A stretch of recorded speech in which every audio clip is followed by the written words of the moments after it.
The city of Jiangzhou glitters under a starry sky, a picture of modern peace. But in this world, that peace is a fragile illusion, ready to be torn apart at any moment. And just like that, the night shatters. A violent rift of purple energy rips open the clouds, a gaping wound in the fabric of reality itself. This isn't a storm, it's an invasion. An order rings out for the 3rd Division to engage. Below, the city is already a war zone. Elite superhumans, humanity's last line of defense, clash with grotesque monsters pouring from the sky, the air crackling with the raw power of their desperate fight. But this is just the cannon fodder. The real nightmare emerges from the rift, a hulking, 6-eared wolf radiating malevolent purple energy. It casually crushes a soldier under its massive paw, sneering at the stubbornness of these lowly humans. This is a gold-level 6-eared Wolf King, and it's here to feast. With terrifying speed, the Wolf King strikes again. In a blur of motion, another fighter is obliterated by a blast of purple energy, sent crashing to the ground in a devastating explosion. A blue-haired fighter from the division can only watch in horror. This power is on another level. This isn't what they were prepared for. The rift must be a higher grade than they were told. The Wolf King's claws drip with blood. It's toying with them, tearing through their ranks with terrifying ease. The blue-haired woman braces herself for impact, but the beast is too fast. It scoffs, knowing she's already realized the massive gap in their power. It unleashes a final, devastating beam, and for a moment, her world goes white. But then, a calm voice cuts through the chaos. "I'll take care of this one." A figure lands between them, effortlessly deflecting the blast. "Go," he tells his comrades. "Wipe out the others." Relief floods the battlefield. The blue-haired woman breathes out his name, Mr. Wenyuan. With their leader here, they finally have a chance. An earth-shattering explosion is the only answer, as Mr. Wenyuan unleashes his full power against the Wolf King. Later, in a military office, the blue-haired woman reports their hard-won victory. The man behind the desk simply nods. Well done.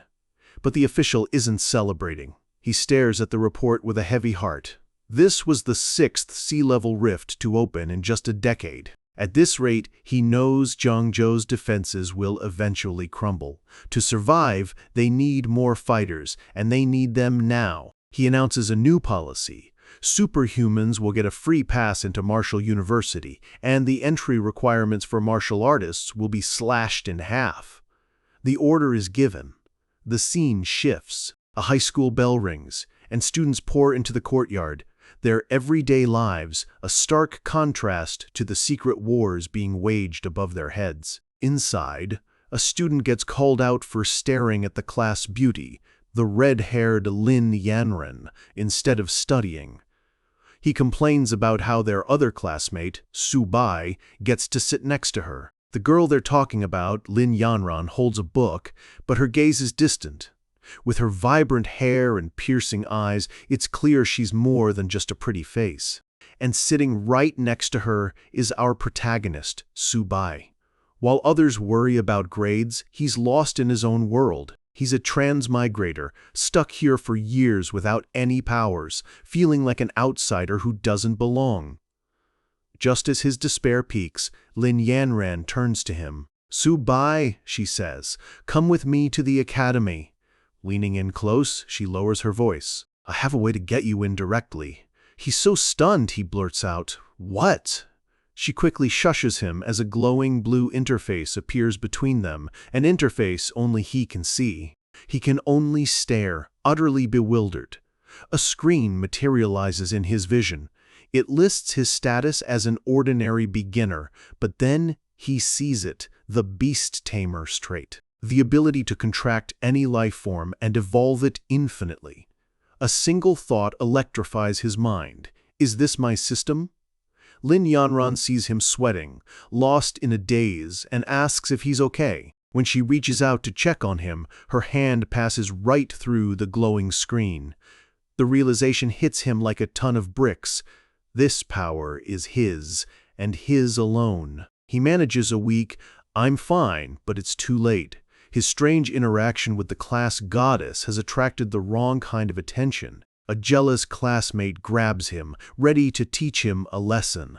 But before a punch can land, a calm, firm voice stops him cold. A blonde teacher steps in, effortlessly neutralizing the bulky student with a single hand on his shoulder.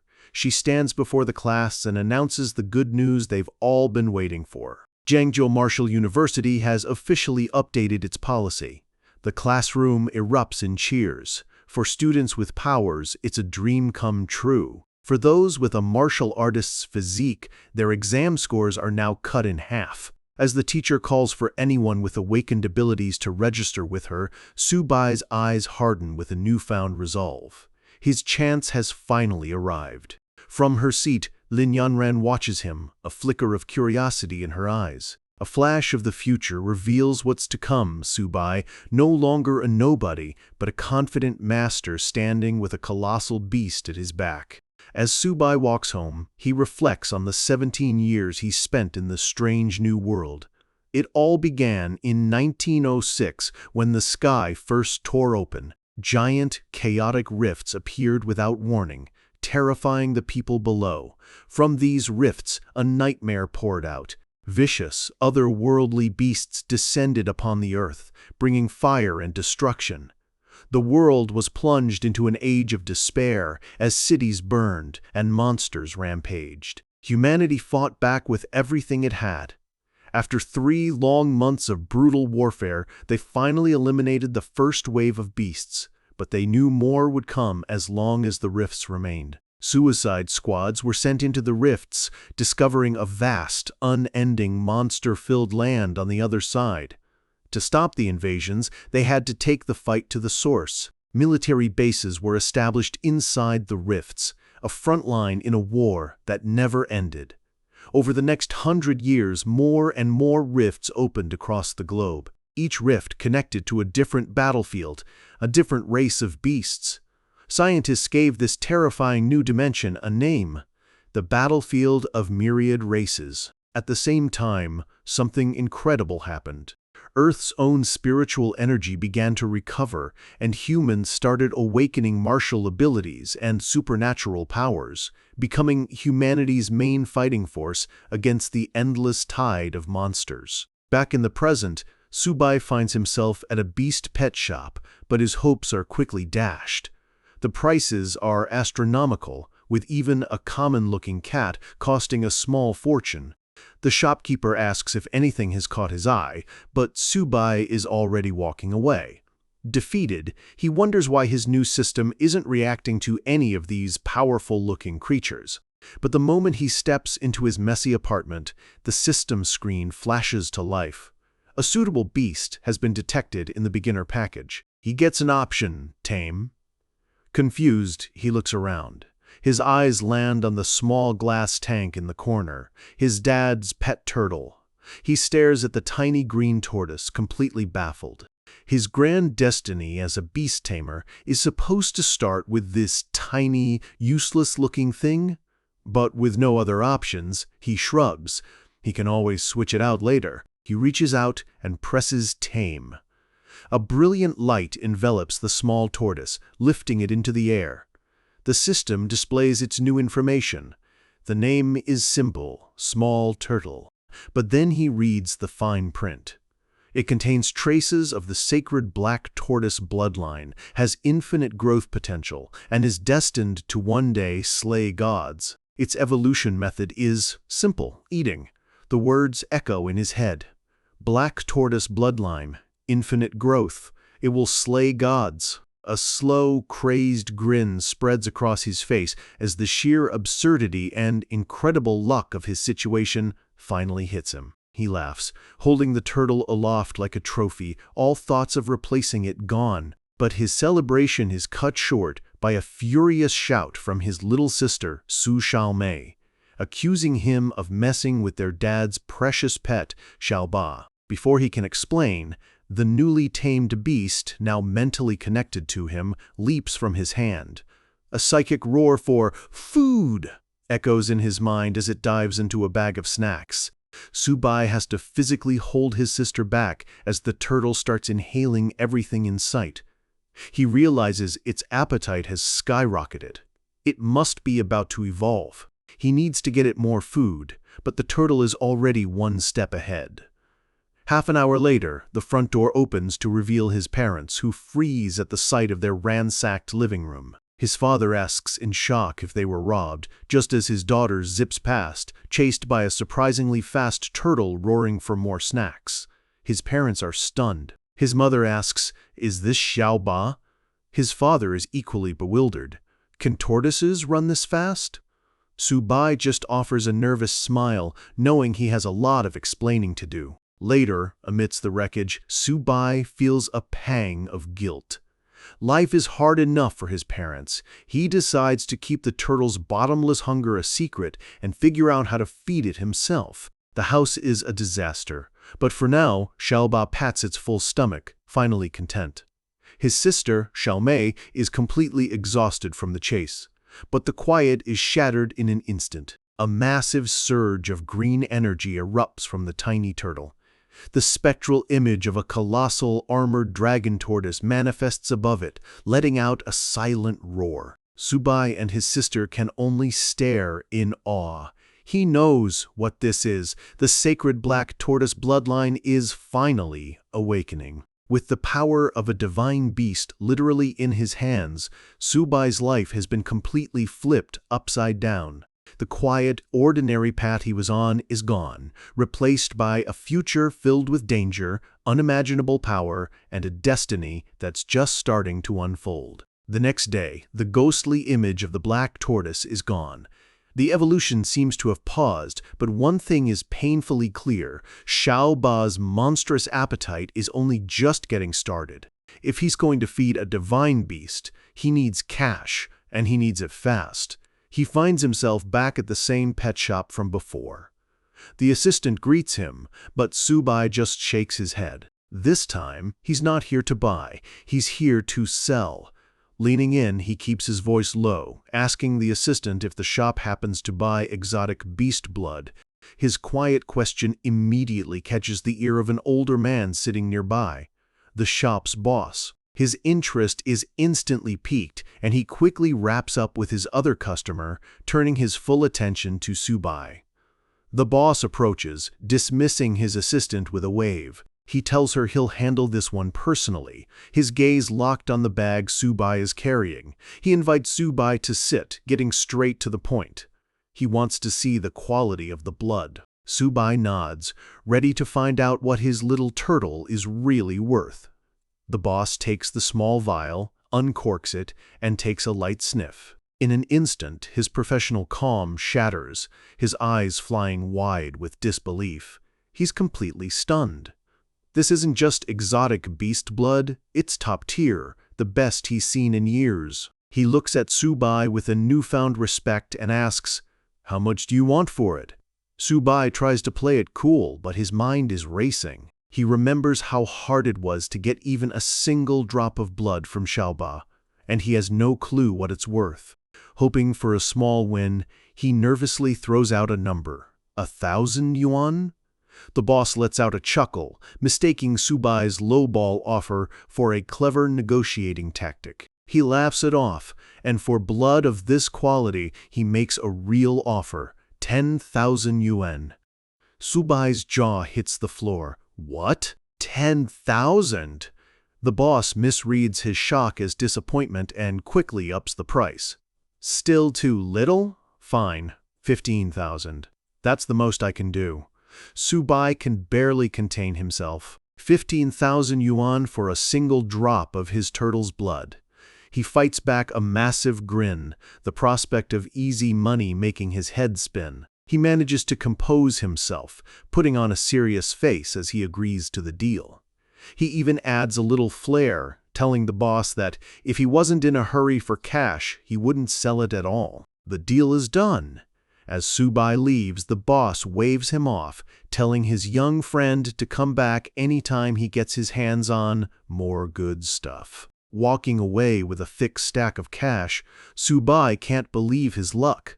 This money means he can finally keep Xiaoba fed. Just then, his phone buzzes. It's his teacher. He ducks into a quiet alley to answer. His teacher is reminding him to come fill out his university application, but before she can finish, the signal dies. He curses his cheap old phone. Suddenly, a blue screen flashes in his vision. A warning from the system. 3 people with malicious intent are closing in, just 10 meters away. 1 primary warrior and 2 ordinary humans. He's been followed. He barely has time to react. A heavy, spiked club swings right for his head as a thug sneers from behind. They didn't waste any time.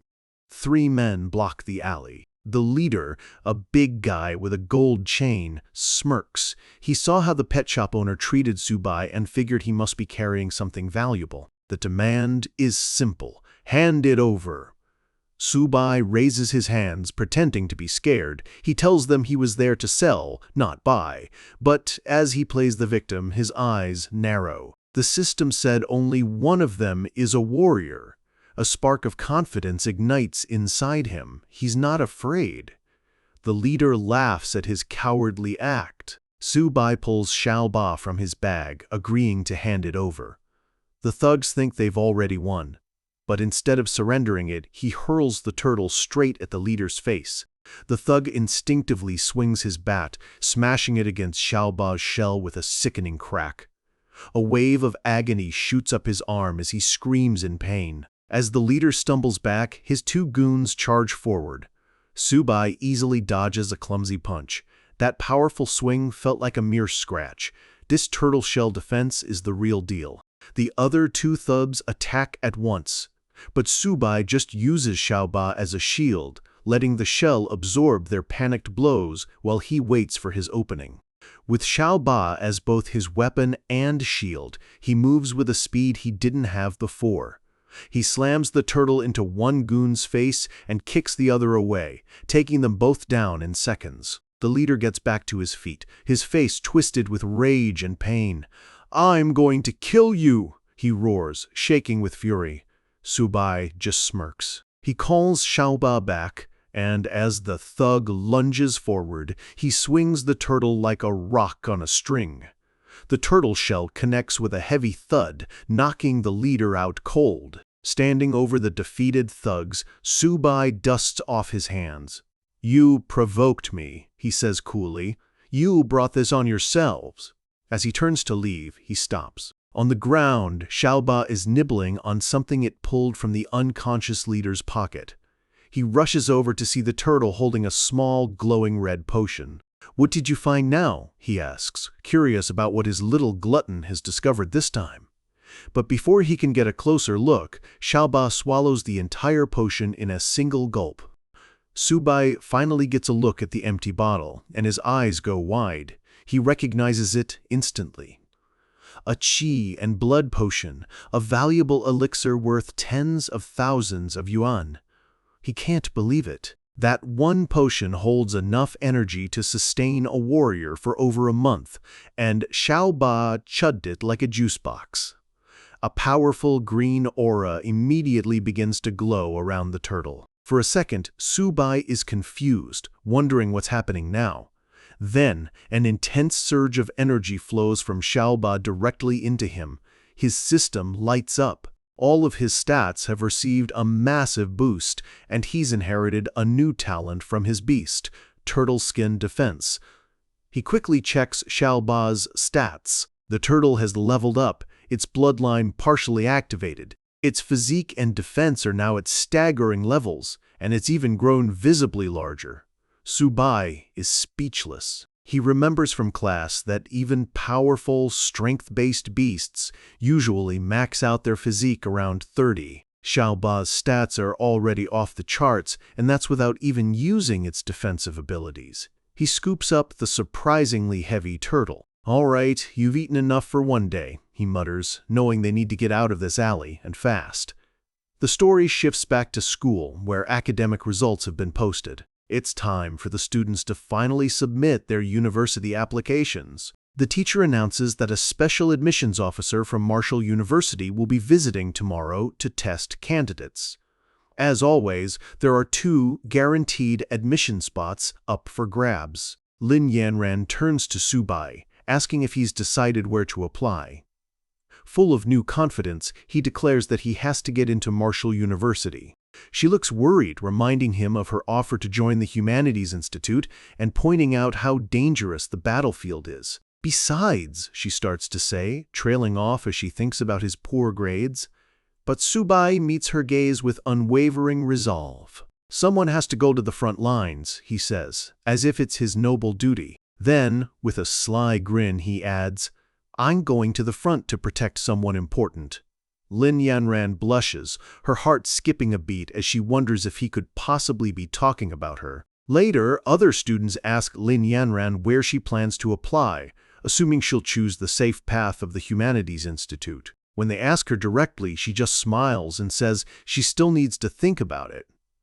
The teacher dismisses the class, reminding them all that this is a critical life decision. She tells them to go home, talk with their parents, and submit their final applications by tomorrow. As school lets out, every student heads home, facing a choice that will define their entire future. The scene cuts to a quiet, private moment, showing a pair of slender legs as someone slips off their clothes. The feet dip into a luxurious bath filled with floating flower petals, the water steaming gently.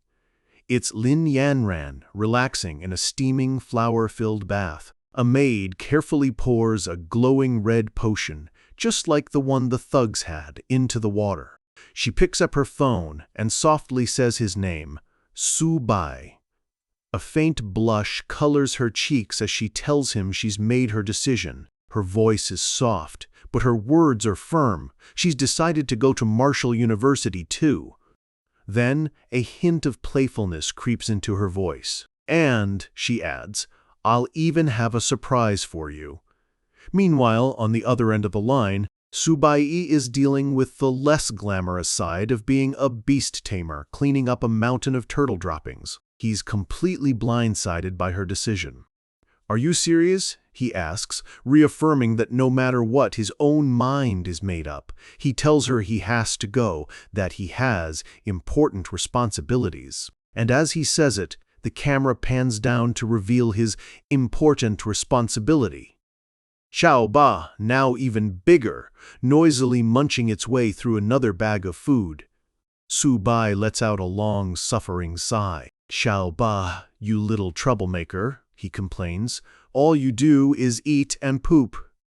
As the chapter ends, his voice rises in pure frustration. This turtle dung, it's going to be the death of me. It seems the life of a divine beast tamer isn't all it's cracked up to be. The path to power is never an easy one. For Subai, it's a road paved with monstrous beasts, hidden dangers, and a destiny that's only just beginning to take shape. The day of the Marshall University entrance exam has arrived. A massive crowd of hopefuls gathers on the school grounds as an announcer welcomes instructor Zhang Kai to the stage. The voice adds that this instructor is not just a teacher, but a senior who has walked the very same bloody path these students are about to take. Instructor Zhang Kai, a stern man in a military uniform, walks onto the stage. He takes the microphone, and his mere presence silences the entire crowd. He doesn't waste time on a welcome speech. He gets straight to the brutal truth. A year ago, 106 students entered this school. Only 65 are still alive. 2 years ago, 98 students entered. Only 32 survived. His voice remains cold and steady as he delivers the final, chilling number. 3 years ago, 86 students enrolled. Today, only 11 of them are left. The weight of his words hangs heavy in the air. The students' faces turn pale. The instructor looks out at them and says he isn't trying to scare them. He's telling them that being chosen to stand here isn't something to be proud of. It's a burden. His voice rings with authority as he tells them what they now face: duty, responsibility, danger, and the call to protect their country. He raises his voice, asking if they want to become one of the strong. A roar of "Yes!" erupts from the students, their fear momentarily swallowed by ambition. The instructor nods, satisfied. I look forward to your performance. But just as the assembly is about to end, a voice calls out a single name, Su-bai. Standing in the crowd, Su-bai looks up, completely confused. The instructor and his former teacher both turn to look at him. Teacher Lee calls him forward. The instructor confirms his identity and then delivers a shocking announcement. A spa has already been reserved for him at the university. He's to head there now and prepare. Su-bai is stunned. What? Me? A reserved spot? He thinks, unable to process what's happening. The instructor simply tells him a car is waiting at the school entrance. She 304. The other students erupt in a wave of jealous whispers. They can't believe someone is getting special treatment, all of them wishing they were in his shoes. Sometime later, a bus pulls up to the sprawling modern campus of Wuda Marshall University. Su-bai steps out, luggage in hand, and gazes at the impressive buildings. So this is Wuda, he thinks, taking in the place that will be his new home. A teacher instructs the newly arrived students to follow her. She leads them toward a towering monument carved with a powerful motto, "As long as my heart beats, my country will never fall." The students stare in awe. The teacher leads them on, explaining she'll take them to get their uniforms before showing them to their dorms. She points the male students toward their dorm building, telling them to get settled. Su-bai thanks her and heads inside. As he walks down the hall, he thinks about how important resources are in the early stages of training. He finds his room, number 303, and pushes the door open. Inside, 3 other students are gathered around. One of them, a red-haired guy, is proudly showing off a vial of monster blood, bragging that his dad bought 3 drops of extremely rare blood and had a master pharmacist make it into a top-quality potion. As Su-bai steps inside to introduce himself, he catches the scent of the potion and realizes with a jolt it's the same blood he sold. The red-haired young man, Han Jiagang, turns around and casually welcomes Su-bai to the dorm. The other 2 introduce themselves as well, Tao Jiajun and Fan Chaoan. They invite Su-bai to come look at the rare monster blood Han Jiagang's father sent him, boasting about how much effort it took to get. Su-bai sets his bag down, his mind reeling. He casually asks if blood that rare must have been expensive. Han Jiagang waves his hand dismissively. "Not really," he says with a smug look. Each drop was only around 30,000. In total, less than 100,000. Practically pocket change to him. Su-bai's face darkens. 15,000 for him. 100,000 for the middleman. He clenches his teeth, cursing the greedy shop owner. Just then, his new roommates rush to the window, excited about a beautiful girl who has just arrived. They press against the glass, completely mesmerized. But as they gawk, they see her head straight for their dorm building. And then they see her at their door, here for Su-bai. The 3 roommates stare with shocked, twisted faces, realizing this, brother Su-bai, might be more important than he looks. Downstairs, Lin Yanran greets him, telling him the new uniform suits him well. She's also changed into her own form-fitting Wuda uniform. She steps closer, adjusting his collar. "You look even more handsome now," she says softly. Su-bai is taken aback, a light blush creeping onto his face. From the window above, his roommates are losing their minds, watching in a mix of fury and awe as the new guy gets so close to their goddess. Lin Yanran asks if he's angry about the reserved spot she arranged for him. He admits he isn't, though he was planning on taking the test himself. He smiles warmly and thanks her, gently patting her on the head. Relieved, she confesses she was worried he'd be mad. She remembers why she came and offers him some pills she prepared for the entrance exam tomorrow.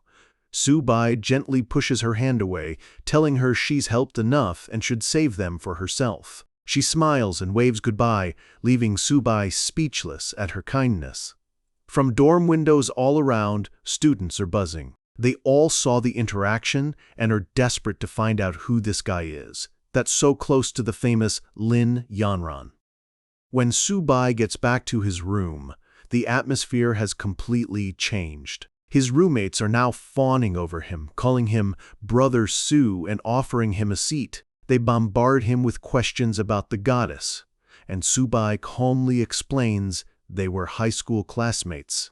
Han Jiagang cozies up to him, suggesting that since he's so close with her, maybe he could introduce them to some of her friends. To seal their new friendship, Jiagang proposes they take Brother Su out for a big welcome dinner.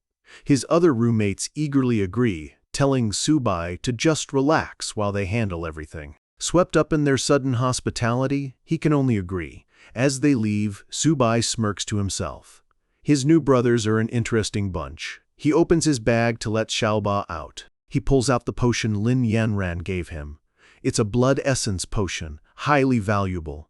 He looks at Xiaoba, who is already eyeing it greedily. "You're going to like this." With a wicked grin, Subai dangles the potion in front of the turtle. "Little Ba," he says, "you know what to do after you eat this, right? It's time to make some more product." Later that night, at a high-end restaurant, the roommates tell Subai to just relax and enjoy himself. His brothers will take care of everything. Subai raises a glass, playing his part perfectly. He toasts to his luck in meeting such great new brothers. At the table, Subai casually confirms his connection to Lin Yanran, then turns to Han Jiagang. "Actually, I might need your help with something."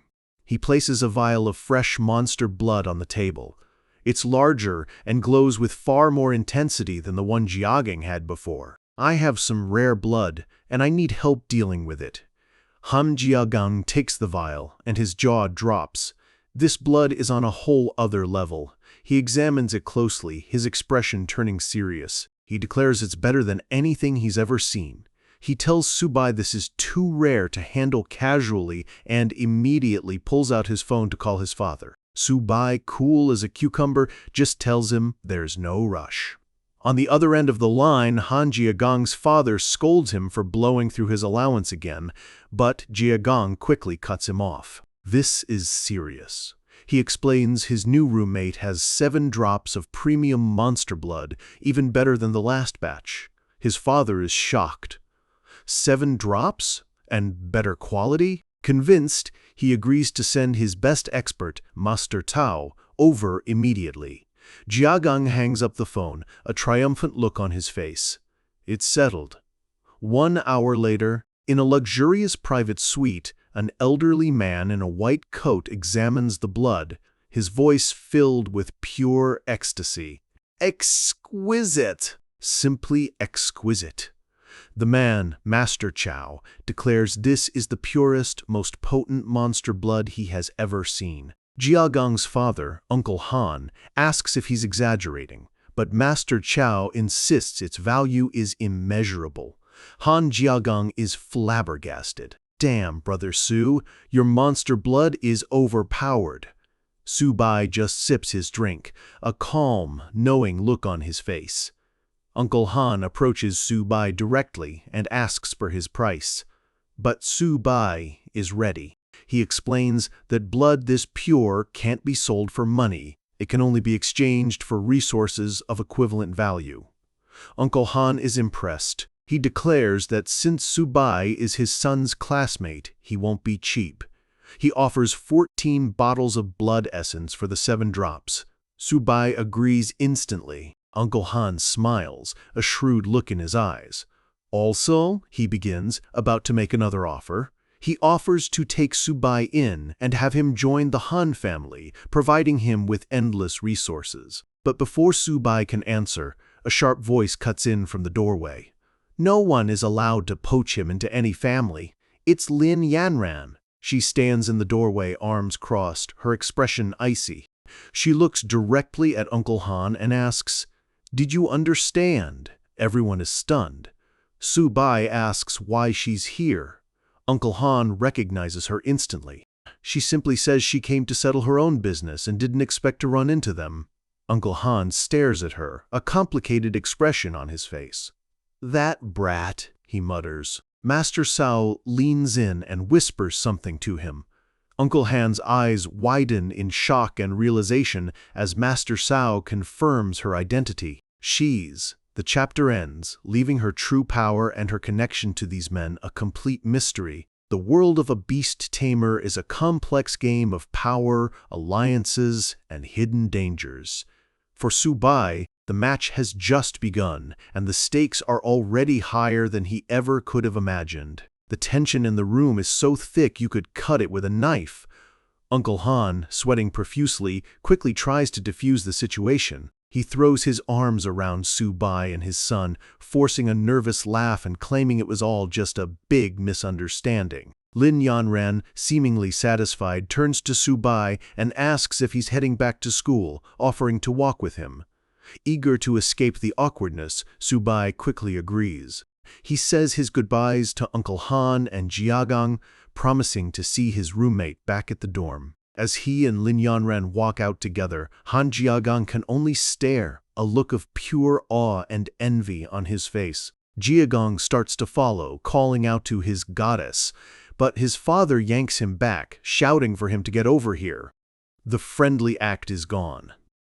Uncle Han grabs his son, his voice deadly serious. He orders Jiagang to build a good relationship with Subai, telling him the Han family's entire future could one day rest in his hands. Then his tone darkens. "And stay away from that girl," he warns. "Keep a very safe, very respectful distance from Lin Yanran. Do you hear me?"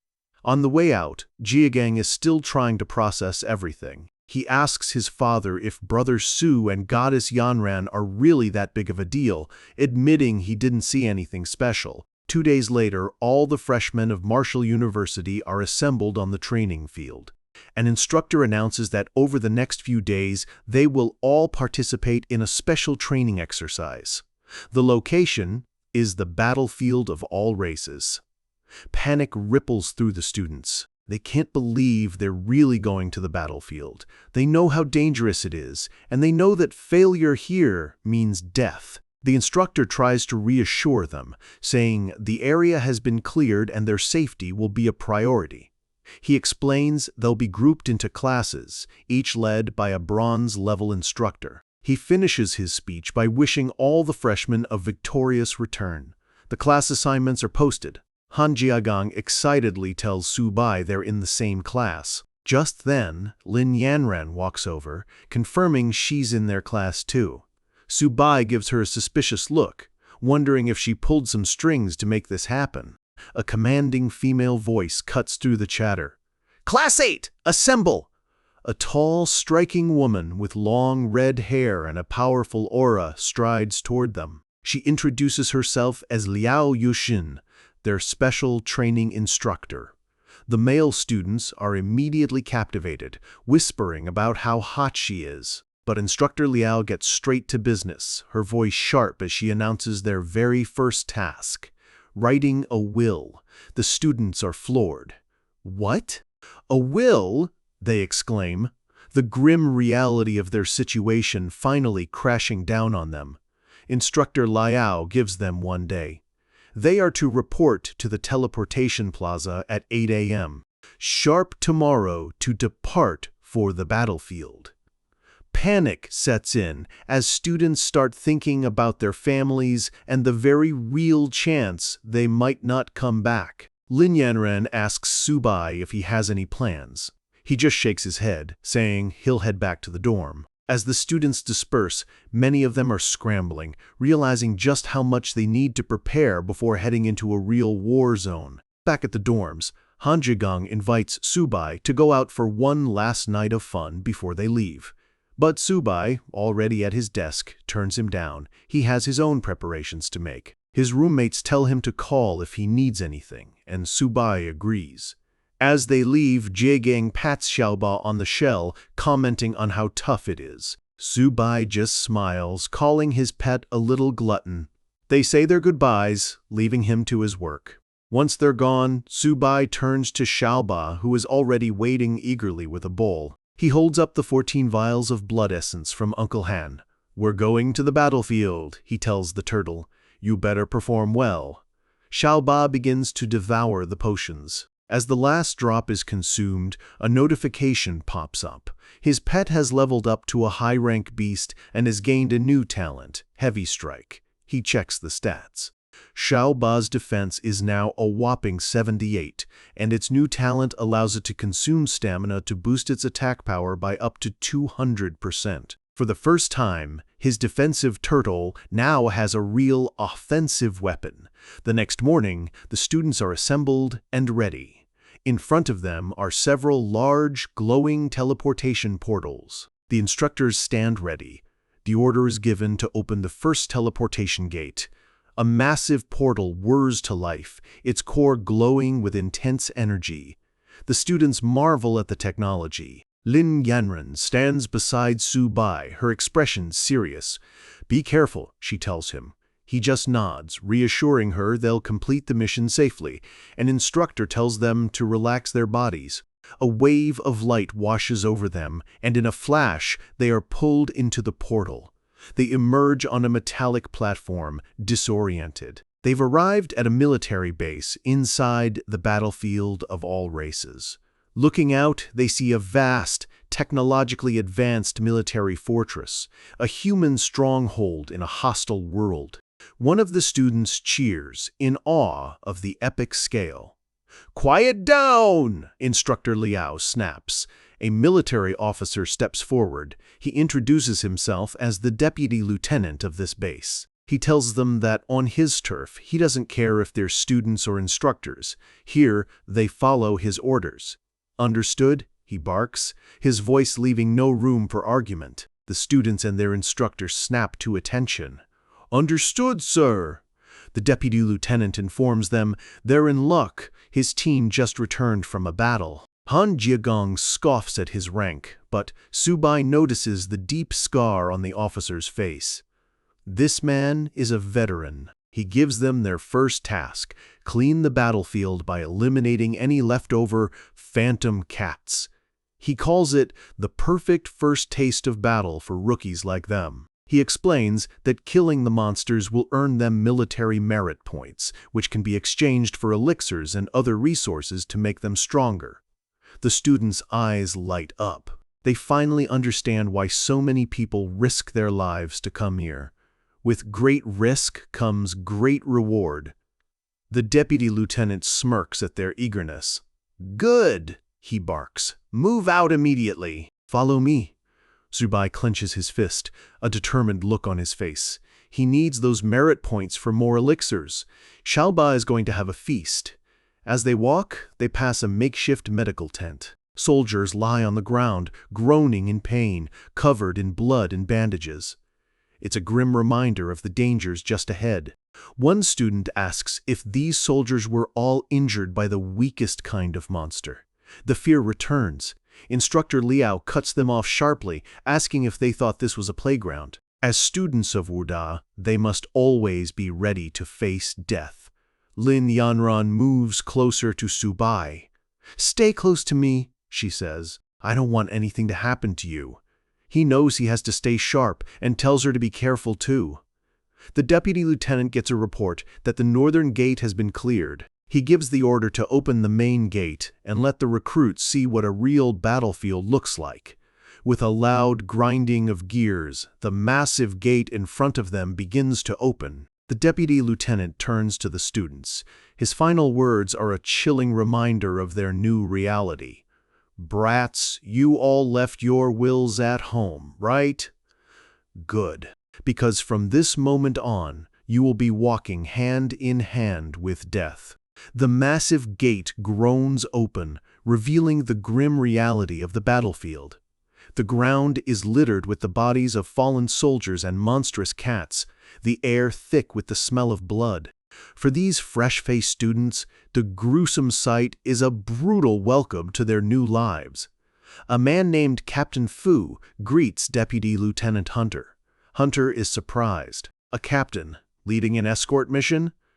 But Captain Fu cuts him off, telling him to talk less and get a team ready to protect the students. Instructor Liao addresses her class, informing them they'll be heading to Area F269, a forest where most of the monsters have already been killed. Their mission is simple: retrieve the monster cores from the dead beasts. She looks over their nervous but determined faces.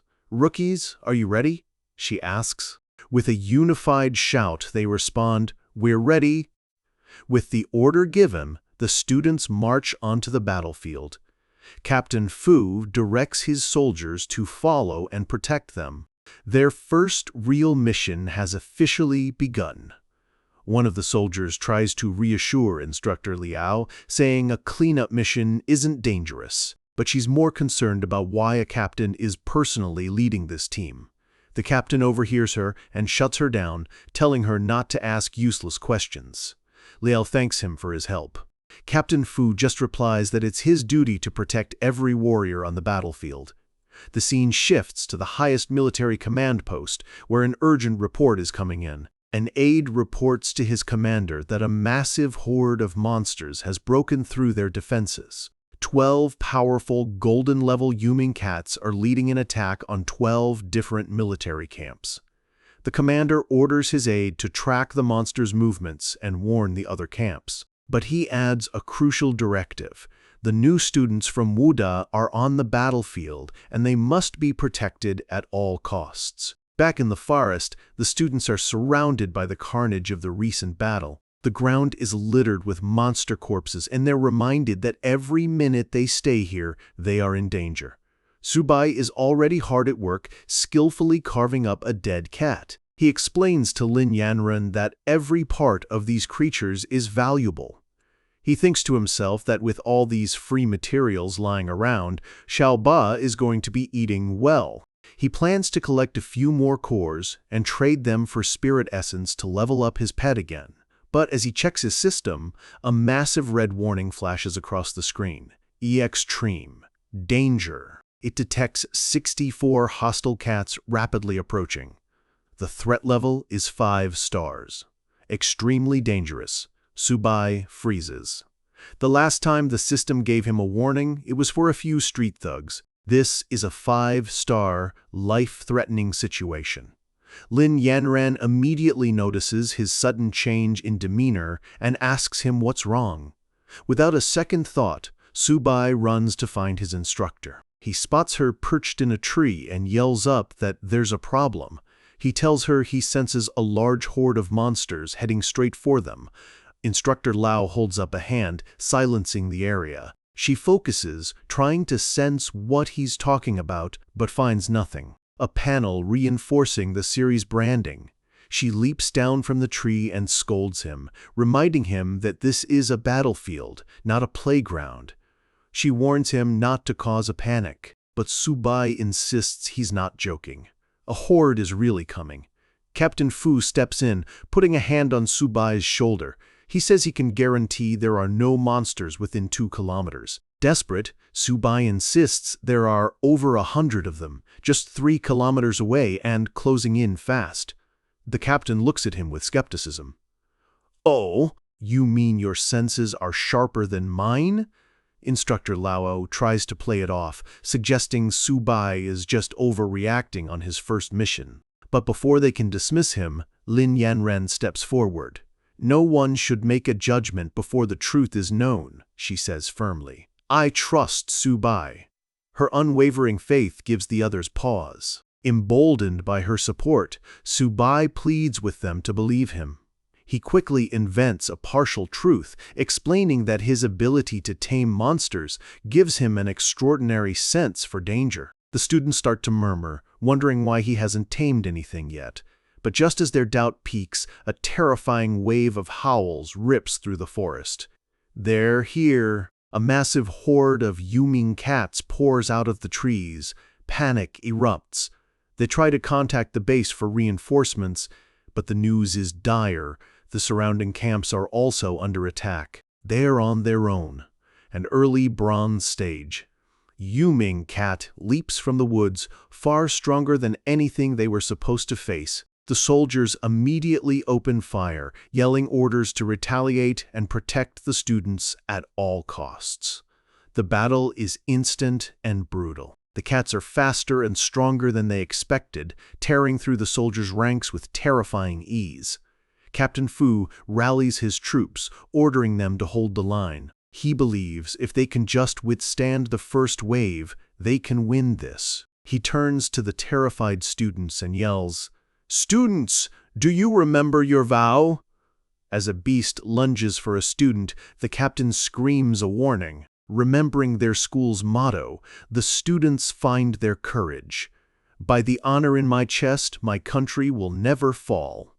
They roar, and with a surge of energy, they join the fight. Two students, Zhang Mani and Luo Yongcheng, both at the early bronze stage, cut through the cats with impressive skill. Instructor Liao is impressed. Subai watches them, realizing just how powerful his classmates are. The students fight with surprising ferocity. But just as they seem to be gaining ground, a piercing screech echoes through the forest, so loud it forces everyone to cover their ears. In the distance, a dark, shadowy figure surrounded by crackling energy emerges from between two massive cats. The shadow solidifies into a powerful, white-furred beast radiating a terrifying aura, the Trace King of the Yuming Cats, a middle silver stage monster. Captain Fu is horrified. A creature of this level shouldn't be here. He screams for someone to contact the base for reinforcements. But the king is already moving. The king moves in a blur. A flash of claws, a spray of blood, and Luo Yongcheng, one of their strongest fighters, is sent flying through the air, defeated in an instant.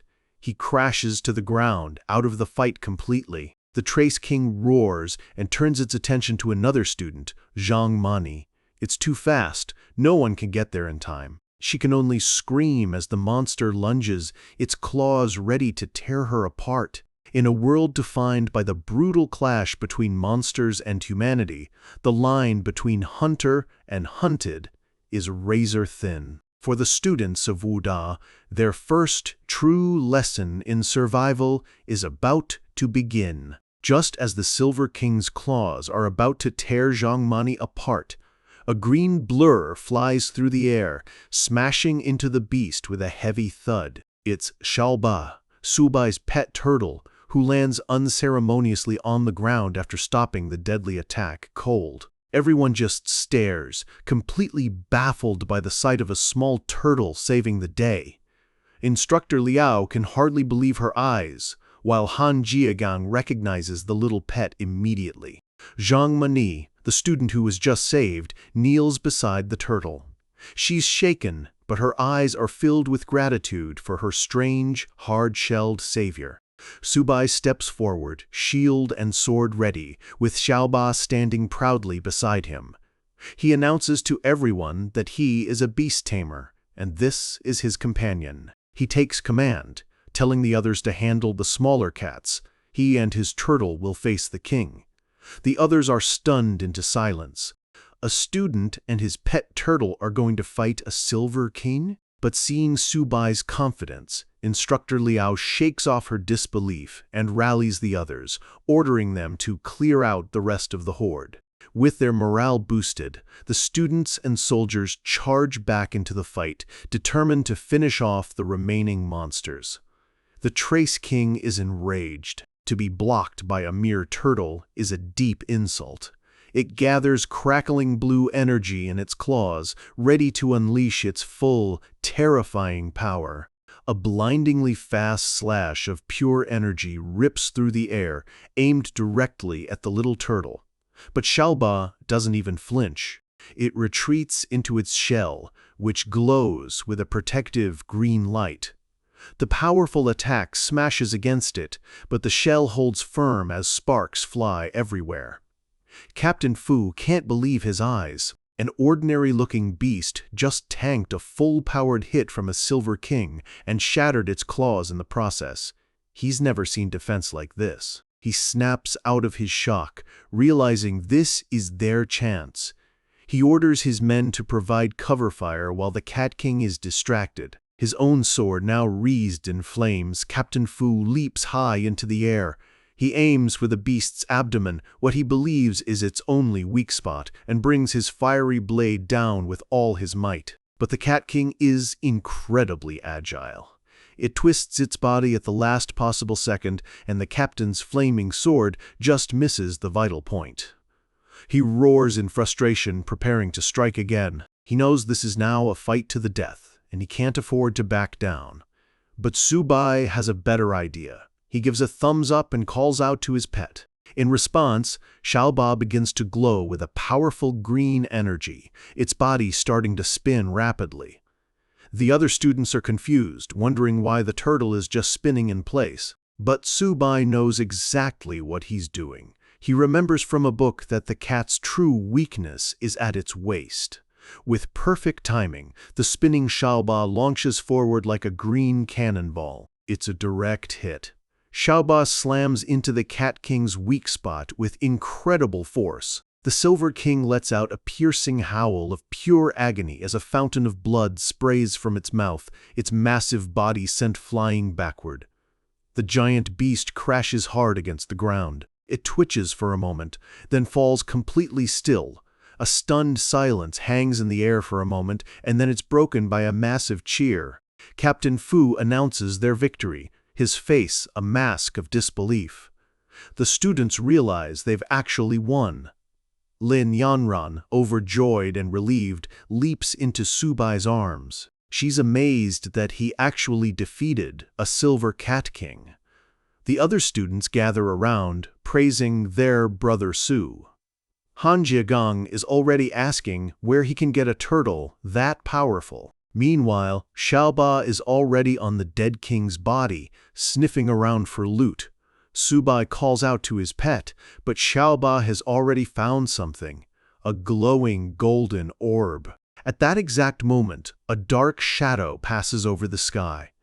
Captain Fu looks up, a feeling of dread washing over him as he realizes the Cat King's treasure is calling for its kin. A chilling thought crosses his mind. Could there be an even more dangerous beast on its way? Back at the military command center, alarms are blaring. An operator reports a massive energy spike at base F269. The commander's blood runs cold as he's reminded that the powerful figure known as Lin the Tiger has his daughter among the trainees there. Mr. Wen Yuan, the hero from the first battle, stands before the commander. The commander promises to send a scout battalion, but Wen Yuan cuts him off, his expression grim. There's no time to wait. He's going himself. He demands that reinforcements reach the battlefield within 20 minutes. The commander, understanding the gravity of the situation, immediately agrees to issue the order. As Wen Yuan leaves, the commander wipes a bead of sweat from his forehead. He knows this is bad. If Lin the Tiger goes berserk, the entire city of Zhangzhou could pay the price. Back on the battlefield, a deep, menacing voice echoes from the shadows, speaking in a language they can all understand. Lowly species. Everyone freezes in terror. A beast that can speak the human language has to be at least gold level. They thought it was impossible for one to appear here. The captain screams for them to form a defensive line immediately. From the darkness between the trees, a horrifying figure emerges. It's another cat beast, but this one is larger, wreathed in shadow, and radiates an aura of pure evil. It growls, angry that a lowly species dared to slaughter its kin. The new monster lunges at the dead Silver King and begins to devour it, a truly horrifying sight. At the same time, Tsubai's system flashes with the most severe warning yet. A gold-level beast, a lethal threat. The message is simple: evacuate. Immediately, the system displays the monster's information. Race: Shadow Cat King, mutated. Level: gold. This is a monster on a whole different level from anything they have ever seen. The students are paralyzed with fear. One of them collapses, crying that she wants to go home. They know there are no reinforcements coming. They are completely, utterly outmatched. Deputy Lieutenant Hunter makes a heroic choice. He orders everyone to retreat while he holds the beast off. He charges forward, but the Shadow Cat King just smirks, swatting him away like a fly. The deputy lieutenant is sent flying through the air. As he falls, Tsubai screams for Xiaoba to protect him. Xiaoba manages to intercept the officer, but the sheer force of the blow sends them both tumbling across the ground. The Gold King stands over them, unimpressed. It notes to itself that the little turtle's shell is surprisingly tough. But toughness has its limits. With another effortless swipe, the Gold King's claws connect, and Xiaoba's supposedly impenetrable shell shatters, sending a spray of blood into the air. As Xiaoba's shatters, Subai suddenly winces, blood trickling from the corner of his mouth. Il Nianran rushes to his side, her voice filled with alarm as she sees that he's injured. Instructor Liao and Captain Fu are confused. Subai was never hit. The instructor wonders if it could be a rare beast-tamer talent she's only read about.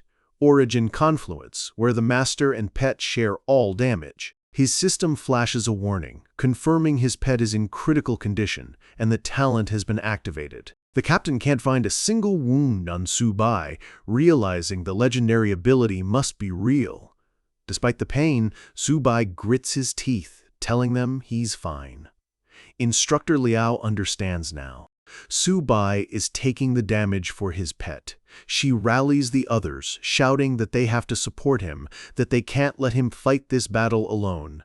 But the Shadow Cat King shows them no mercy. "A bunch of ants!" it roars, its burning eyes filled with pure contempt for the humans below. The beast unleashes a powerful shadow attack, sending the instructor flying. As it turns its attention to Subai, Lin Yanran throws herself in front of him, trying to shield him with her own body. But just as the attack is about to hit, a brilliant golden light erupts from the strange orb that Xiaoba had collected. The light expands in a blinding flash, engulfing both Subai and Lin Yanran in a warm, protective glow. Subai feels a massive surge of power coursing through him. The treasure from the Silver Cat King has finally been fully absorbed. His system explodes with notifications. His pet has been upgraded to the bronze tier. Its divine bloodline is now 10% activated, and all of its stats and talents have been massively strengthened. It has even gained 2 incredible new abilities. A colossal golden armored beast materializes on the battlefield, radiating an immense and overwhelming power. It's Xiaoba, fully evolved. Instructor Liao and Captain Fu can only stare in utter disbelief. They wonder if this is an evolution, questioning if Subai's pet could be a legendary, epic-level beast. Lin Yanran looks at Subai, amazed to see his injuries have completely vanished. He reassures her that he's fine now, and with a new, dangerous glint in his eye, he turns his attention back to the enemy. With a single, powerful stomp, the newly evolved Xiaoba sends a shockwave across the ground that knocks the gold-level Shadow Cat King off its feet. It's a stunning display of power that no one thought possible. The Shadow Cat King is furious. "I want you all dead," it screams, its body crackling with dark energy as it goes completely berserk. It uses a terrifying new ability, multiplying itself into a horde of shadow clones that swarm towards the students, vowing that not a single one of them will escape. The students brace for the attack, but the massive, golden Xiaoba stands in the way, ready to protect them. A massive whirlwind of golden energy erupts from Xiaoba's body, creating a defensive vortex that sucks in the shadow clones and tears them to shreds. But Xiaoba isn't done yet. Subai yells for it to unleash its full power. The turtle's mouth opens, gathering a blindingly bright ball of pure energy. A massive, devastating beam of golden light shoots from its mouth, tearing through the forest and heading straight for the real Shadow Cat King. The sheer power of the blast stuns everyone watching. A figure lands silently on a tree branch, observing the aftermath of the battle below. It's Mr. Wenyuan, Lin Yanran's father. He looks down at the battlefield, which is now littered with the dissolving remains of the shadow clones. He's confused, wondering what could have possibly happened here. He appears before the group, rushing to his daughter's side with immense relief. Lin Yanran assures him she's fine. The deputy lieutenant then steps forward to give his report, explaining that they were attacked and somehow managed to kill a gold-level beast. Mr. Wenyuan is shocked. A gold-level creature actually appeared here? He can't believe they could have killed it. The deputy lieutenant points to Subai, reporting that it was him and his tamed beast who accomplished the impossible. Mr. Wenyuan turns to Subai, his eyes filled with a mix of disbelief and deep respect.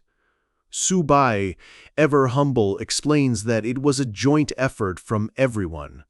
Deeply impressed, Mr. Rest, Mr. Stupping, Wenyuan makes Subai an incredible offer. He asks if, after graduation, he'd be interested in studying at the Zhangzhou fortress, even offering to personally guide him. Before Subai can answer, the order is given to return to base. Back at the teleportation plaza, the deputy commander sends the students off, calling them the strongest group he's ever seen. As they leave, the military officers discuss the students, all agreeing that this group is special, especially Subai. Captain Fu knows that for a freshman to reach such strength, his future potential is simply unimaginable. Instructor Liao just looks on, thinking to herself that she now owes Subai her life. Safely back at the university, the students are buzzing with excitement. It was a terrifying trip, but now they just want to collapse into their beds. Back in the dorm, Han Jiagang is still reeling. He knows they'll get credit for their kills, but he's more focused on the fact that his brother Su single-handedly took down a gold-level beast. He asks Subai what kind of turtle he has, wanting one for himself. Subai can only give a vague answer as we see Xiaoba, now wearing a cute pink bow, happily sleeping in its bed. The life of a hero, it seems, is just getting started. Early the next morning, a persistent knocking at the dorm room door wakes Han Jiagang. Annoyed, he stumbles out of bed in his chick-patterned pajamas, wondering who could possibly be bothering them so early. He swings the door open and is completely taken aback by what he sees. A group of beautiful senior girls from the student council are standing there, holding boxes of fresh breakfast. They explain they heard about the freshman heroes returning and wanted to bring them something special. Then they get to their real reason for being there, by the way. Which one of you is Subai? Han Jiagang, ever the smooth talker, welcomes them in. The girls file into the room, their eyes scanning for the hero of the hour. They press on, asking where he is and if they can get a picture. One of the other roommates explains that Brother Su already went out for a morning run. The girls are clearly disappointed. One of them sighs, saying that everyone in the whole school knows who Subai is now. The roommates are confused. Has Brother Su really become that famous? One asks. The girls just tell them to turn on the TV and see for themselves. Since Subai isn't there, Han Jiagang cheekily decides to claim all the breakfast for himself. Meanwhile, Subai is out for his run on the university grounds. On a large public screen, a national military news broadcast begins to play. A news anchor reports on the massive, coordinated beast attacks that happened just yesterday. He explains that some of the beasts possessed gold-level power, and, tragically, students from several other provinces were slaughtered.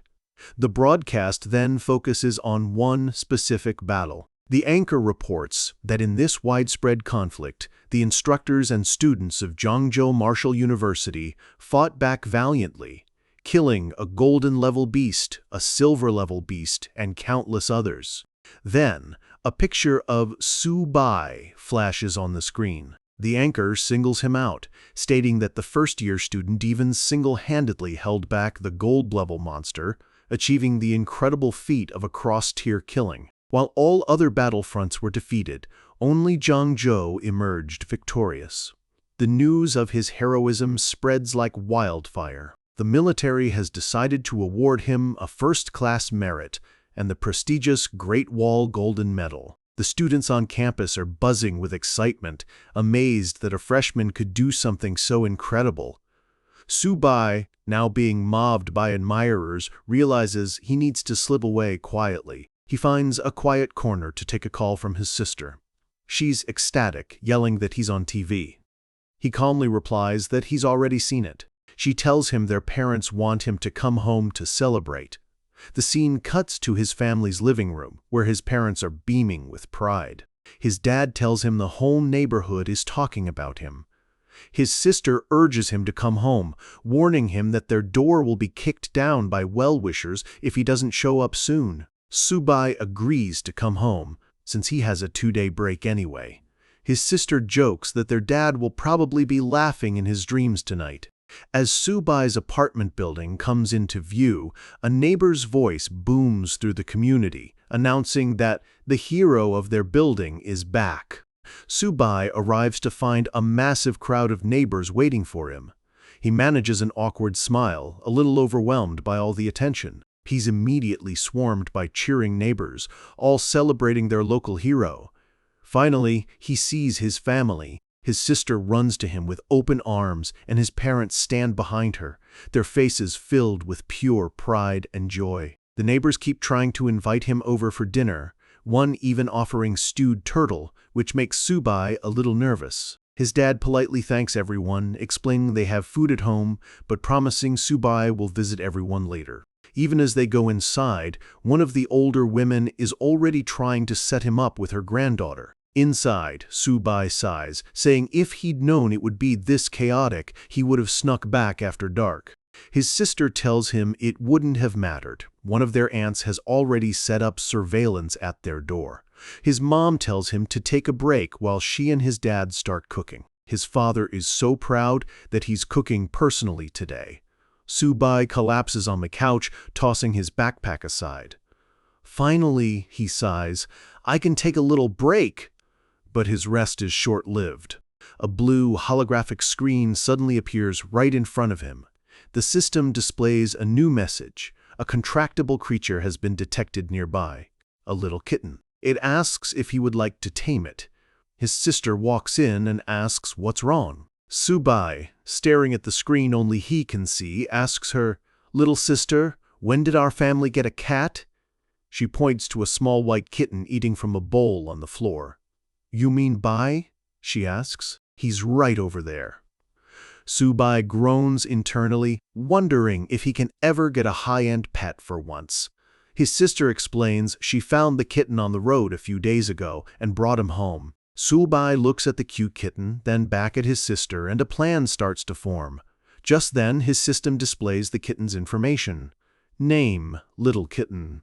But then he sees the critical detail. It possesses the lineage of the white tiger sacred beast with infinite growth potential and is ultimately capable of slaying gods. Subai is floored. He can't believe this little stray cat could really have white tiger blood.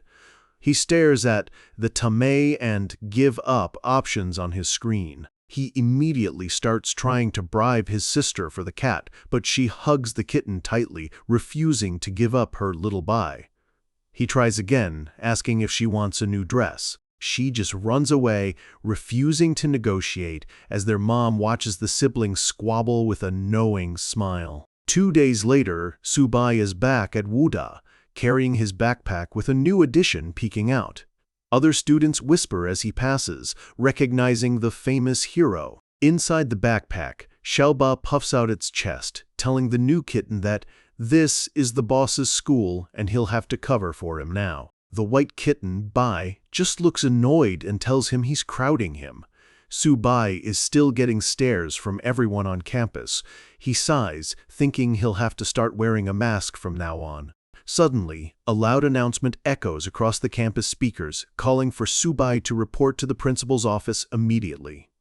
Subai stops in his tracks, surprised. What could the principal want with me? He wonders, his brief moment of peace already over. With 2 divine beasts now under his command, Subai's journey is accelerating at an unbelievable speed. The path ahead is filled with new challenges, powerful rivals, and the chance to finally show the world what he's truly made of. Subai stands in the principal's office. The principal praises him for his bravery, informing him that because of his excellent performance, the school has decided to reward him. He then asks Subai what he would like. Subai knows the principal is notoriously stingy, so he decides to aim high. With a straight face, he says he won't ask for much, just 100 gold-tier beast cores. The principal clutches his chest, looking like he's about to have a heart attack. He wheezes that he wouldn't have that many even if they ground up his bones for dust. Subai, seeing his chance, calmly says he can settle for 100 silver-tier cores instead. The principal immediately shoots that down. Subai changes his tactic, putting on a pitiful face and trying to guilt-trip him, saying he bled for the school and deserves at least 50 silver-tier cores for his trouble.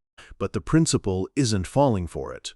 He starts lecturing Subai about how the strong have a duty to protect the weak, and that by saving his classmates, he was simply doing his job. Subai cuts him off, tired of the lecture.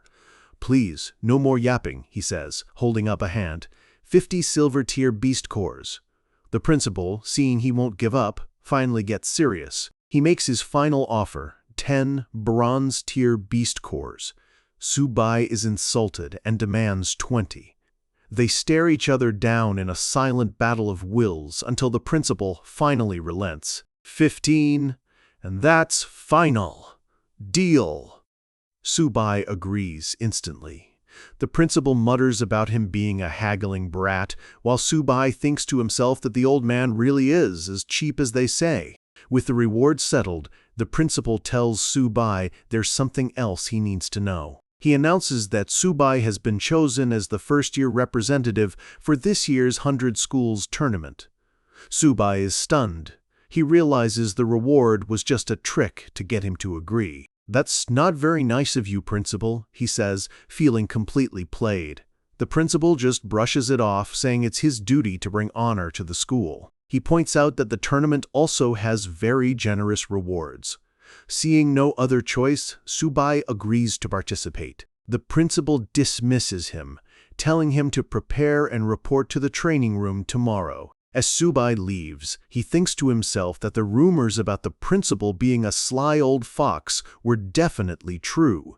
The next day, the principal addresses the selected tournament representatives. He explains that the tournament is hosted by the military and that their school always gets fewer resources than the more famous universities. Still, he hopes they will achieve good results. He begins to call the roll. Third year, Ho Ching-shu. A sophisticated-looking young man with glasses responds. He's a bronze middle-tier wood elemental. The principal continues calling out the names of other second- and third-year students. The roll call continues down the line of assembled students. Two of the upperclassmen whisper to each other, complaining that it's unfair their school gets fewer resources just because it was founded later. They know their school has always ranked low in the tournament. "First year, Subai," he responds confidently. Zhang Mani, one of his classmates from the battlefield, is also called. She responds, letting her presence be known. Luo Yongcheng, the other powerful freshman from their mission, is the last to be called. The principal confirms that all 10 representatives are now present. He holds up a data slate, telling them they are the top students in their respective years. He then prepares to make another announcement. This year, he declares, the leader of the team will be Subai. The upperclassmen are shocked. Subai himself is stunned, asking if there's been some kind of mistake. The principal explains the school board made the decision after much discussion. One of the seniors immediately objects, arguing that Hu Qingxu is stronger and more experienced, and questions how a freshman can possibly lead them. Another chimes in, pointing out that Subai is a whole tier behind Qingxu. The principal silences them with a wave of his hand. He reminds them that they must have seen the news. Subai is capable of defeating gold-tier beasts. He then issues a challenge. If any of you want to be the leader, go kill a gold-tier beast right now, and I will make the swap. The seniors are speechless but still skeptical, muttering that it must have just been luck. One of them, still unconvinced, declares he's going to challenge Subai right now. Subai quickly puts his hands up, trying to defuse the situation. He insists he had no idea about being made leader, but can't help but think the principal is just trying to make him a target.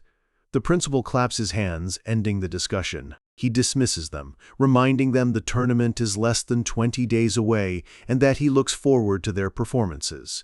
He then makes a quick exit. Subai curses, noting how fast the old man can run. He tells the angry seniors he's in a hurry and quickly escapes back to his dorm. The seniors watch him go, calling him a coward.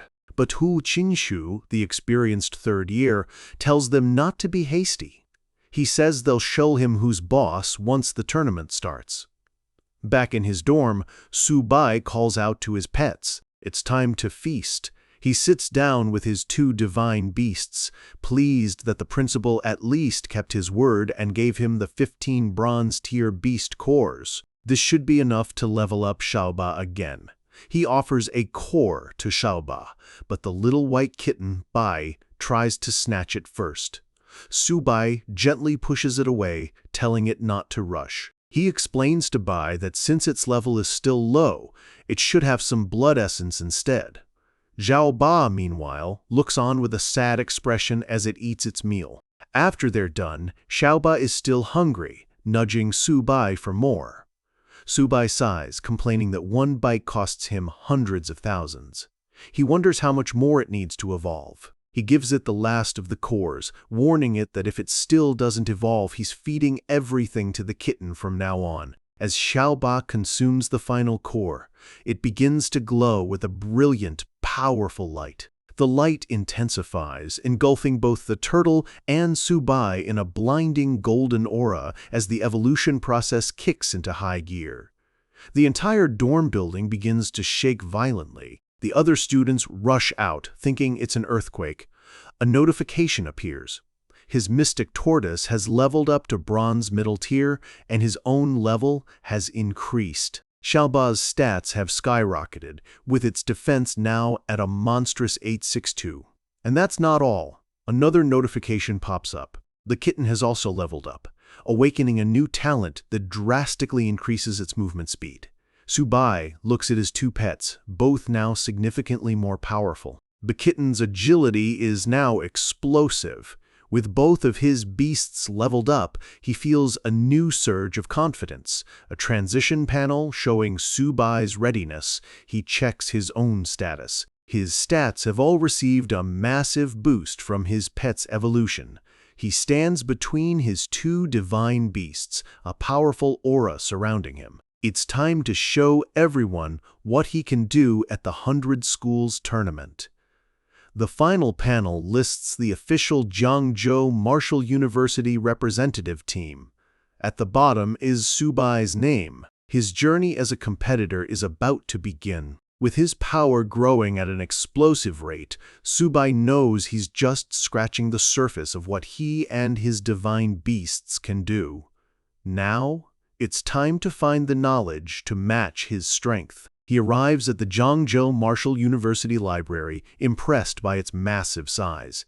This is where he hopes to find some real answers. The librarian at the front desk proudly explains that the library is the cornerstone of the university, having been here even before the school was founded.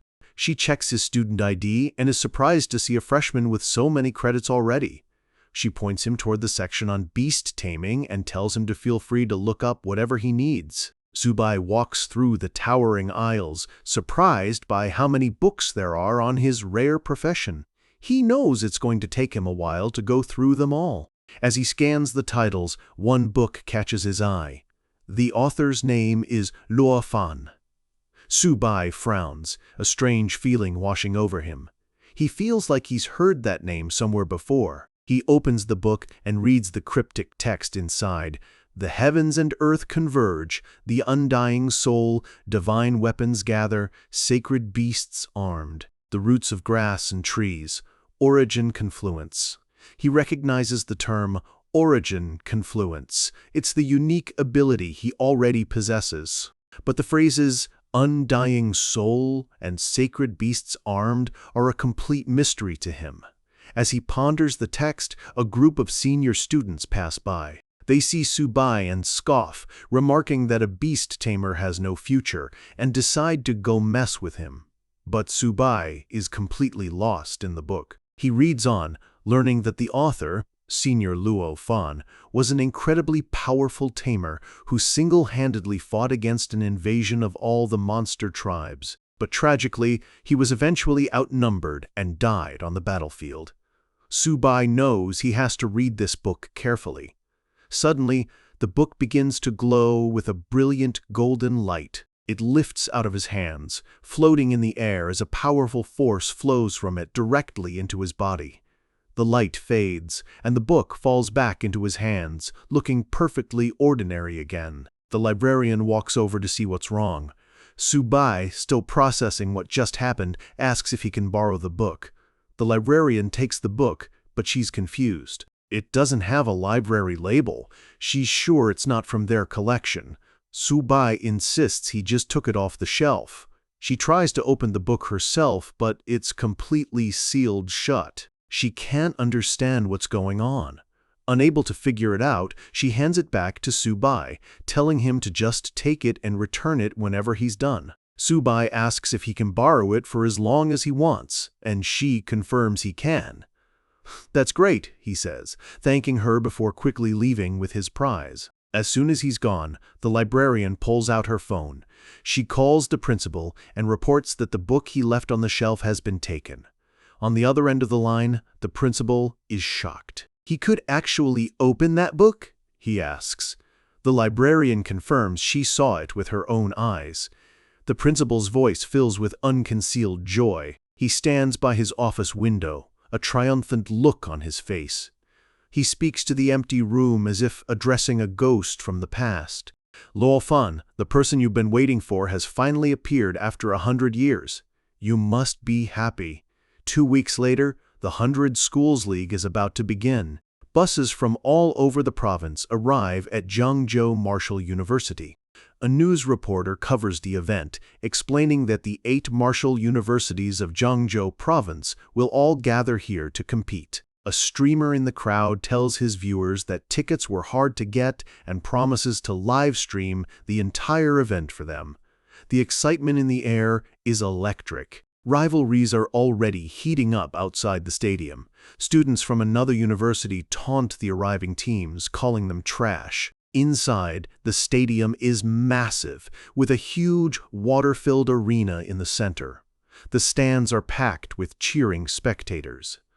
The Zhangzhou team waits in the wings. They notice their team captain, Subai, hasn't arrived yet and start to worry if he's going to back out. "How could I back out?" a calm voice says from behind them.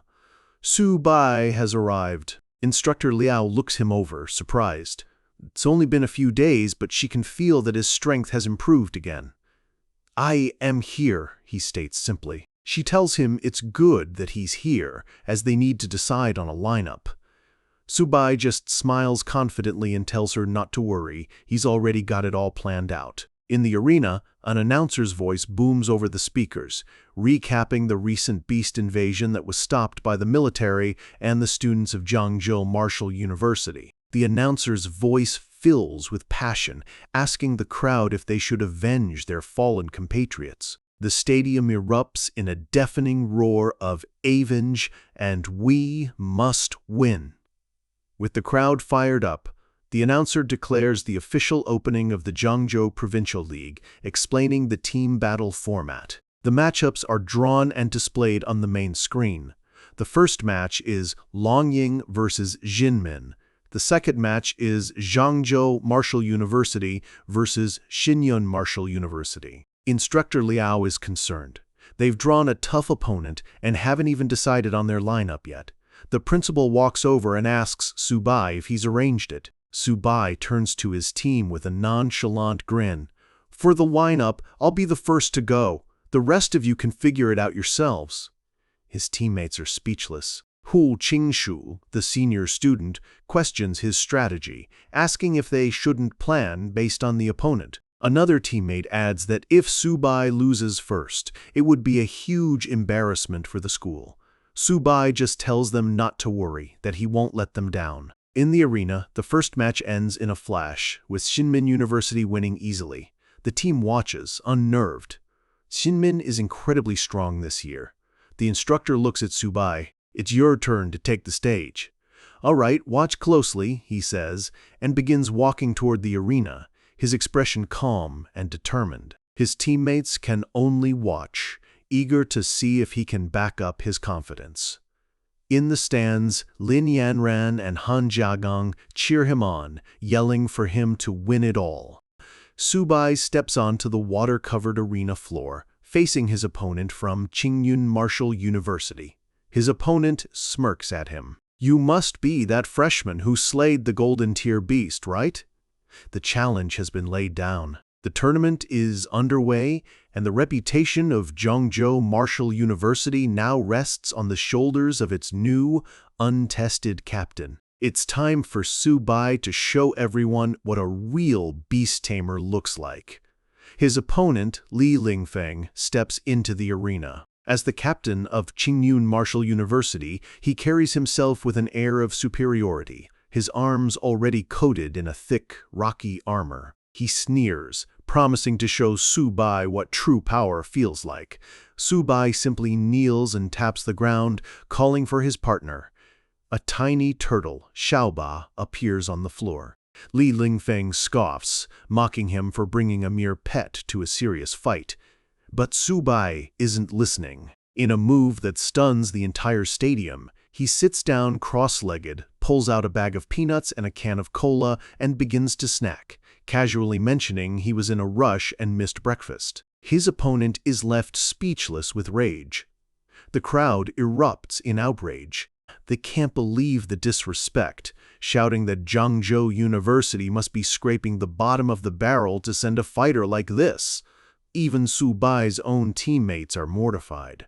Instructor Liao stares in disbelief, muttering about how he's underestimating a mid-bronze rank opponent by eating peanuts and drinking cola on stage. Tsubai takes a slow sip of his drink and glances down at his small turtle. He tells Xiaoba that after eating so many beast cores, it had better not embarrass him now. In an instant, a blinding golden energy explodes from the tiny creature. The sheer pressure washes over the arena, and for the first time, a flicker of fear crosses Li Lingfeng's face. He realizes this is no ordinary pet. Xiaoba's body begins to warp and expand, its legs growing thick and powerful like ancient pillars. In seconds, it transforms into a colossal beast that towers over the entire arena. The crowd's angry shouts turn into screams of shock and awe. Even Tsubai's teammates can only stare, wondering how he got a beast so powerful. Amidst the chaos, Tsubai takes another calm sip of his cola. Without a hint of urgency, he gives a simple command. "Xiaoba, finish it quickly." Li Lingfeng is still frozen, trying to comprehend the monster standing before him.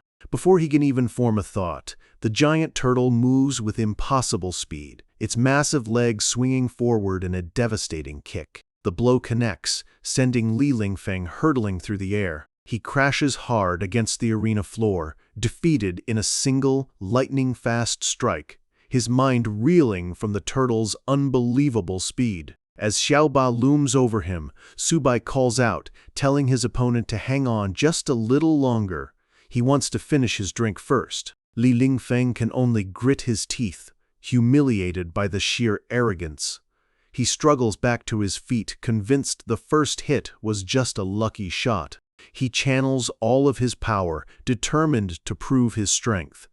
His entire body hardens into solid stone as he yells, challenging the beast to see who is truly tougher. A massive rock spike shoots from his fist, flying straight towards Xiaoba. But Xiaoba simply punches back.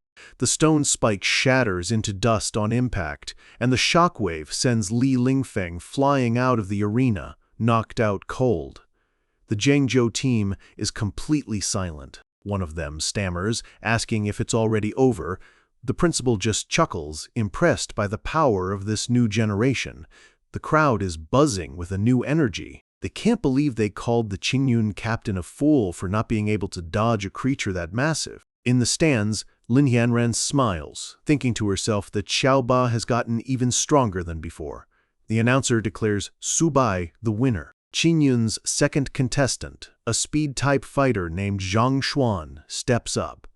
She knows her only chance is to use her agility and never let that monster get close. She moves like a blur across the arena, unleashing a flurry of daggers that harmlessly ping off the giant turtle's shell. She dances around the colossal beast, using her superior speed to stay just out of its reach while looking for the perfect opening. The crowd cheers, thinking her strategy is brilliant. Su Bai's teammates watch nervously. They see that Zhang Xuan is skillfully biding her time, and the turtle seems too slow to land a hit. Instructor Liao mutters that Su Bai is still not taking this seriously. But Su Bai couldn't be more relaxed. He's still sitting on the ground, casually tossing peanuts into his mouth as he watches the fight unfold.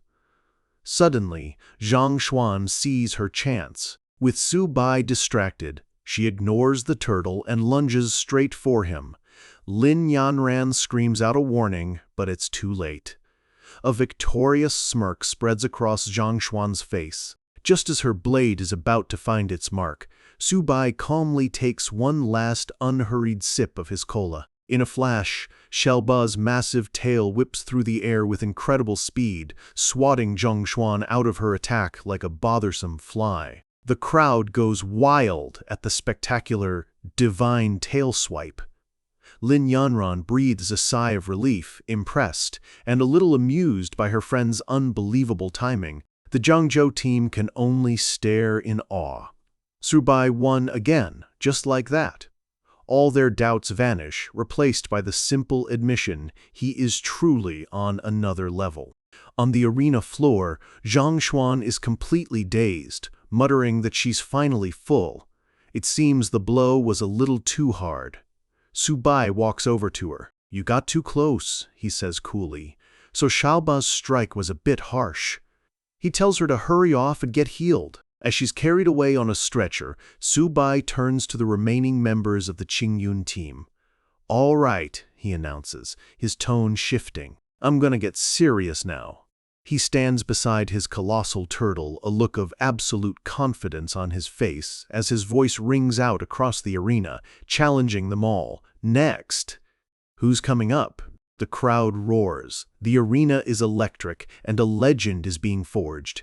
Su Bai, the freshman beast tamer, is rewriting the rules of the tournament, one opponent at a time. The third opponent from Qingyun, a girl with a magic wand, is swatted out of the air by a casual flick of Xiaoba's tail, landing in a heap on the floor.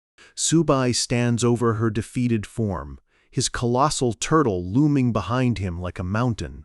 Without breaking a sweat, his voice cuts through the arena. Next, the fourth opponent is sent flying with another effortless swat. As the body soars through the air, Su Bai pulls out his phone, snaps a quick, cheeky selfie with his victorious turtle, and yells again, "Next!"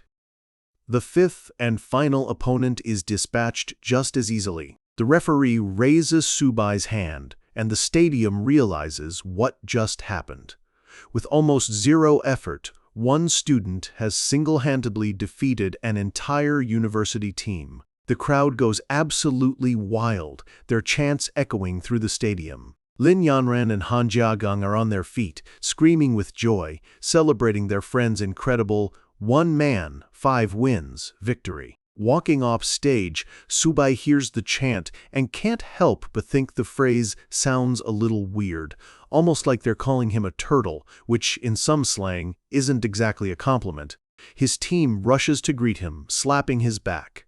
Instructor Liao gives him a proud nod, telling him he's brought great honor to their university today. The announcer's voice booms over the speakers, declaring a lunch break before the second round. All contestants are invited to the cafeteria for a free meal to replenish their energy. The promise of free food is met with another round of enthusiastic cheers. Meanwhile, in the Fuchuan University Lounge, the atmosphere is tense. They're already strategizing, knowing that if they face Zhangzhou, they'll have to deal with Su Bai. His turtle, they admit, seems invincible up close. Their coach has a plan. He turns to their captain, Mao Kai, a poison-type user. He tells him to avoid close combat at all costs and use his long-range poison abilities to wear the giant turtle down. In the Shinmin University lounge, a similar discussion is taking place. Their coach points to what he sees as Subai's obvious weakness, the tamer himself. If someone can just get past the turtle, the match is won. Their top fighter, Li Feng, a warrior who specializes in speed, confidently declares that he will be the one to do it. Their principal agrees, believing the strategy is sound, and tasks Li Feng with finding the perfect moment to strike. After the break, the announcer hypes up the crowd, recapping the thrilling morning matches and praising the students' fighting spirit. He announces that the second round is about to begin with another random draw to decide the matchups. In the stands, one of Subai's dorm mates remarks that with him on the team, the rest of them might not even need to compete. He feels like Subai could take on every school by himself. But a senior teammate brings them back to reality. He warns them not to get cocky, reminding them this is just the provincial tournament. On the national stage, their university has always been crushed. He worries that even with Subai, they're still outmatched. The results of the draw flash across the main screen. The first match of the second round, Zhangzhou Martial University versus Shinmin Martial University. The coach of Shinmin watches Subai take the stage again. It's just as they expected. But he isn't worried. He's confident in the plan they've designed specifically to counter him. Subai leans against his massive turtle and casually tells his opponent, Li Feng, not to look so nervous. He advises him to just endure it for a little while. The match begins. Li Feng, captain of Xinmin, glares at Subai. "Don't be so arrogant," he snarls, activating his clear wind step. In a flash, he creates multiple after-images, zipping around the arena with blinding speed. He becomes a blur, attacking Xiaoba from all sides at once. He lands what looks like a powerful kick on Xiaoba's leg, but the attack does nothing. His foot bounces harmlessly off the turtle's impenetrable hide. He can't believe it. He can't even scratch it. He leaps back and unleashes a furious flurry of kicks, but each one is just as useless as the last. The crowd watches as the turtle seems to grow enraged, roaring in frustration while Li Feng taunts it, daring the massive beast to chase him. Subai's team grows concerned. They can see Li Feng is trying to lure Xiaoba away. But Subai just stands there, seemingly distracted, as if he's looking for something. Li Feng continues his taunts, zipping high into the air above the arena. And then he sees it, his opening. With the turtle distracted below, he dives directly towards Subai, vowing to make him pay for his arrogance. But just as he's about to strike, he freezes. He's completely paralyzed in midair, unable to move a muscle. Below, Subai calmly stands there, still holding his soda. A shimmering golden illusion of Xiaoba appears in the sky above. Li Feng thinks it's just a trick, but Subai's voice cuts through his confusion, telling him to stop playing around and finish the battle. The real Xiaoba unleashes a new skill, Black Tortoise Gravity. An invisible force seizes Li Feng, pulling him helplessly toward the illusion's open mouth as it charges a massive ball of energy. "Wait! What are you doing?" he screams, but his words are lost. The illusion fires its beam at point-blank range, engulfing him in pure, destructive light. The blast sends him rocketing across the stadium, slamming him into the far wall with enough force to leave a massive crater. The entire stadium falls into a stunned silence. Finally, someone finds their voice. "I get it now," he says, his voice trembling. It's not that Li Feng isn't strong, it's that Subai is just too overpowered. How can anyone possibly fight that? The Xinmin principal looks at his captain, buried in the rubble. With a heavy sigh, he knows it's over. They have no choice but to give up. The announcer declares that, facing the overwhelming power of Subai, Shinmin Martial University has chosen to forfeit the match. Next up is Fuchuan Martial University. The crowd buzzes, some baffled that Shinmin would forfeit, while others understand it's better than being utterly humiliated. Subai's team murmurs that Fuchuan's captain is a poison user, and this time it won't be so easy. The match begins. Mao Kai, the captain of Fuchuan, steps into the arena, but instead of taking a fighting stance, he holds up his hands. "Wait," he says calmly, "let's not rush to fight. Subai, I admit you're very strong, and I know I'm no match for you. How about we make a deal?" Subai, still holding his can of soda, looks at his opponent with genuine curiosity. "A deal? What kind of deal?" For every legend, there's a shadow of what's to come. For Subai, that shadow looks like a world-ending dragon, and with every battle he brings that terrifying future one step closer to reality. The final match of the Provincial League begins. His opponent, Mao Kai, starts not with a threat, but with a strange offer. He claims he knows he's no match for Subai, and just wants to discuss the philosophy of beast taming. But all the while, his hand glows behind his back, secretly gathering a sinister, sparkling energy. Subai's brow furrows in confusion. Discuss beast tamers? Now? But then he sees it, a faint green mist swirling around Mao Kai's fingers. He knows this is no friendly chat, and just like that, it clicks. A sly smirk spreads across Subai's face as he sees right through the act. This guy is stalling for time, trying to build up enough power for a devastating poison attack, but Subai has no intention of playing along. With a sharp command, he sends Yaoba charging across the arena floor, ready to end this charade before it can even begin. Mao Kai just smirks, the poison now swirling uncontrollably from his hand.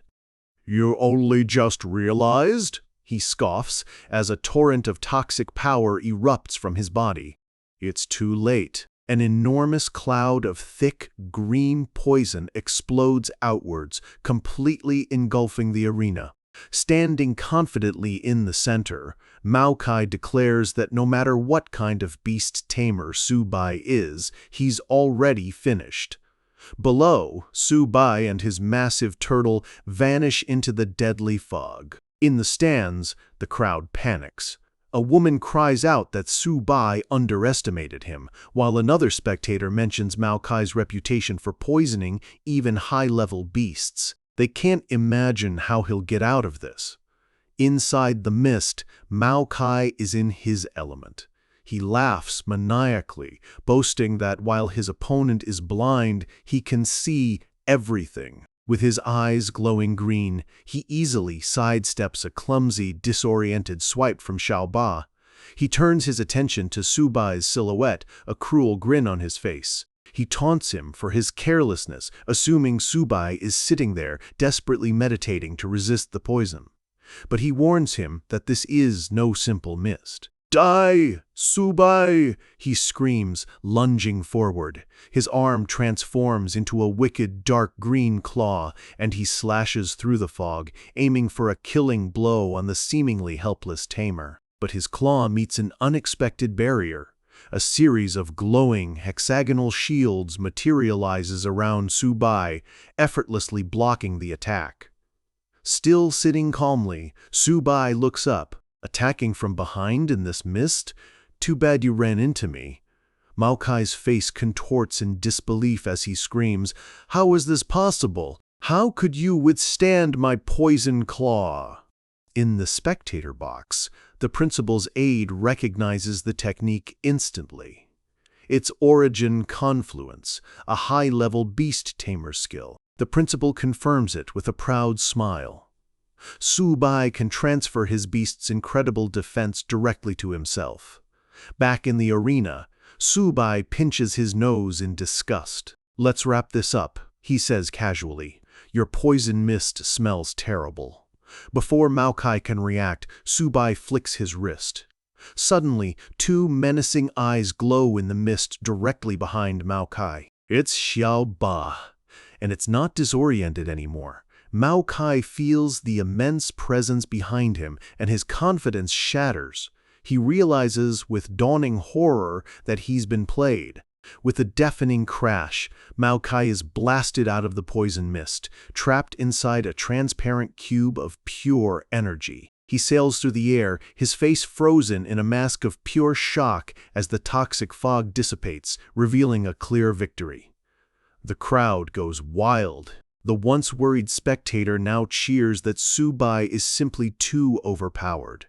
The red-haired woman watches with admiration, clenching her fists, vowing not to be left so far behind. The entire stadium erupts.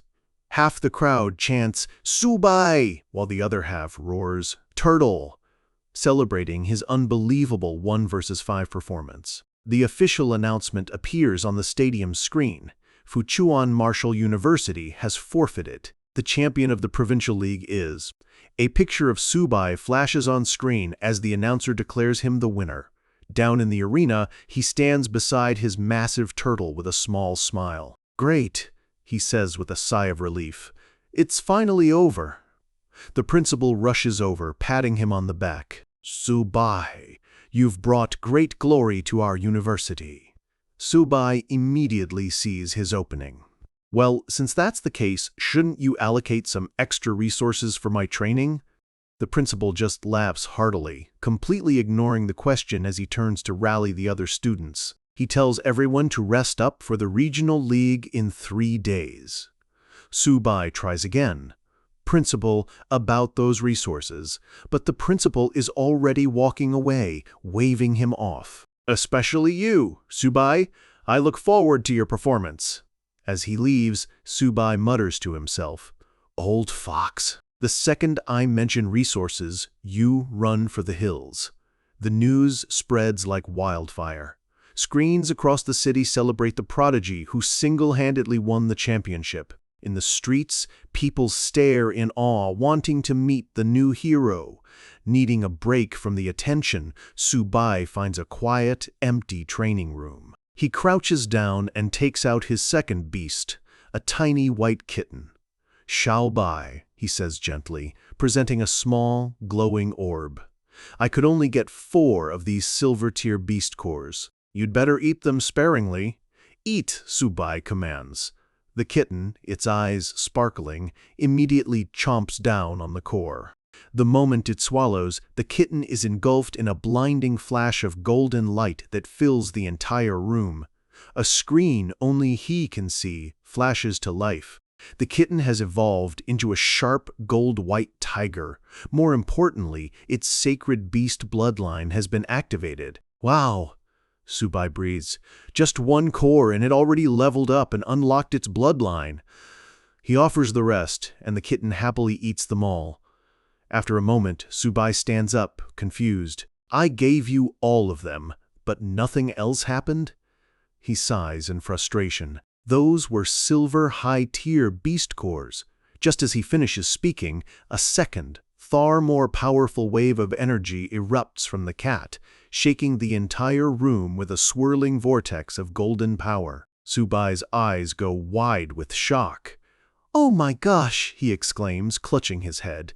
"This is—" The light fades, revealing a magnificent, full-grown white tiger. It's huge, powerful, and radiates an imposing aura. Subai grins from ear to ear. "Now this," he laughs, "is way cooler than Xiaoba." He pulls up its status, and his eyes widen. Bronze mid-tier. 30% of its divine bloodline is now active. It has 3 new talents: an ability to strike 100 times in an instant, a massive tearing effect on its attacks, and a 300% speed boost. Subai looks at the data screen, a smug grin on his face. "Okay," he says, looking at his new powerhouse. "These attributes are simply heaven-defying. Definitely worth it." He walks over and affectionately pats the giant tiger's head. "Xiaobai, good boy," he says proudly. "The regional league is going to depend on you." Scanlation credit page. The scene shifts. We are now in the imperial capital. The camera pans over a luxurious modern villa. a symbol of immense wealth and power. Inside, two powerful-looking men watch a replay of Subai's victory. One of them remarks that Subai has many secrets. The other, dressed in a fur-collared coat, gives a simple command to his subordinate: "Go investigate this Subai." His future may be even more outrageous than Liao Fan's was. With a quiet "yes," a new, dangerous investigation into our hero begins. 3 days later, Subai and his team arrive at the Regional League, held at the colossal the Walheim Martial University. The stadium is immense, a modern fortress that makes their own feel like a practice field. The home crowd is already roaring, their chants for victory echoing through the air. The principal scoffs at their attempt to intimidate them, but Subai notices something else: a large, empty section in the seating area. The principal explains that, with an odd number of teams, one university is about to get very lucky. In the random draw, one team will get a bye, a free pass straight to the next round without having to fight at all. A look of sheer desperation crosses Subai's face. He practically prays, "Please, no bye, please, no bye." He's counting on these matches to earn the rewards he desperately needs to feed his two powerhouse beasts. He turns to the principal, almost begging him to let him compete this time. The rest of the team chimes in, fired up and eager to prove themselves after watching Subai's solo performance. The principal just laughs, reassuring them that everyone will get a chance to compete. But then he adds a little catch: it all depends on the luck of the draw, and Subai is the one drawing the lot. A beautiful announcer appears on the giant screen, her voice filling the stadium as she announces the first matchup. Then, after a dramatic pause, she reveals the team with the first round bye. The screen flashes to the next announcement: Zhangzhou Martial University. The camera zooms in on Subai's face, his eyes wide with utter shock. He is completely, hopelessly dumbfounded. While his team erupts in celebration, the principal claps him on the shoulder, calling him their lucky charm. Lin Yanran teases that he should go buy a lottery ticket, but Subai just slumps in his chair, absolutely miserable. His one chance to fight? Gone, thanks to his own bizarre luck. The first round of matches begins, and the Zhangzhou team can only watch from the sidelines as other schools battle it out. The fights are fierce, but for Subai and his teammates, it's just a long wait. 2 hours pass. The announcer returns to the screen to announce the results of the second round draw, and then she delivers the unbelievable news. The university with a bye this round is still Zhangzhou Martial University. The stadium erupts in outrage, with people shouting that the whole thing must be rigged. Spectators are furious, complaining that they traveled all this way just to see them fight. An official has to step in and assure the crowd that after a thorough inspection, the draw is completely fair. It's just freakishly good or bad luck. The principal and Lin Yanran are laughing hysterically. They've basically stumbled into third place without lifting a finger. Subai, however, is in total despair, clutching his head. "How is it another bye?" he groans. "Can't they just let us compete?" Another hour passes. Finally, it's the last match of the round. The announcer declares the matchup: Zhangzhou Martial University versus Lanzhou Martial University. Subai's teammates are buzzing with excitement, practically begging the principal to let them go first. It's finally their turn to shine. The principal lays out the strategy, sending in 2 of his students first, followed by 2 more, with Subai scheduled to go last for the grand finale. The team stands ready, but Subai knows what this means. With his teammates this strong, his turn will probably never come. The match begins, and he can only watch from the sidelines. The fights are intense. Zhangzhou narrowly loses the first match, but in the second, their fighter Bai Ningbing goes completely berserk, overwhelming her opponent and securing a win. The next win comes from the school beauty, Wang Qingqing, who uses a graceful but deadly whip technique. sending her opponent flying out of the ring with fluid precision. The team celebrates another victory. Lin Yanren notices how much stronger everyone has gotten, influenced by Subai's presence. But Subai is just stewing in his seat, thinking about the military contributions he's missing out on. Next up is Hu Qingshu. He walks onto the stage with a cool confidence and looks at the two remaining opponents from Lanzhe University. "You two can come at me together," he says calmly. "It'll save time." His opponents are stunned by his arrogance, warning him not to get too cocky. The announcer confirms that the rules allow a one-on-two challenge, and the match is set to begin. Subai watches, surprised. "A one-on-two?" he thinks. "This guy really doesn't plan on giving me a chance, does he?" Hu Qingshu simply raises a finger to his lips. "Sorry about this," he says. In an instant, a massive, glowing blue tree erupts from the ground behind him, flooding the stage with ethereal energy. Image H-124031.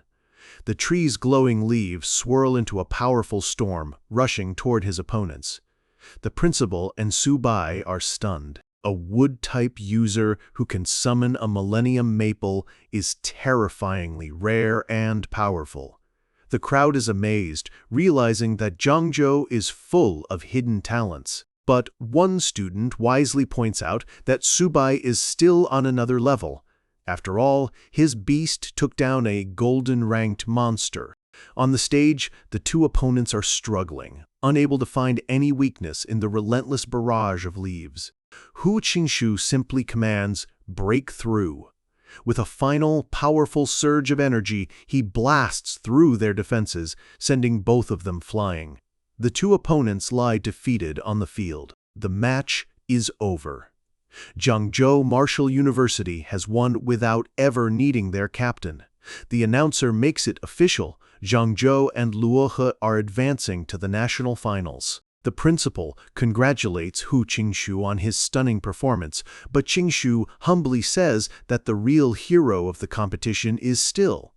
He turns and points directly at Subai. "Subai." Subai is caught completely off guard, yelling back, "What? Are you making fun of me for not even getting to fight?" The whole team bursts out laughing, pointing out that if it weren't for Subai's bizarre luck getting them 2 buys, they wouldn't have won so easily. The principal addresses his victorious team, telling them to rest up for the national finals in 1 week. Then he makes an exciting announcement. On top of their winnings, the school will provide extra resources as a reward. The team erupts in cheers. But Subai just sighs. He's coming home empty-handed, and now he has to figure out another way to feed his 2 very hungry, very powerful beasts. The scene shifts to the luxurious Lin family mansion. In a sprawling training yard, Lin Yanren is practicing ferociously, dismantling training robots with brutal efficiency. Her guardian, Mr. Wenyuan, calls out that it's time to eat. Without missing a beat, she shatters a robot's head with a powerful kick. "I'm not hungry yet," she calls back. "I want to practice for another hour, Mr. Da." Wenyuan watches her with a worried expression. Ever since Subai started dominating the tournament, all she does is watch his matches and train obsessively, pushing herself to the brink. She stops for a moment, her eyes glowing with a fierce determination. She tells him the enhancement pills he gave her are almost gone and asks for more. She wants to increase her strength as quickly as possible. Mr. Wenyuan sighs, pinching the bridge of his nose. He thinks about how she's rejected marriage proposals from the most powerful families in the capital. He looks at her, training relentlessly, and can only wonder, what kind of spell has that boy, Subai, cast on you? In a world where strength is law, Subai stands ready to make his mark. Behind him, the shadow of his divine beast looms, a promise of the absolute chaos he's about to unleash on the national stage. 7 days later, the national finals begin in the legendary Magic City. The entrance to Magic City Martial Arts University is a spectacle in itself. A massive, ornate golden gate towers over them, a clear and blinding statement of the school's immense wealth and power. The crowd is in awe, with people whispering about whether the gate is made of solid gold. It's a level of luxury most have only ever dreamed of. One of Subai's teammates guesses the gate must have cost billions. Their host, the principal of Magic City, corrects him with a smile, clarifying that the materials alone cost a staggering 1.8 billion. He explains that the gate, built by platinum-level experts, is meant to symbolize the university's core belief: only the strong are qualified to protect the nation. A young man in a sharp suit approaches them, introducing himself with a polite smile as Zhang Ming, the vice president of the student council. He formally welcomes the Jiangzhou team and offers to lead them inside, guiding them through the magnificent golden archway. As they walk, one of Subai's teammates grumbles that Magic City is putting on airs, sending just a student to greet their principal. He bets that if they were the team from the Imperial City, the red carpet would have been rolled out. Their guide, Zhang Ming, points to a bizarre modern building, explaining that it's the gravity adjustment training ground. The Jiangzhou principal looks on with pure envy. He laments that, if his own school had a facility like that, they could train hundreds of silver-level students every year. The gap in resources is immense. Zhang Ming leads them to a massive hotel, announcing that the first floor offers a 24-hour buffet. All the ingredients are high-quality monster meat, cooked by top chefs to boost a martial artist's energy, and it's all you can eat. One of Subai's teammates excitedly asks if it's really unlimited. Zhang Ming just laughs, assuring them that Magic City wouldn't let their guests go hungry. Subai's eyes light up with a manic glee. "Great!" he shouts, breaking into a full sprint towards the hotel. Xiaobai, you're in for a feast." Zhang Ming is left completely speechless, but Subai's teammates know exactly what's happening. One of them groans, warning that they have no idea how much his turtle can eat. The other panics, realizing that if Subai gets there first, there won't be anything left. They immediately take off running after him, shouting that they have to hurry or they'll go hungry.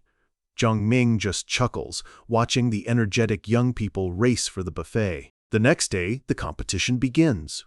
The massive stadium is packed, the air thick with anticipation and the roar of the crowd. The Jiangzhou team looks around in awe.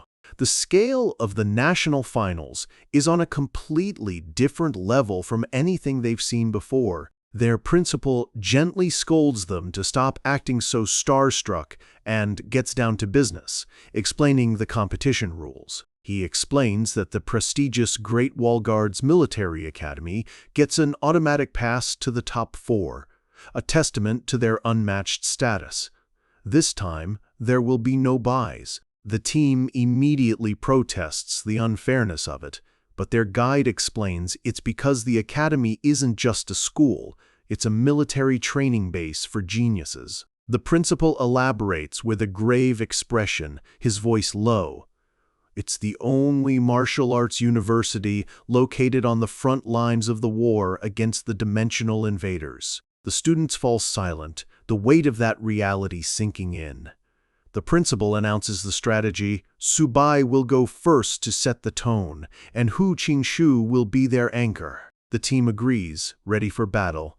Image, H1024, their fighting spirit is ignited. As the announcer quiets the crowd, Subai thinks to himself that it's time to show every school in the nation the true attitude of Jiangzhou Martial Arts University. The match begins. His opponent, a fighter with reddish-pink hair, sizes him up, confirming that he's the infamous Subai. He gives him a thumbs down. He sneers that while it's impressive his university made it this far, this is the end of the road for them. Subai completely ignores him. He tosses a snack into his mouth and calmly tells Xiaoba to finish it quickly. With a massive thud, the colossal turtle lands in the arena, shaking the ground. The newcomers in the crowd are shocked, but those who know him are thrilled. They can see his turtle is even bigger than before. This is going to be good. His opponent is frozen in fear, stammering that the creature is way too big and must be cheating. Before he can finish his thought, A massive shadow falls over him, and he's sent flying out of the ring with a single, effortless swipe. "I don't accept this!" he screams as he soars through the air. Subai, who has now set up a small folding stool and is opening a bag of peanuts, looks up with a bored expression. "You're that weak?" he asks. "I haven't even started on my peanuts yet."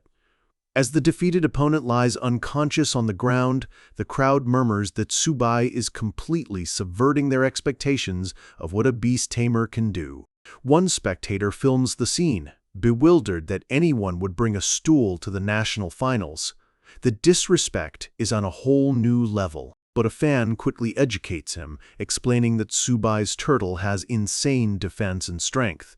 With a beast like that, anyone would be crushing bronze-level fighters without breaking a sweat. The next opponent, a female fighter with a robotic arm, storms into the ring. She points at the snacking Subai and shouts that he is humiliating them. "I'll make you pay," she yells, charging forward. Subai doesn't even look up from the comic he's now reading on his phone, casually giving the screen a thumbs up.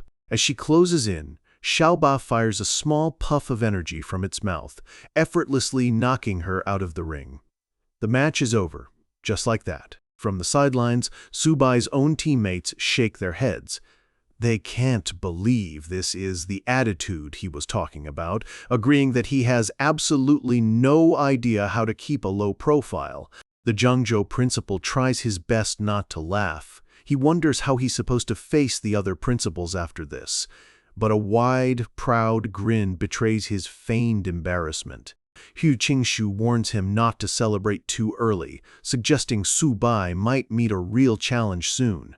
He gestures towards another arena, where the team captain from the Imperial City is fighting. In that match, a hugely muscular fighter leaps into the air, ready to bring down a devastating blow on a red-haired opponent. But in an instant, a massive explosion of fire erupts from the red-haired fighter, completely engulfing his attacker.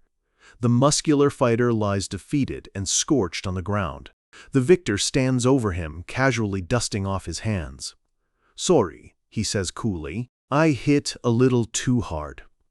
The Zhangzhou principal watches with a serious expression, noting that the fire user is at the peak of the silver level. The rest of the team realizes the terrifying strength they're up against. Hu Qingshu adds that if the Great Wall Guards don't step in, only Magic City might be able to match the Imperial City team, setting the stage for some truly epic battles to come.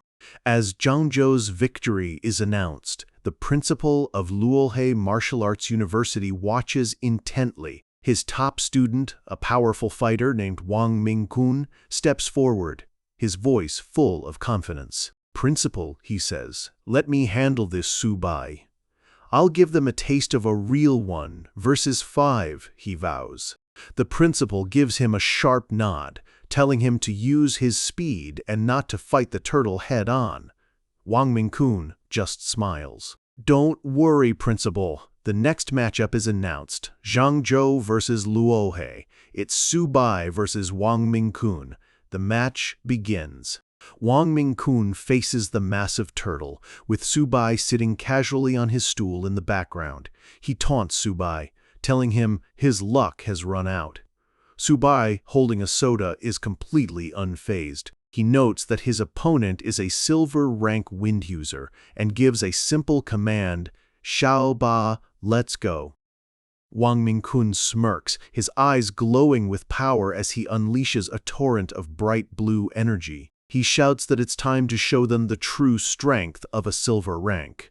A swirling vortex of wind erupts around him, aimed not at the turtle, but directly at Subai. It's a move designed to be too fast and agile for a lumbering beast to counter.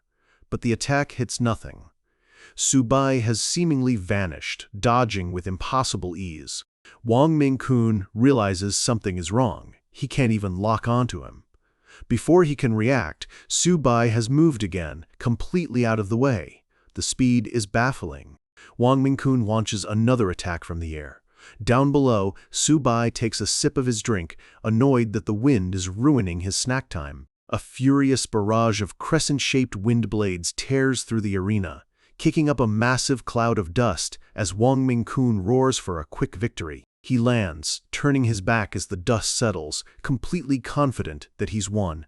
He tells Subai to go rest and recover. But as the dust clears, Subai is standing there completely unharmed, surrounded by glowing hexagonal shields. He gives a mock salute and asks, "What did you say?" Wang Mingkun spins around, his face a mask of pure disbelief. "Source synchronization?" he screams. "How is that possible? He actually mastered Luofan's divine technique." Subai just smirks, crushing the soda can in his hand. He mocks his opponent's confidence in his speed, his tone dripping with sarcasm. "Xiaoba, come back," Subai commands. The giant turtle glows and dematerializes, returning to his side. Subai crouches down. "Since you want to play with speed," he says, "I'll play with you." A small white cat with a golden-tipped tail appears at his feet. He stands up, and the kitten stretches lazily. "Xiaobai," Subai says, "it's your time to shine." Wang Mingkun bursts out laughing, asking if Subai has lost his mind bringing a pet cat to a fight. The crowd joins in, confused, but also charmed by the cute animal. Subai's own teammates are just as baffled, wondering if he's just trying to mock his opponent after already bringing a stool and a soda. The question hangs in the air, how can a cat possibly stand against a powerful wind user? The Zhengzhou principal, however, watches with a knowing calm. He tells his students to just watch, because that is no ordinary cat. Wang Mingkun scoffs, telling him to bring the turtle back out. But Subai just gives his cat a simple instruction. "Xiaobai, don't hit too hard. This is just a match, not a battlefield." In a flash, a massive, glowing golden phantom of a roaring tiger appears behind the tiny cat, its spiritual pressure immense. Wang Mingkun stumbles back, clutching his head in confusion. He wonders if that massive shadow was just his imagination. Before he can finish the thought, the small cat grows, transforming into a massive, muscular white tiger right before his eyes. "It got bigger," he stammers in shock. The crowd is in an uproar. "That's no pet cat. It's a massive white tiger, bigger than any they've ever seen." Subai's teammates stare in disbelief, realizing this must be his second tamed beast. The other principals are equally stunned. Taming a second beast is incredibly difficult, even for a silver rank tamer. They realize Subai has far more secrets than they ever imagined. The white tiger moves with blinding speed, a blur of motion that even the wind can't seem to touch. Wang Mingkun swings wildly at afterimages, completely missing. He can't believe how fast the tiger is. He screams in disbelief, refusing to accept that its speed surpasses the wind itself. The tiger is now just a blur, running circles around him. He gives up trying to chase it and decides on a new target. "As long as I defeat you," he thinks, "I win." He ignores the tiger and launches himself directly at Subai, who is still sitting calmly on his stool, and screams for him to die. But just as he's about to reach Subai, the massive white tiger appears out of nowhere, intercepting him with a powerful pounce. Wang Mingkun's face is frozen in pure shock as he screams, "Impossible!" With a brutal swipe, the tiger sends him flying, his shirt torn to shreds by vicious claw marks. He crashes to the ground in a cloud of dust, completely and utterly defeated. The announcer's voice echoes through the silent stadium. "Zhengzhou Martial Arts University, Subai wins." The other university principals are in absolute shock. A mid-tier bronze tamer just defeated a silver rank captain from a prestigious university. They realize that Zhengzhou has produced a true monster this year, and their school is about to rise. In the Imperial City Martial Arts University rest area, one of the team members scoffs that the fighter from Luohe was just too weak. Another, sipping wine by the window, adds with disdain that this country bumpkin, Subai, with his two beasts, won't be let off so easily if they meet. Their captain, Cao Zixuan, lounges on a sofa, looking utterly bored and arrogant. "This guy is cocky," he says. "If we meet him in the semifinals, beat him to death." His teammate eagerly agrees, ready to teach the country bumpkin a lesson. The battle is over. The massive white tiger stands triumphantly over its defeated opponent, and the announcer's voice rings out once more. "Zhengzhou Martial University, Su Bai wins." Match after match, the result is the same. Another opponent is sent flying, and the announcer declares another victory for Su Bai. An ice user's attack shatters harmlessly against the tiger's might. The outcome is inevitable. Zhengzhou Martial University wins again. With their final victory, Zhengzhou has done the impossible. The announcer congratulates them for advancing to the top 4, and the crowd goes wild, chanting Su Bai's name. In the stands, the Zhengzhou principal has tears streaming down his face, his arms outstretched to the heavens. He cries out that, after all these years, his university has finally made it to the top 4. Back on the ground, Su Bai's teammates are ecstatic, celebrating their school's rise and congratulating him on his incredible performance. The principal rushes over, his face beaming with pride, telling Su Bai he's the greatest contributor to their university in centuries. Su Bai just humbly says it's his duty. The principal, overjoyed, tells the team that making it to the top 4 completes their mission and that their contributions will be richly rewarded. But Su Bai is confused. With the top 4 matches still to go, how could their mission be over? He realizes the principal is planning to settle for 4th place and avoid handing over the massive reward promised for winning it all. The principal tries to reason with him, explaining that their original goal was already achieved.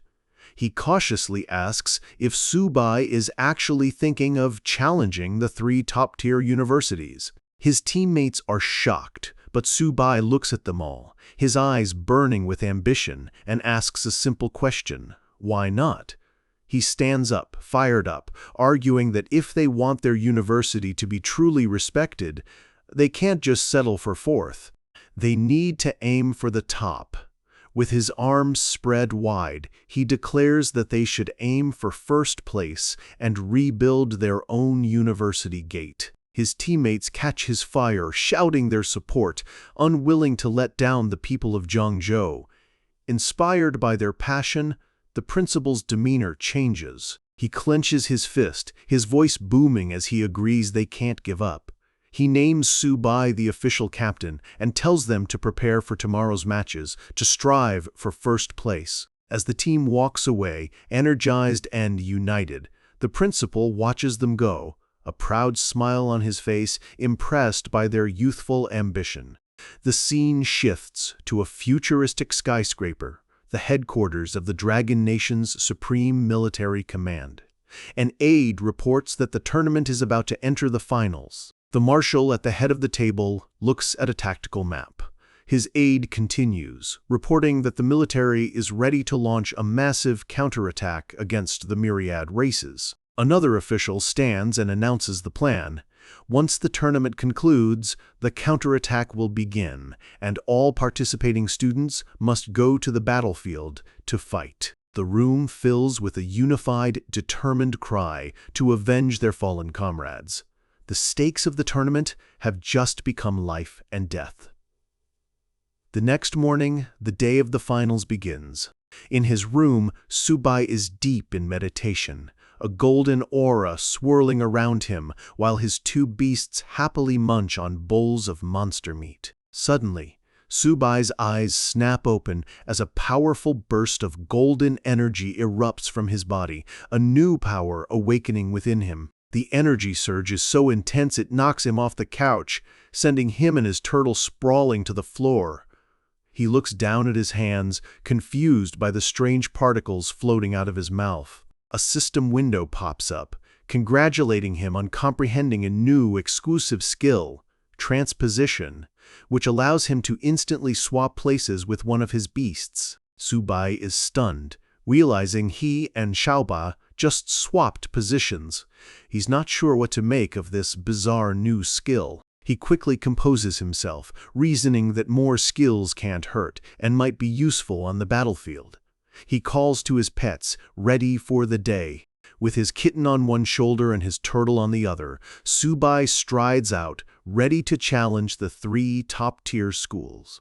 Back at the stadium, the announcer introduces the legendary Great Wall Guardian Military Academy, the first team to take the stage. The academy's history is recounted, a military base on the front lines, established over a century ago.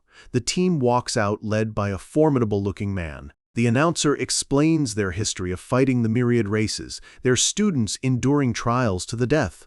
Their motto is revealed: as long as the myriad races exist, the Great Wall will never fall. The crowd buzzes with excitement, marveling at the strength of a university that can hold the front lines. They wonder if the other schools even stand a chance. The matchups for the semifinals are announced. Great Wall Academy versus Capital Martial University, and Modu versus Zhangzhou. The Imperial City team scoffs at the idea of fighting a trash university like Zhangzhou. The first fighter for the Great Wall Academy is their captain, Han Zhan. He is a Lord-level expert, grandson of a famous general, clad in formidable purple-gold armor. The crowd wonders who Capital University will send to face such a powerful opponent. Han Zhan points his spear at the Capital University section and issues a direct challenge to their captain, Wang Yang, to settle things between them. The crowd erupts. It's king versus king. The chant begins, king versus king, king versus king. A figure leaps from the stands, landing gracefully in the arena to face him. It's the captain of Capital Martial University, Wang Yang. He casually rests his spear on his shoulder and smirks, telling Han Zhan not to be a sore loser. His fans in the crowd go wild, screaming his name. The Zhangzhou principal watches with a smile, enjoying the high-stakes matchup. Subai, however, looks on, unimpressed. He turns to his teammate, Luo Yanghao, and with a mischievous grin, tells him he's up first to show them what Zhangzhou is made of, leaving his teammate completely flustered. In the other arena, Han Zhan gets into a fighting stance. He tells Wang Yang to make the first move. The Battle of Kings is about to begin. The national finals have become a battlefield where titans clash, and a single misstep means utter defeat. In this arena, only the strongest and most ruthless will survive. In the king versus king match, Wang Yang unleashes a powerful attack, spinning his spear to create a whirlwind of blue energy as he yells that he won't hold back. The energy coalesces into a powerful projectile that rockets toward Han Zhan. The spectators gasp, recognizing the power of diamond-level battle armor. But Han Zhan is unfazed. His armor glows with a brilliant purple light, effortlessly deflecting every one of Wang Yang's rapid spear thrusts. The announcer explains that Wang Yang is an extreme agility-type fighter, his figure completely invisible within the howling wind he generates. It's a terrifying display of speed. Subai watches the incredible fight, his expression serious. He realizes the immense gap in power between a mid-tier silver and his own bronze rank. Suddenly, Han Zhan sees his opening. He unleashes a devastating move, the sky-splitting slash. A massive wave of golden energy rips across the arena, forcing Wang Yang to a halt. Wang Yang is forced to use his wind attacks defensively, creating swirling shields of air to block the immense power of the slash. The principals in the stands are stunned, recognizing the same move General Han once used to kill a diamond-level enemy. Its power is so terrifying it stopped even the incredibly fast Wang Yang. Analysts are equally impressed, noting that Han Zhan, a control-type fighter, just used an extremely offensive skill as a control tactic. It's a brilliant move, worthy of the #1 military commander. But Wang Yang isn't finished. He channels his own power, meeting Han Zhan's attack head-on. He unleashes a powerful howling wind attack, a massive blade of concentrated air that hurtles toward his opponent. Han Zhan sees the direct clash coming. "A direct clash?" he says from behind his helmet. "Wang Yang, you've lost!" A massive explosion rocks the stadium as their ultimate attacks collide. The dust clears to reveal Wang Yang sent flying backward, his body racked with energy from the impact. The crowd murmurs in shock at the brutality of the attack, questioning why the fight wasn't stopped at a draw. They realize that if Han Zhan had used the edge of his blade, the captain of Imperial Capital would be dead. Wang Yang staggers to his feet, using his spear for support. With a weak smile, he pants that his opponent is amazing and admits defeat. The first round of the top 4 concludes. Great Wall Military Martial Arts wins, with Han Zhan standing as a symbol of overwhelming power. Subai and his team watch from the sidelines. The principal turns to his first fighter, Luo Yongcheng, and asks if he's ready. Carrying his massive broadsword, he simply says, "Ready." Subai encourages him to know his limits and admit defeat if he can't hold on. But Luo Yongcheng just nods firmly, promising not to let Zheng Zhou down. The second round begins. Luo Yongcheng's opponent, Zhong Leijiao, steps into the ring with a sinister smile, wielding 2 short blades. "This is going to be fun," he says. He licks his blade, his eyes filled with a cruel light, and purrs, asking how his opponent wants him to play. Luo Yongcheng refuses to be intimidated. "Bring it on," he yells, charging forward with a powerful vertical slash. But Zhang Leichao sidesteps the attack with ease, a mocking look on his face as he effortlessly blocks the massive blade. He moves in a blur, his short blades flashing as he unleashes a flurry of attacks, completely overwhelming his opponent. Zhang Leichao dances around him, leaving shallow cuts all over his body as he sadistically laughs about writing a few words on him. He continues his cruel game, toying with Luo Yongcheng, who can do nothing but defend against the endless, mocking strikes. The Zhengzhou team is horrified. They see it as outright humiliation, but Subai holds them back. "Not yet," he says fiercely. He knows that Yongcheng is defending his own dignity and the dignity of their entire university. Back in the ring, Zhang Leichao taunts him, asking if he's scared. But Luo Yongcheng, bleeding and battered, stands his ground, growling that Zhengzhou will never admit defeat. "Still not admitting defeat?" Zheng sneers, and with a swift motion, he lands another brutal blow. Luo Yongcheng grits his teeth, forcing out one word, "Never." Zhang Leichao's face contorts with glee as he unleashes a final, brutal flurry, cutting deep into Luo Yongcheng's body. "Let's see how long you can last," he chants. Luo Yongcheng's eyes roll back into his head as he whispers one last time, "Never." He collapses unconscious, his back covered in bloody, humiliating words. The crowd is disgusted by the cruelty, questioning the need for such torture. The announcer declares the winner, Zhang Leichao from Modu Martial University. Subai and his team rush to their fallen comrade's side. "Modu Martial University, you've gone too far!" Subai shouts, his face a mask of fury as he turns to go after Zheng. But Bai Ningbing, the teammate with spiky blue hair, stops him. "It's my turn next," he says, his voice cold and hard. "I won't let this guy keep acting so arrogantly." Bai Ningbing steps into the arena. Zhang Leichao smirks dismissively, but Bai Ningbing cuts him off. "You talk too much." The second round begins. Bai Ningbing wastes no time. "I'll take your life," he snarls, launching forward with his void step technique. He unleashes his white spirit blade technique, a horizontal slash aimed at his opponent's neck. Zhang Leichao barely dodges, realizing his opponent is serious about killing him. Zhang counters with a spinning attack, but Bai Ningbing is already gone. The two fighters become blurs of motion, their blades clashing in a high-speed duel that sends sparks flying across the arena. The fight is terrifyingly brutal, the killing intent palpable even from 100 meters away. Both fighters are pushing themselves to the absolute limit. Zhang manages to land a cut, laughing tauntingly.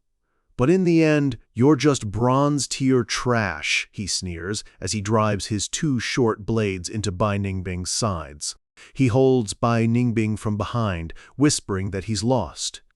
But Bai Ningbing just grits his teeth. Zhangzhou Martial University never admits defeat. In a final, desperate move, he drives his own sword backward, impaling both himself and the man holding him in a fatal, mutual blow. In the heat of battle, honor is everything. For the warriors of Zhangzhou, defeat is an option, but surrender is not. This is a lesson their enemies are about to learn the hard way. With a sword piercing through both of them, Zheng Leishao screams in disbelief, calling his opponent crazy for committing suicide. But Bai Ningbing just grins through the pain, his eyes burning with defiance. "Killing you is enough for me," he snarls. He pushes the blade deeper. "This is how Zhangzhou fights," he declares. "Unlike you, who only bullies the weak, go die!" Zheng Leishao can only scream in terror as his life fades. In his final moments, all of Zheng's arrogance melts away into pure fear. He shrieks for the principal to save him, begging not to die. But it's too late. The Madhu principal can only watch as his student's blade is knocked from his hand. With a sharp command, the Madhu principal intervenes, officially admitting defeat for the round and saving his student's life just in time. The announcer, momentarily stunned, declares that Madhu Martial University has admitted defeat. The Madhu principal separates the two fighters as Bai Ningbing coughs up blood. His own principal rushes to his side, calling his name in concern. The Zhangzhou principal is furious. He holds his wounded student and confronts his counterpart, demanding to know if this is how Madhu students behave, humiliating opponents and then crying for help. The Madhu principal just scoffs, telling Principal Jiang not to think that making it to the top 4 gives his university the right to challenge them.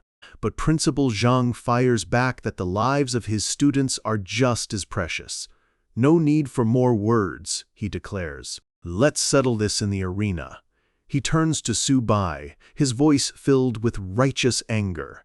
"Su Bai, get on stage. Hit them as hard as you can. Make them pay for messing with Zhangzhou." Su Bai's expression is cold as steel. "Make them pay," he repeats, his voice low and dangerous as he walks towards the arena. Su Bai stands in the center of the arena and issues his challenge. He demands a sincere apology to his teammate if Madhu loses and asks if they dare to accept. Image, H-Chojo015. The crowd erupts. Zhangzhou's supporters roar for an apology, cheering Su Bai on to beat Madhu. Reporters are ecstatic, recognizing a great headline. Zhangzhou pressures top-tier Madhu, strongly demands an apology. In the Madhu section, their captain, Cao Zishuan, sneers at the idea of an apology. Another fighter, Huang Sheng, steps forward, volunteering to teach Su Bai a lesson about the gap between their schools. Huang Sheng walks into the arena with a cocky smirk. "Are you here to apologize?" Su Bai asks coldly. Huang Sheng just laughs, saying apologies are for the weak. He preaches that strength is right and power is the only truth. Su Bai just nods. "Well said." Then, with his hands behind his head, Su Bai calls for Madhu to send up another fighter, claiming he's in a hurry. The crowd is stunned by his arrogance, wondering how he can possibly take on 2 at once. Su Bai gestures for them to come at him. The Madhu team is furious at the provocation. The Madhu principal roars for his team to use their strength and show Zhangzhou that their dignity cannot be trampled. Cao Zishuan steps into the arena, drawing his twin swords of ice and fire. He tells Su Bai he'll make him understand his place. Experts in the crowd recognize the legendary weapons and wonder if Cao Zishuan has also mastered the ultimate technique of the Ice-Fire War God. Huang Sheng tells Su Bai he'll give him time to summon his beasts, warning him he might not get another chance. Su Bai just thanks him for his kindness. But Subai adds, a crackle of energy erupting around him. I don't need a beast to deal with you. Cao Zixuan laughs, shocked that a beast tamer would dare to fight them hand to hand. The Zhangzhou principal, however, knows exactly what's happening. He's activated origin synchronization, this brat. So Zixuan and Huang Sheng charge forward, shouting that Subai is arrogant and asking for death. Subai's eyes glow with power. He activates a barrage of skills all at once: Sharp Metal Spirit, Sharp Metal Phantom, and Earth Spirit Possession. Now, he says, his body glowing with a powerful aura, let's settle the score with Madhu. He launches himself at his two opponents. He moves like a phantom, effortlessly punching Huang Sheng in the face and then appearing behind Cao Zixuan to dodge his sword strike with impossible speed. From the sidelines, an expert is shocked, realizing Subai's speed has already reached gold tier. He can't believe a beast tamer's body can be this strong. Hu Qingshu reminds his companion of the legendary Luolfan, who became incredibly powerful after mastering origin synchronization. Subai appears right in front of Cao Zixuan and asks a simple, chilling question. Have you ever felt powerless? Cao Zixuan admits Subai has earned his respect, but then unleashes his ultimate attack, Lava Breath. Subai is already gone, using his vanishing void step. Is this all you've got? He asks from behind. As the lava breath explodes, Subai appears beside Cao Zixuan, remarking that he's still too slow. He delivers a vicious kick that sends Huang Sheng flying, then lands 7 more precise hits. These 7 hits, Subai declares coldly, are for the 7 cuts Yongcheng took. He turns to Cao Zixuan and taunts, "Come at me if you dare." Cao Zixuan is furious. Subai just smirks. "Perfect," he says. "I wasn't done playing yet." The chapter ends with a promotional message. When pride is on the line, even the most powerful can be pushed to their breaking point. In this arena, a battle of wills is about to erupt into a war. Cao Zixuan, his face contorted in a mask of fury, screams in outrage as his twin swords burn with an intense, uncontrolled energy. He unleashes a series of wide, sweeping slashes, but Subai is just too fast. "So disappointing," Subai says, easily dodging the attacks. Subai continues to mock him, appearing and disappearing in a blur of motion. "Is this all Modu's prodigies have? You're too weak," he taunts. With a final, powerful leap, Subai brings his foot down in a devastating axe kick. Cao Zixuan manages to block, but Subai is already bored, effortlessly deflecting another desperate swing. The force of their clashes sends shockwaves through the arena, kicking up dust and debris. "Prodigy?" Subai asks, a sneer on his face. He plants his foot firmly on the defeated Cao Zixuan's face, looking down with utter contempt. "Sorry," he says. "I love beating prodigies the most." From the ground, his face twisted in humiliation and rage, Cao Zixuan chokes out, "I will kill you." Subai's eyes narrow. The real fight is about to begin. "Not much skill, but quite a temper," Subai remarks, as Cao Zixuan explodes in a furious, fiery aura, screaming that he will kill him. The Zhangzhou team grows worried, realizing Cao Zixuan is using a suicidal killing move and has lost all control. Engulfed in flames, his sanity gone, Cao Zixuan roars, "I want your life!" Subai, however, looks almost pleased. "Finally, something interesting," he says, as a massive golden barrier materializes around him, a technique borrowed from his turtle. "Impossible!" Cao Zixuan screams, unable to believe his twin swords can be blocked. Subai just smirks. "Is that all you've got? Then I'll strike back." With a powerful shout, Subai unleashes a shockwave from his barrier, sending Cao Zixuan flying into the air. The twin swords are knocked from his hands, clattering to the ground with a deafening crash that cracks the arena floor. The spectators are in disbelief. They can't believe Subai has such a terrifying killing move, one powerful enough to crack a golden-level arena. Subai picks up the two legendary swords. "Seeing how you act, you won't apologize or compensate," he says calmly. "So these will be considered compensation."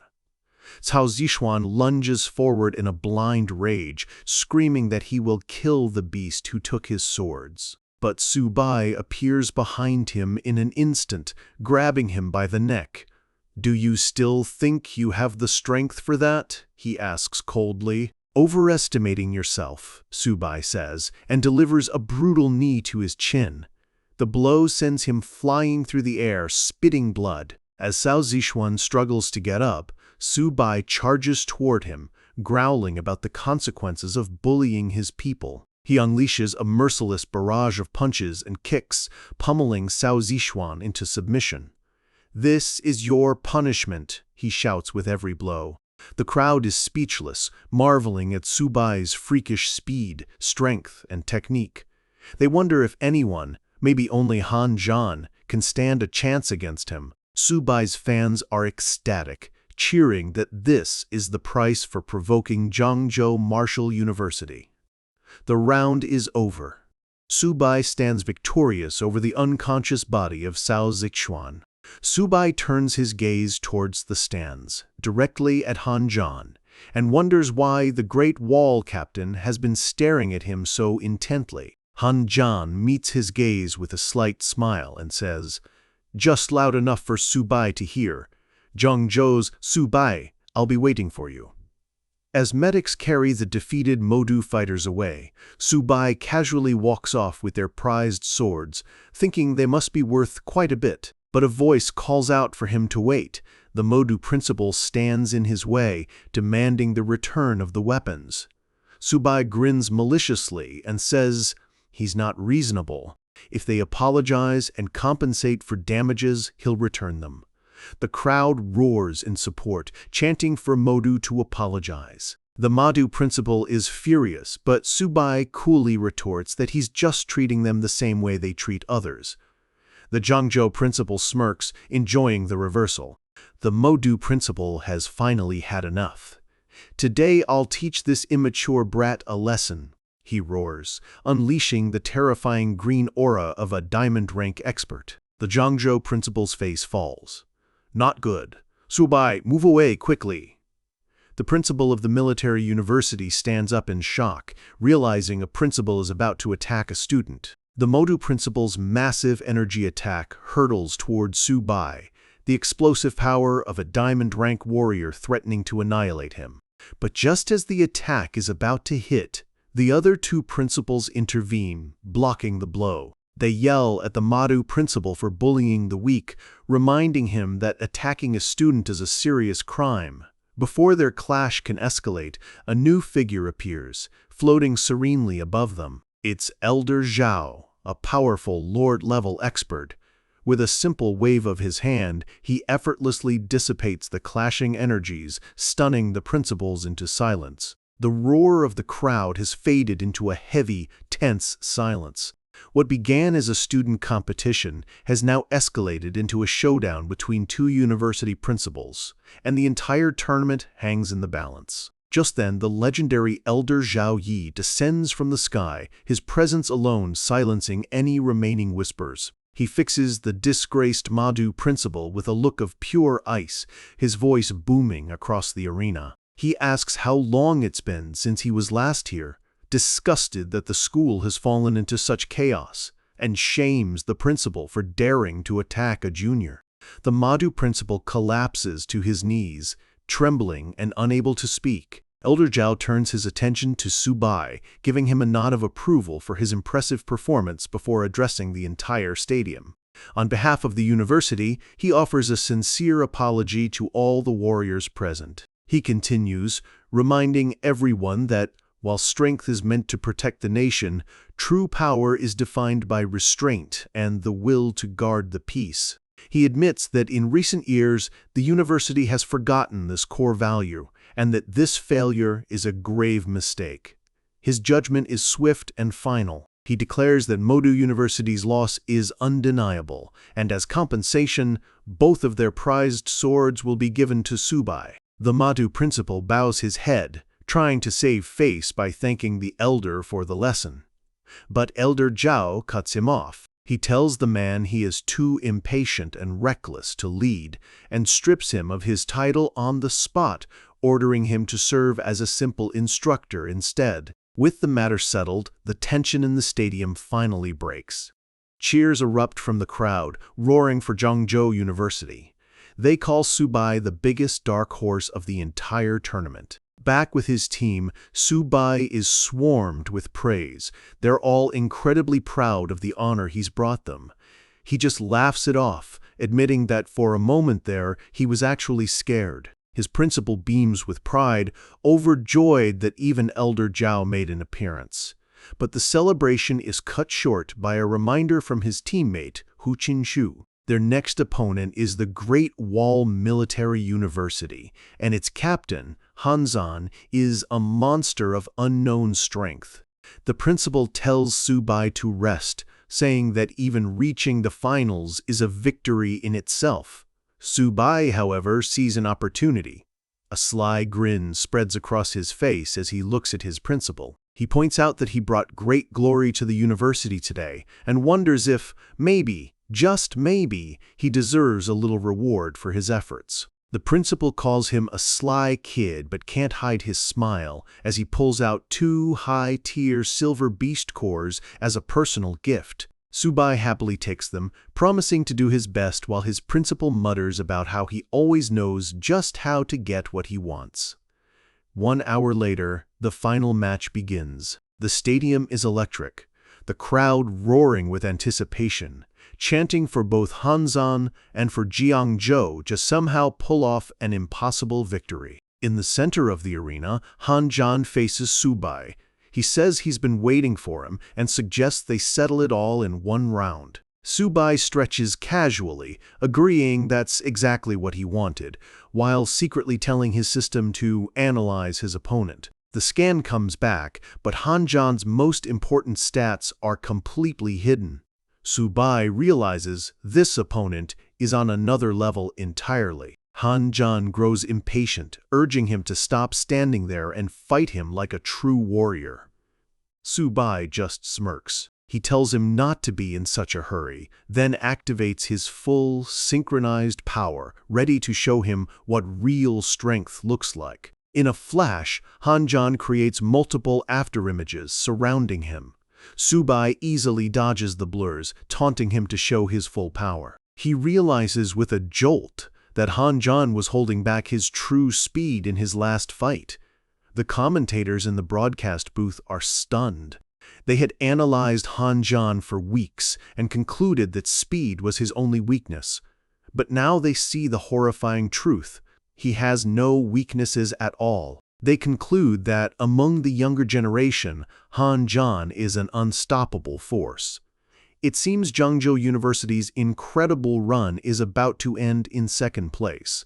Subai throws a punch, but Hanzan blocks it without effort, telling him that's nowhere near enough to challenge him. They exchange a blinding flurry of attacks, their power and speed perfectly matched. Subai thinks to himself that this man, forged on a real battlefield, has no openings.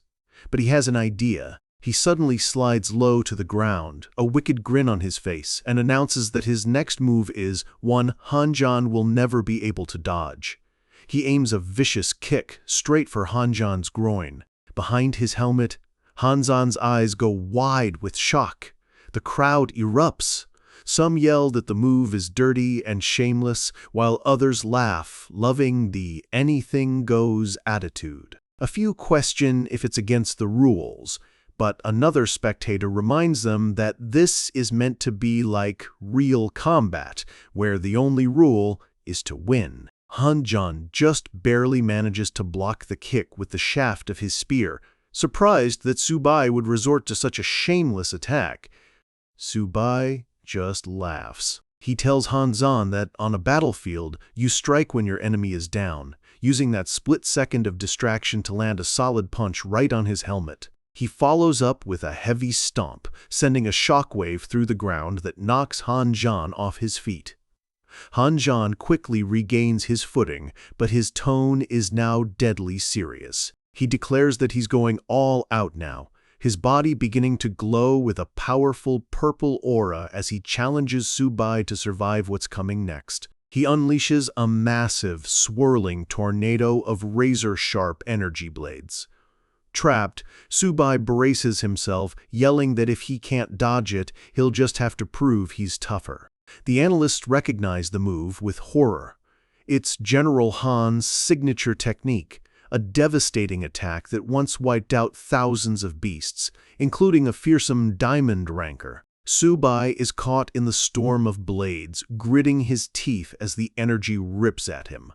He mutters that Hanjan is really not holding back. He's thrown backwards by the sheer force of the assault, completely overwhelmed by the power. Hanjan stands over him, demanding that Subai show his true strength, refusing to believe this is all he has. From the sidelines, Subai's teammates watch in shock, wondering if he's actually lost. They know that no one should be able to withstand an attack of that magnitude. But down in the arena, Subai struggles to his knees, gripping the two swords he won from Madhu. With a look of pure determination, he tells Hanzan that he left him no other choice. He raises the swords to the sky and calls out to his partners, Xiaoba and Xiaobai, telling them to come out and help him beat this guy. The swords erupt in two massive pillars of light, one yellow, one blue. From the light, his two divine beasts emerge in their full, terrifying glory. Hanjan watches with a grim smile, satisfied that Subai is finally revealing his full power. With Subai now riding on the back of his colossal turtle, he and his two beasts charge forward, yelling that Hanjan is dead meat. The ferocious white tiger leaps into the air, roaring for Hanjan to prepare to die as it dives in for the attack. The battle becomes a chaotic 3-on-1 assault. Even someone as powerful as Hanjan is pushed onto the defensive, struggling to fend off the relentless attacks from two god-tier beasts and their master. Finally, his armor shatters and blood trickles down his cheek. Subai calls out, telling him to stop pushing himself and that there's no shame in admitting defeat. But Hanjan's eyes begin to glow with a terrifying purple light. He speaks through clenched teeth, admitting that he never wanted to use this next move because it's a power he still can't fully control. But now, he has no choice. He screams as an uncontrollable wave of raw purple energy explodes from his body. Subai is blown back, shocked by a power that feels anything but human. His system flashes a frantic warning of extreme danger. Across the arena, Hanjan's face is a mask of pure madness, a chilling, blood-streaked grin spreading across his lips. He declares with absolute certainty, "Subai, this round, you're destined to lose." The final battle has reached its terrifying peak. A storm of uncontrollable energy tears across the arena, and in its heart, a champion will be forged or a hero will fall. The crowd watches in frozen terror. They all know the saying, below the gold rank, everyone is nothing more than an ant. Hanjan is clearly at the peak of gold, and no matter how strong Subai is, as a mere bronze, this is a gap he can't possibly cross. Consumed by his own power, Hanjan lets out a final, agonizing scream as a massive pillar of purple energy erupts from his body. Subai is caught directly in its path, straining against the immense pressure, knowing he can't take this hit. But just as the attack is about to swallow him whole, Subai makes a desperate call to his beast, a new skill flashing in his mind as a green light envelops him. In a blinding flash, Subai vanishes. The devastating wave of purple energy slams into the empty ground where he stood just a millisecond before. The explosion rocks the entire stadium, a terrifying display of the raw, untamed power Hanjan just unleashed. But from the smoke, Subai emerges, perched safely on the shoulder of his massive white tiger. He gives the command, knowing his opponent must be completely drained after that attack. The principals and analysts are speechless. They stammer, trying to comprehend what they just saw, recognizing it as a spatial power far beyond the reach of any student. The principal of Jiangzhou realizes it's a variation of a legendary skill and wonders if Subai's talent might one day rival that of the great heroes of the past. The students in the crowd are just as confused, wondering if this is even a gold-level league anymore, with some shouting that the fighters are going to tear their entire university apart. As the smoke begins to clear, the entire stadium holds its breath, waiting to see who is left standing. And then, the victor is revealed. The massive white tiger stands over the defeated and bloodied form of Han Zhan. Subai looks down at his opponent with respect. He admits Han Zhan is a true monster, but looking up, Han Zhan concedes. This time, Subai has won. The Jiangzhou team is in stunned silence. The principal can barely get the words out, whispering in disbelief, asking if Subai really won. Then, the official announcement echoes through the stadium, confirming the impossible. The overall champion of this year's league is from Jiangzhou Martial University, Subai. The stadium erupts. His teammates leap into the air, screaming his name. The principal collapses to his knees, weeping with pure joy, shouting that he knew Subai wouldn't let him down as the crowd chants his name over and over again. Subai's face appears on the giant screen, and he gives a small, exhausted wave to the roaring crowd, who continue to chant for him and his university. In the stands, his friend Lin Yanran cheers with all her heart, shouting that her brother Subai is the absolute best. Miles away, in the Su family living room, his sister jumps for joy on the couch, screaming that her brother is the champion. His parents stare at the television, their faces filled with overwhelming pride. His victory is absolute. The name of the new champion rings out. After the match, Subai is mobbed by reporters, all shoving microphones in his face, desperate to get a word from the new national hero. The principal heroically pushes through the crowd, shielding his student and telling everyone to back off, insisting that Subai needs to rest. Once they're clear, the principal whispers excitedly that, as the national champion, all the military rewards are his. When Subai asks how much, the principal boasts it could be over 600 million. Subai, his face covered in fake bandages, grabs the principal, his voice cracking with greed as he jokes that he wants to go back and fight Han Zhan again. The news of his victory spreads across the entire nation, with his face displayed on jumbo screens, celebrating the unbelievable talent of the new champion. The military awards him a first-class hero medal and tens of thousands of credits. But the biggest prize is for his school. Jiangzhou University is now ranked first in the nation, with its annual funding skyrocketing to an unbelievable 50 billion. Everywhere, people are talking about the boy who defeated all the major schools by himself. But rumors also spread that he was seriously injured in the final battle, and no one knows where the new hero has gone. The hero himself is fast asleep in his hotel room. He stretches after a long, deep rest, his two loyal beasts snoozing peacefully beside him. He wonders just how long he's been out. A female classmate, Manny, is standing quietly in his room. She tells him he's finally awake and that the car is waiting to take them home. But as she helps him with his blanket, Subai gets a familiar glint in his eye. Before they go back, he stands up and points dramatically, announcing that he's taking his two beasts to the enemy's cafeteria for one last feast at their expense. His pets wake up excited as Manny just laughs, knowing the rival school is about to lose a lot of food. Back at Jiangzhou Martial University, a massive celebration is underway. One student jokes that with their new 50 billion in funding, they can build a gate even more magnificent than the one Subai coveted at the rival university, as the crowd roars a hero's welcome. The principal addresses the entire student body, speaking of their historic victory and welcoming their champions home. He then gestures to Subai, inviting the captain who led them to glory to give a speech.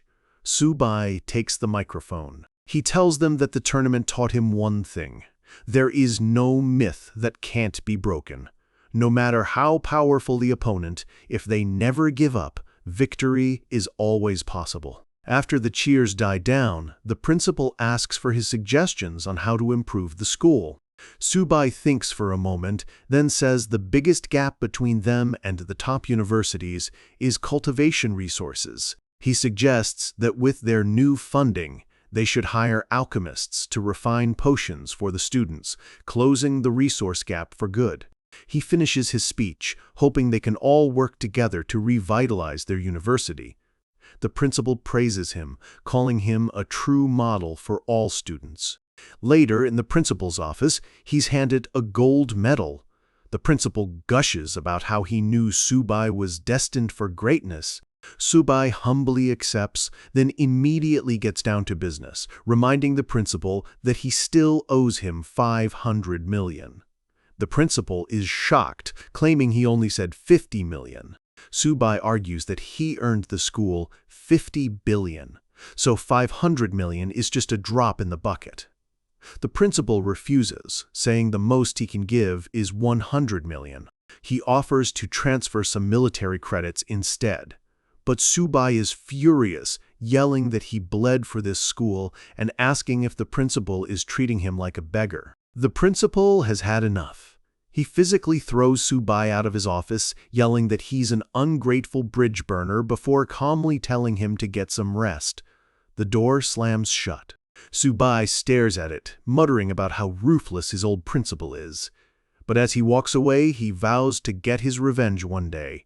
For now, 100 million is fine. It's more than enough to level up his two beasts. Outside his dorm, a crowd of female students has gathered, hoping for a glimpse of the new campus hero, only to be told they're in the wrong place. Inside, Subai is worlds away from the fame and commotion, quietly feeding his two loyal pets and telling them to eat slowly. He lies on his bed, exhausted but deeply content. He praises his two beasts for their incredible performance in the league, telling them to keep up the good work. As he rests, a golden light suddenly envelops his body. He sits up, surprised, a single thought in his mind. He's leveling up again. A new chapter of his journey is about to begin. With the championship won, a new legend is born. But for Subai, the real battle has only just begun, and the shadows of his divine beasts are growing larger than ever before. His system screen lights up with incredible news. His turtle, Xiaoba, has evolved, becoming a true earth spirit turtle. Its bloodline has awakened even further, and with the boost, Subai himself has broken through, reaching the silver initial stage. Xiaoba's defense is now 10 times stronger, and it can draw endless energy from the earth itself. In his dorm room, a newly chiseled Subai cheers, amazed that he instantly leveled up to silver. The money was definitely well spent. He encourages his turtle, now glowing with power, to keep eating and growing stronger. Just then, his other pet, Bai, is engulfed in a flash of golden light.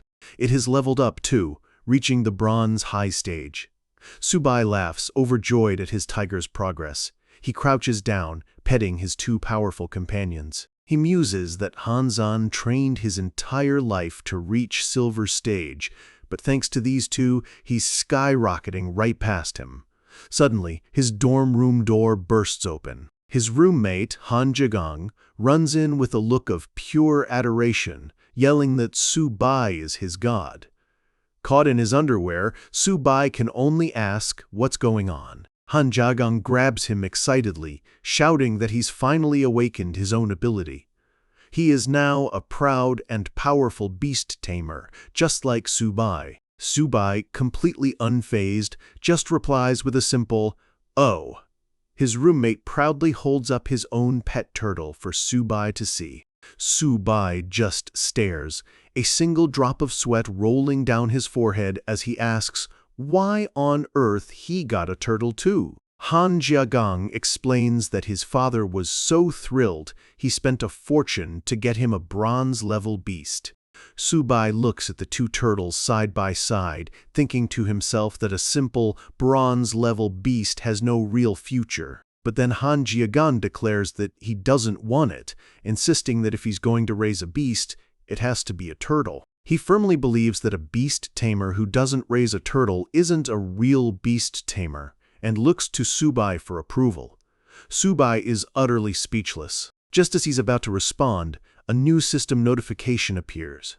He's activated a new talent called Dominion, which allows him to help loyal allies awaken their own beasts. The system notes that his friend's turtle has a trace of a sacred bloodline. He realizes he can make his friend truly powerful, and as Han Jiagan continues to ramble, Subai just thinks, "Let me see that turtle." Thanks to Subai's victory, Zhangzhou Martial University has been transformed. It's now a top-tier school, and a massive crowd of new students has gathered for enrollment, all inspired by the new champion and eager to learn from him. An instructor addresses the excited crowd, welcoming them to the university. She then gives them their first instruction to release their tamed beasts. One muscular student excitedly pulls a turtle out of his backpack, shouting for his beast to come out. The instructor looks at him, surprised that his beast is a turtle. The student enthusiastically replies that of course it is. You can't come to Zhangzhou University and not raise a turtle. Suddenly, the entire crowd reveals their own pet turtles, and the bewildered instructor wonders if this is an enrollment event or a turtle convention. She points at the first student, skeptically asking if he's even a beast tamer, noting he has zero mental energy and looks more like a martial artist. And his turtle? Isn't that just a common soft-shell turtle from the market? She turns to another student, pointing out that he's a lightning ability user, not a tamer. The lightning user shouts back defiantly that he doesn't care. He wants to join the beast tamer department and be in the same class as Subai. Another chimes in, saying he's raising a thunder turtle, so what's the problem? He muses that maybe if he stays in the department long enough, he can create a true Thunder King turtle. As Subai walks by, he's completely confused, wondering why there are suddenly turtles everywhere. The hopeful students continue to chant their one unified dream. They all want to be beast tamers and join his department. Subai has unintentionally started a worldwide trend. His fame has exploded. He's no longer just a student.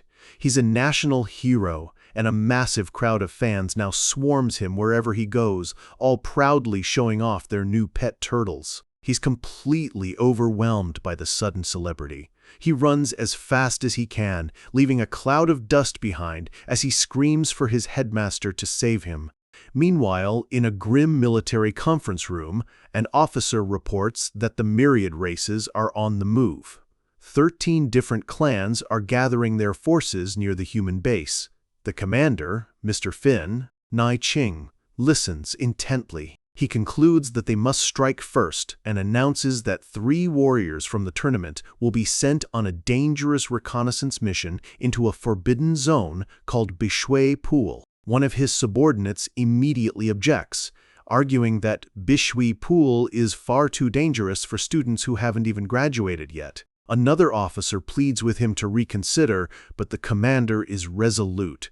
He believes they are warriors who must face the enemy eventually and that they are capable of completing this mission. He adds that as long as he holds the line, the enemy's strongest fighters won't dare to move, making this reconnaissance absolutely critical. With his mind made up, he gives the final order to execute the plan.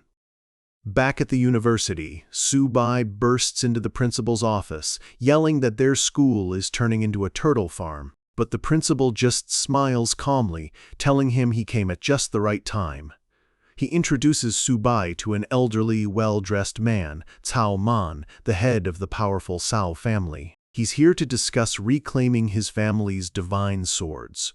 Subai looks around the room, which is filled with other intimidating, powerful-looking men. He asks why they're here, confused, since the swords were gifted to him as spoils of war. One of the Cao family guests leaps to his feet, shouting that the weapons belong to their family, and that if it weren't for Elder Zhao's ruling, they wouldn't even be here negotiating. Subai just smirks, mocking their hostile attitude. Before things can escalate, the principal slams his hand on the desk. "This is Zhangzhou Martial University," the principal declares firmly, "not your territory. Whether Subai sells or not, and at what price, is entirely his decision." The head of the Soar family turns to Subai and tells him to name his terms. Subai leans back, pretending to think, and says he's actually grown quite fond of the swords. A woman in the room tries to persuade him, suggesting he trade the useless scrap metal for valuable resources to prepare for the coming war. Subai pretends to consider her words, tapping his chin and admitting she has a point. In that case, with a predatory grin, he names his price, 10 billion. The room falls into a stunned silence, then erupts in outrage. One of them yells that they could forge new divine weapons for less. Subai calmly corrects him. He agrees the weapons aren't that useful in his hands, but in Cao Zixuan's hands, he continues. They are his lifeline. He then poses a chilling question. "Are you saying your son's life isn't worth 10 billion? The man is left speechless. Another guest accuses him of outright robbery, but the principal just watches with a proud smirk, thinking that they're finally seeing how cunning his student truly is. After a long, tense silence, the head of the Cao family raises a single finger. With a heavy, resigned voice, he agrees. 10 billion. It's a deal. Subai claps his hands together, praising him as a true family head. Salman says the money will be transferred today, and he expects the swords returned immediately. "Rest assured," Subai says with a dismissive wave. "Money in one hand, goods in the other. No tricks." As the fuming Cao family leaves, he calls after them, telling them to relax and take care. The deal is done, and Subai is now incredibly rich. The glory of the tournament is already fading into memory. Now, the real war begins, and Subai is about to show an entire army what a true beast tamer is capable of. At Imperial Capital Martial University, the air crackles with patriotic fire. A stern-faced man holds up a summoning order from the Great Wall, declaring that they are the nation's chosen prodigies. When humanity goes to war, he roars, "It is their university that will lead the charge." He turns to a massive sea of students, their silhouettes forming a single, unified army. His voice echoes across the field, calling on them to fight for their nation and the everlasting glory of their people. It's a powerful call to arms, and you can feel the weight of duty settling on this new generation. Meanwhile, at Magic Martial University, a new principal delivers a similar speech. He tells his students that in times of war, they will always be on the front lines, reciting a famous poem about dedicating one's life to their country with no desire to return. The students respond with a thunderous roar, their fists raised high. They are young, passionate, and ready to fight, shouting their desire for their names to be etched in glory for all time. 3 days later, the scene shifts to the Great Wall Fortress. The atmosphere here is completely different. Cold, tense, and professional. A soldier barks orders telling everyone to hurry. The main battle begins tomorrow, and the magic crystal cannons must be checked again and again. The preparations are urgent. Another order rings out to ensure the cannons are fully charged. No mistakes will be tolerated. They are to stay alert and eliminate any enemy scouts within 50 miles on site. The stakes are incredibly high. Amidst the military hustle, Subai's friend observes that all the other prestigious universities are geared up in full armor, while their school is stuck in regular uniforms. He complains that with all their new funding, they should at least be able to afford proper gear. Their principal overhears and explains the harsh reality. Even with their new wealth, military resources can't be bought with money. They must be earned with military merits, something their school has none of. Just as he finishes speaking, a piercing alarm blares through the fortress. The enemy is attacking. A military officer quickly informs the university leaders that the enemy has launched a surprise attack. All students and faculty are now ordered to assist in defending the Great Wall, but no one is to leave the city to engage the enemy without direct orders. A sharp, unified, "Understood" echoes from the group. Immediately, the school leaders begin to rally their students. The principal of Imperial Capital Marshal, glowing with a golden aura, shouts for his students to follow him to the Great Wall. The battle has begun. As they rush up the fortress stairs, one of Subai's classmates admits he's nervous. The principal tries to reassure him, saying their only job is to defend the wall. But as the students reach the top and look out over the battlefield, their faces freeze in absolute shock. One of them stammers, This is a..." Before them stretches a terrifying, seemingly endless ocean of monsters, a full-blown beast tide. A monstrous roar rips through the air, and the sheer scale of the horde drains the color from their faces. The student who was nervous just a moment ago is now whispering in horror. Giant wolves howl as massive armored beasts charge forward. The students are completely overwhelmed. One asks how they could possibly kill so many. Another mutters that this isn't a battle, it's a meat grinder. The principal tries to calm them, reminding them that the military is the main force and their job is just to cooperate. But Subai, ever the opportunist, sees something else entirely. With a sly look, he asks the principal if the order not to attack applies to his pets. He thinks to himself that with so many beasts, this is a perfect opportunity to level up. The principal immediately cuts him off, his voice sharp, reminding him that this is a real battlefield and not the time for messing around. Suddenly, a series of deafening booms shakes the fortress. The magic crystal cannons unleash massive beams of energy, tearing through the front lines of the beast tide. Even the principal is impressed by their terrifying power. On the command platform, a military commander yells for the cannons to be charged again. The battle is just getting started. But the barrage wasn't enough. Subai points towards the wall, shouting that the beasts are breaking through. The principal roars for everyone to get ready for battle. A commander issues the next order. Platinum-level warriors are to engage the enemy. From the top of the wall, powerful fighters leap into the fray, their bodies glowing with powerful auras. The air explodes with light and sound as the warriors clash with the beasts, decimating the frontline monsters in a chaotic display of power. As the platinum-level warriors hold the line, the commander calls for the next wave.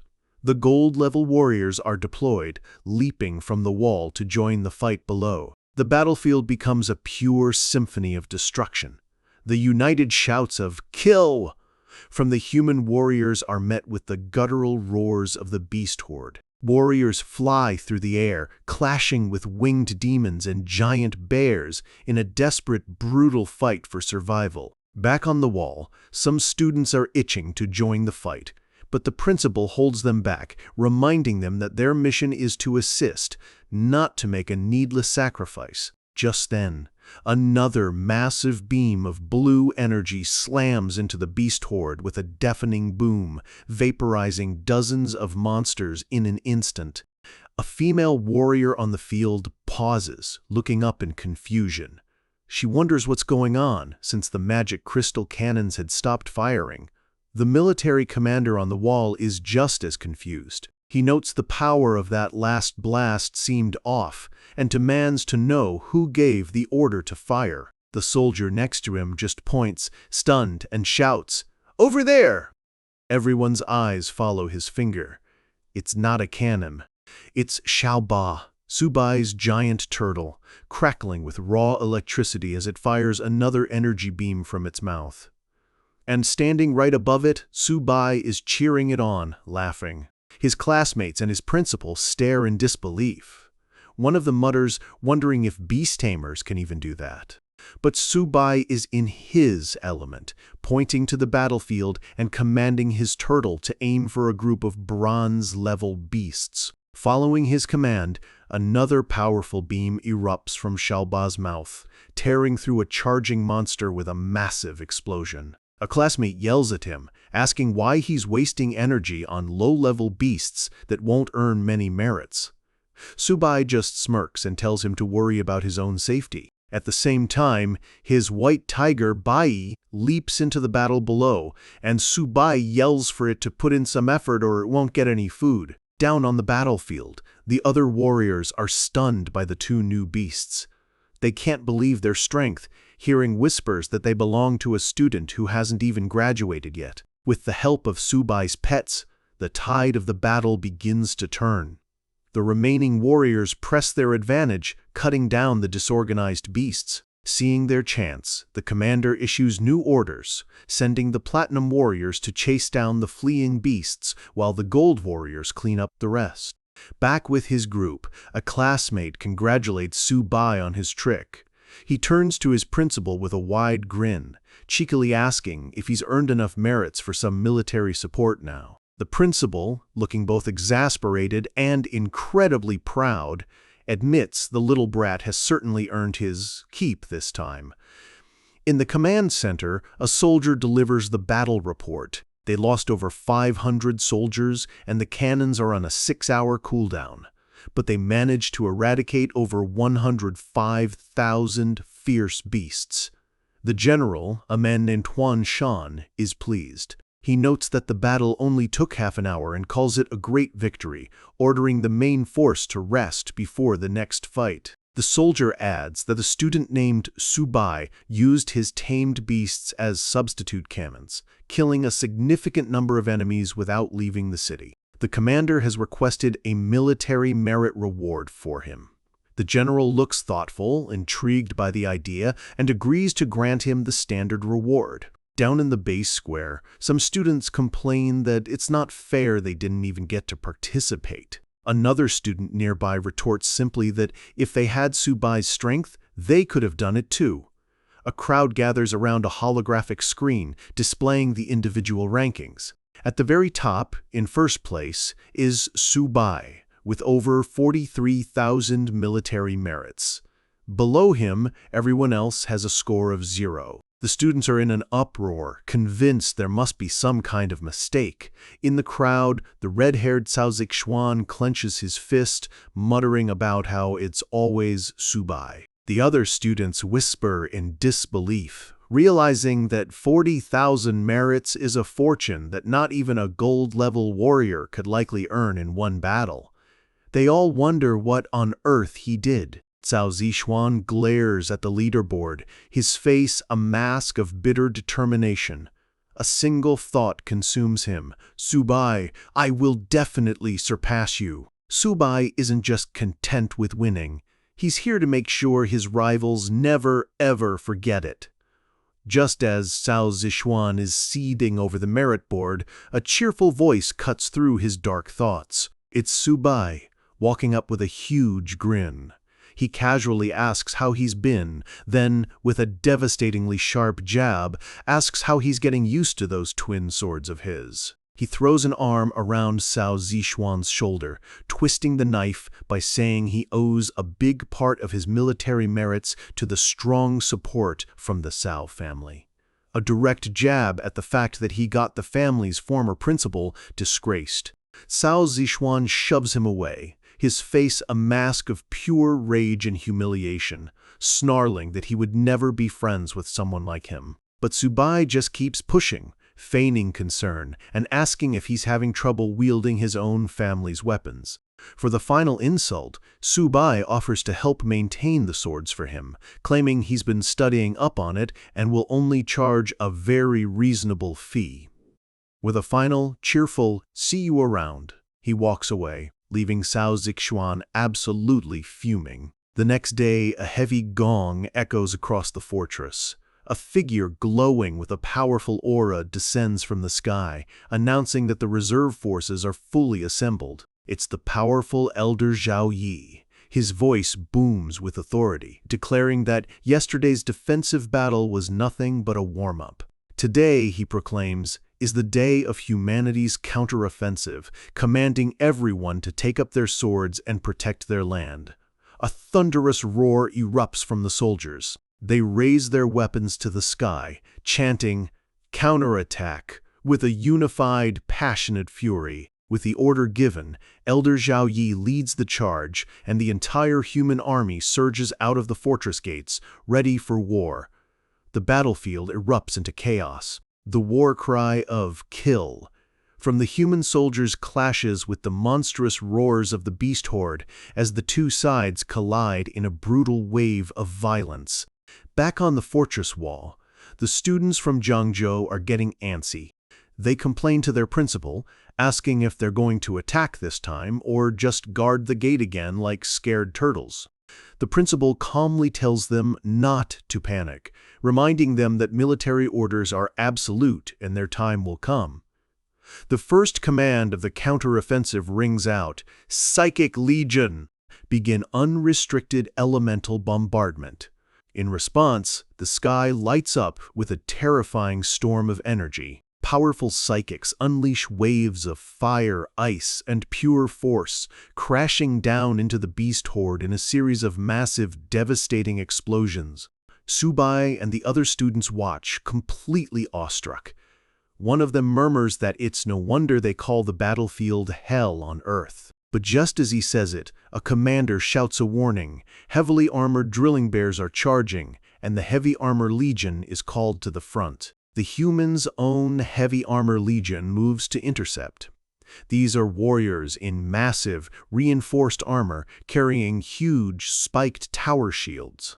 Their commander orders them to hold the line and stop the charge at all costs.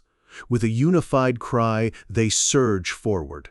The two armored forces collide with a deafening bang. The human shield wall slams into the charging bears in a brutal clash of pure, unyielding force. The Legion's commander roars with furious determination, shouting for his men to block the beasts and hold the line no matter what. From a nearby watchtower, more massive bears let out a powerful roar, seemingly observing the battle from a distance. But among them are intelligent, humanoid figures. A massive, red-armored bear man scoffs, questioning how mere humans could possibly stop his clan. Beside him, a purple-skinned female monster watches as he gives the order to break through them. Subai is surprised to see a humanoid leader among the monsters. The principal explains a chilling fact: platinum-level monsters can shapeshift. Once they reach the Diamond Realm, they become almost indistinguishable from humans, nearly impossible to detect. Subai is stunned to learn the enemy has such an ability. One of the students impatiently asks the principal when they'll finally get their mission. The principal, looking out at the escalating battle, calmly replies that their mission should be coming soon. And just as he says it, an order finally comes through. A student reads it aloud. All reserve teams assist the main forces in rescuing the wounded and cleaning up the battlefield. The mission has finally arrived, and it's not what they were hoping for. An officer orders all teams to assemble immediately. A student next to him can't help but yell out, "What the hell is going on?" The students are completely confused. They question why the teams are mixed with members from different schools. Then, they notice the lineup for Team 1 and are shocked. It's Su Bai, Han Zhan, and Hu Qingshu, three of the strongest students from the tournament, all on one super team. They wonder what's going on. Just then, Han Zhan, clad in his powerful purple armor, walks up to the group, greeting Su Bai and eager for another big fight. But Su Bai brushes him off, his mind focused on their strange mission. The three of them, Subai, Han Zhan, and Hu Qingshu, stand together, confused. Han Zhan points out how vague the mission is, then turns to Subai asking him, as the team leader, what he thinks is happening. Subai is silent for a moment, thinking. Then, a spark of understanding flashes in his bright red eyes. A slow, cunning smile spreads across his face. He tells them he gets it now. The orders state that the team leader can arrange things as he sees fit. The others are still confused, asking what he means. He simply says, "Come with me." Subai turns to his principal and informs him they're heading out. The principal looks at him with concern, telling the little brat to be careful and that his life is the most important thing. "Got it, Principal," Subai says with a confident grin. He then leaps away, calling out to his new teammates to follow him. As they speed across the fortress, he tells them to follow closely, warning that he won't wait if they fall behind. One of them asks again, still completely in the dark, what exactly their mission is. Subai just laughs to himself. As he lands on the battlefield, the tiny heads of Xiaoba and Bai pop out of his backpack, immediately sensing the rich scent of beast cores all around them. They land in a field of corpses, the ground littered with the bodies of fallen soldiers and slaughtered beasts. Subai remarks on how truly brutal the scene is. His new teammates are worried, wondering if they're violating military discipline by scavenging on the battlefield. Subai casually replies that letting their pets clean up some of the beast cores should be fine. As they walk through the wasteland, Subai has to tell his pets to stop eating so quickly, reminding them they still have a mission. He pulls 2 glowing, valuable beast cores from his bag, telling his pets to take care of business first and promising they can eat their fill later. With his pets satisfied, Subai turns to his teammates and tells them it's time to go. One of them asks again, "Subai, where are we heading?" Subai points towards a distant, hazy mountain range. He reveals their true destination, the Misty Mountain Range, taunting his teammates to hurry up or the main force will catch up. Back at the edge of the battlefield, other teams are watching from their military vehicles. Tao Zixuan and another student look on in confusion, realizing that Subai's team didn't wait for anyone, but charged straight into the Misty Mountain Range. Tao Zixuan's eyes narrow with suspicion. He's not about to let Subai get ahead of him. He turns to his own team and gives the order, "Get ready, Team 2, we're going in too." Other team leaders start making the same call. They reason that, while the mountains are dangerous, as long as they stay away from the most hazardous areas, it's a good place to explore the terrain. Cao Zixuan rallies his own team, yelling for them to pick up the pace, claiming the sooner they get in, the more merits they can earn. And with that, the race is on, as multiple teams now chase after Subai into the unknown dangers of the mountains. Subai's gamble has led them deep into enemy territory. Now, he's betting their lives that he can outsmart whatever this treacherous land throws at them. The 3 of them run through the eerie, mist-shrouded landscape. Subai notes that the thick fog is limiting their visibility, and Hanjan warns them to stick close together. Hu Qingshu points out that the complex terrain is a perfect spot for an ambush. But Hanjan, crouching to inspect the ground, says this kind of environment actually favors a small, agile squad like theirs.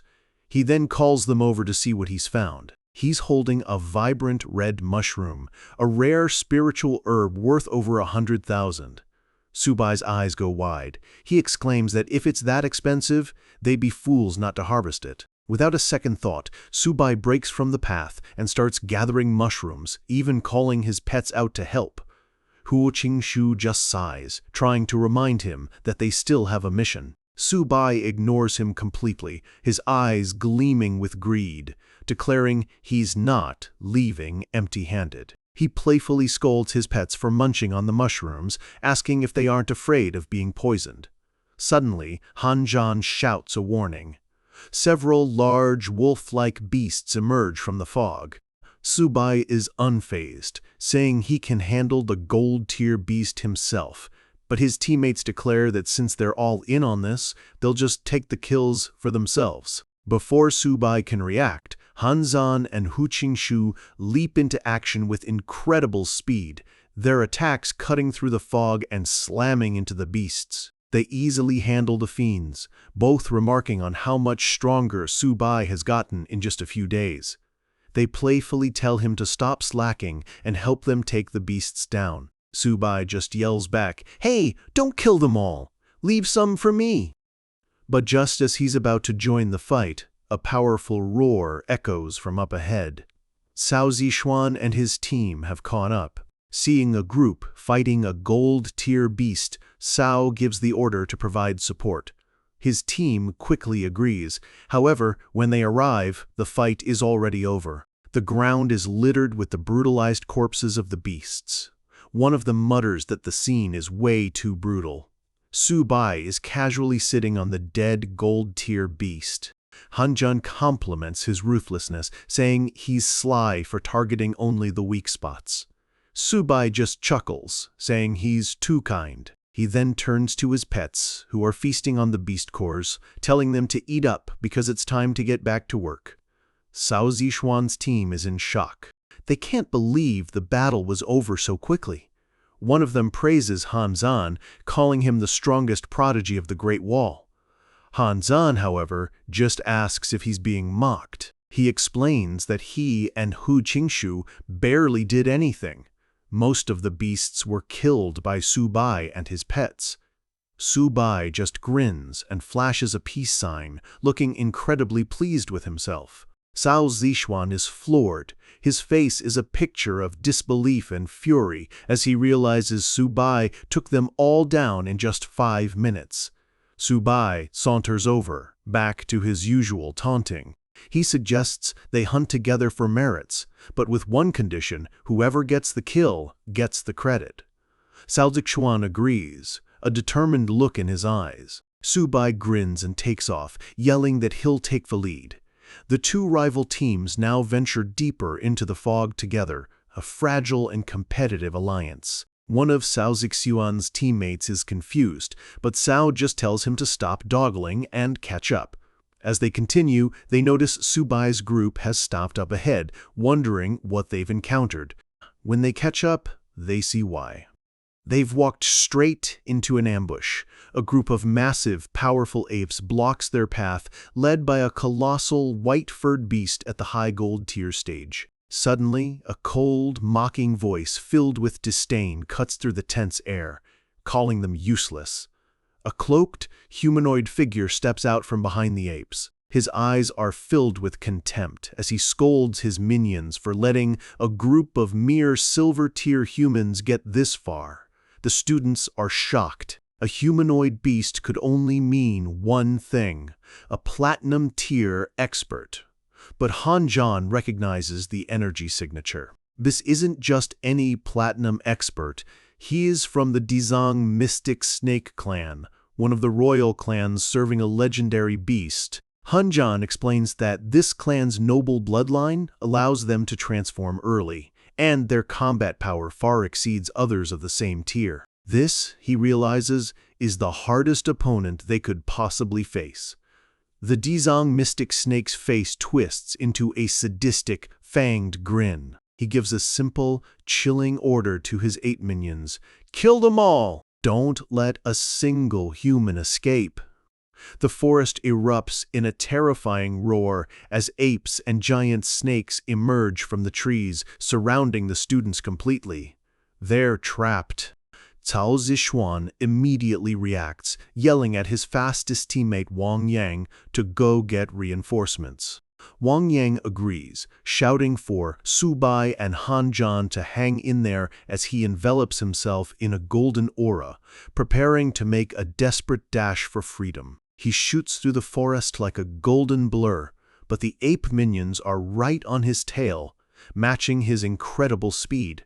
Wang Yang is shocked. He can't believe the apes are actually faster than him. Realizing he has no choice, he prepares to give it his all. Meanwhile, the main battle begins. The students are hopelessly outnumbered. The snake leader taunts Su-bai, telling him he'll slaughter every last one of them. Su-bai smirks. It seems a passive defense won't work. He calls out his pets, and both beasts roar as he activates their most powerful abilities. The mystic snake, surrounded by his own minions, hisses that it's time to see what he can do. The battle ignites. Bai, the white tiger, becomes a blur of motion, pouncing on the snakes with a ferocious roar, dodging a blast of energy with impossible speed. Elsewhere, Han-jun clashes with the high gold-tier ape. The beast's power is extraordinary, and Han's attacks clang uselessly against its tough hide. He realizes that with Wang Yang having lured 3 apes away, he's now in serious danger. The ape slams its massive fist down, and Han-jun barely blocks the blow. The force is immense. He desperately yells out, "Old Su, finish it quickly! Old Wang could be in danger." "Got it," Subai shouts back, just as one of the snake's minions wraps itself around him. He grabs its head, ready to end this. Trapped and surrounded, with his allies on the brink of death, Subai has no choice but to unleash everything he has. The real fight begins now. With one of his allies in danger, Subai is done playing games. He yells for his pets to finish this fight and finish it quickly. The Dazang mystic snake scoffs, questioning how a mere human dares to act so arrogantly. He unleashes a powerful beam of energy, but Shalba fires a counterbeam that collides with it in a massive explosion, stunning the snake with its raw power. Subai lands, surveying the aftermath. The combined attack has wiped out all the snake's minions. He thinks that if this were any ordinary gold-tier beast, it would be over. But just then, a furious hiss rips through the air. From the smoke, the Dazang mystic snake emerges, no longer in his humanoid form. He has transformed into a colossal, terrifying cobra, its head even bigger than Shalba. The snake admits that Subai is strong, to have actually forced him to reveal his true form. Subai dodges the snake's initial lunge with impossible speed. The snake acknowledges his skill, saying it seems he has some tricks that will require him to get serious. Subai taunts the snake, saying its speed can't catch up to his, then gives the command for Shalba to attack. The massive turtle roars and charges forward, its body glowing with power. The charge connects with incredible force, slamming into the giant snake and sending it reeling back, spitting blood. But the snake is resilient. It quickly recovers and wraps its massive body around Shalba, trying to crush him. Subai yells for his tiger Shalbai to attack and finish it. While Subai is locked in this life-or-death battle, his teammates are holding their own, amazed at how he's managed to push a royal clan leader to the brink. But they know they've been fighting for too long and worry that Wang Yang might not be able to hold on. Subai has had enough. "Stop fooling around," he shouts. "We have other things to do." He summons a powerful golden energy blade and slams it down on the snake's head with a sickening crunch. The snake's head lolls to the side, knocked unconscious. Subai orders Shalbai to move aside as Shalba floats into the air above the downed beast. Shalba unleashes another of its divine skills, a massive column of energy that slams down, crushing the snake and the ground beneath it in a devastating gravity pull. Subai lands next to the defeated snake, wiping his hands with a sense of finality. "Finally got rid of it," he says, his two pets standing triumphantly beside him. But his relief is short-lived. He turns, his face grim, and says, "Let's go, we need to rescue." Before he can finish, the dead snake's body begins to glow with a menacing purple light. Its body swells, covered in pulsing egg-like sacs. It was a final, desperate trap. The sacs explode in a massive, violent blast of purple energy. Han Jian and Hu Qingshu can only cry out Subai's name in horror. Subai throws up a golden barrier just in time, but the force of the explosion is immense. He curses, realizing the snake had one last trick. When the smoke clears, the snake is gone, leaving behind only a trail of blood. It isn't dead yet. Subai is about to give chase, but Han Jian stops him. He tells him to forget the crippled snake, saving Wang Yang is more important. Subai hesitates for a moment, then agrees to let it go. He turns to his teammates. "Hold them off here. I'll go rescue old Wang." Han Jian nods grimly. "Go quickly. We've got this." Meanwhile, Wang Yang is in deep trouble. Cornered by 3 gold-tier apes, he's panting and injured, realizing he underestimated their strength and speed. A dark thought crosses his mind. Am I really going to die here? His face is streaked with blood and determination. He grips his spear, his eyes burning with defiance. "Even if I die," he grits out, "I'll at least take one down with me." He unleashes his ultimate attack. He leaps at one of the apes with a desperate scream, but the beast is too strong. It catches his spear and slams him into the ground with brutal force. The other apes descend on him in a relentless barrage of fists and feet, crushing his body and his will to fight before a final, powerful kick sends him flying. He coughs up a spray of blood, collapsing in a heap. He looks down at his broken body and whispers, "Looks like this is really the end for me." One of the apes stands over him, holding his own spear. "Come on, beast," Wang Yang spits out. He glares up at the beast, his eyes filled with a final burning defiance. "But one day, you'll all be slaughtered by my human race." The ape raises the spear, ready to deliver the final blow. Wang Yang closes his eyes, thinking of his rivals, Han Zhan and Su Bai, and how he'll never get the chance to spar with them again. Just as the spear is about to strike, a flash of golden light appears. Su Bai materializes in front of Wang Yang, effortlessly blocking the ape's arm. Wang Yang opens his eyes in disbelief, asking, "Su Bai, are you here to collect my corpse?" He manages one last request. "Su Bai, take revenge for me," before his eyes roll back and he falls unconscious. Su Bai yells his name, telling him not to sleep. His friend's apparent death sends Su Bai into a rage. "Beasts," he snarls, "I'll tear you apart!" He and his pets launch themselves at the remaining apes with unrestrained fury. Su Bai grabs his own spear, his knuckles white with anger. One of the apes, having lost an arm, leaps at him. Su Bai scoffs, still so arrogant with just one arm left. His eyes glow with crimson light as he unleashes a powerful beam of energy from his spear, shouting, "Die!" The beam pierces straight through the ape's chest. The ape is thrown back and impaled on a tree, dead before it hits the ground.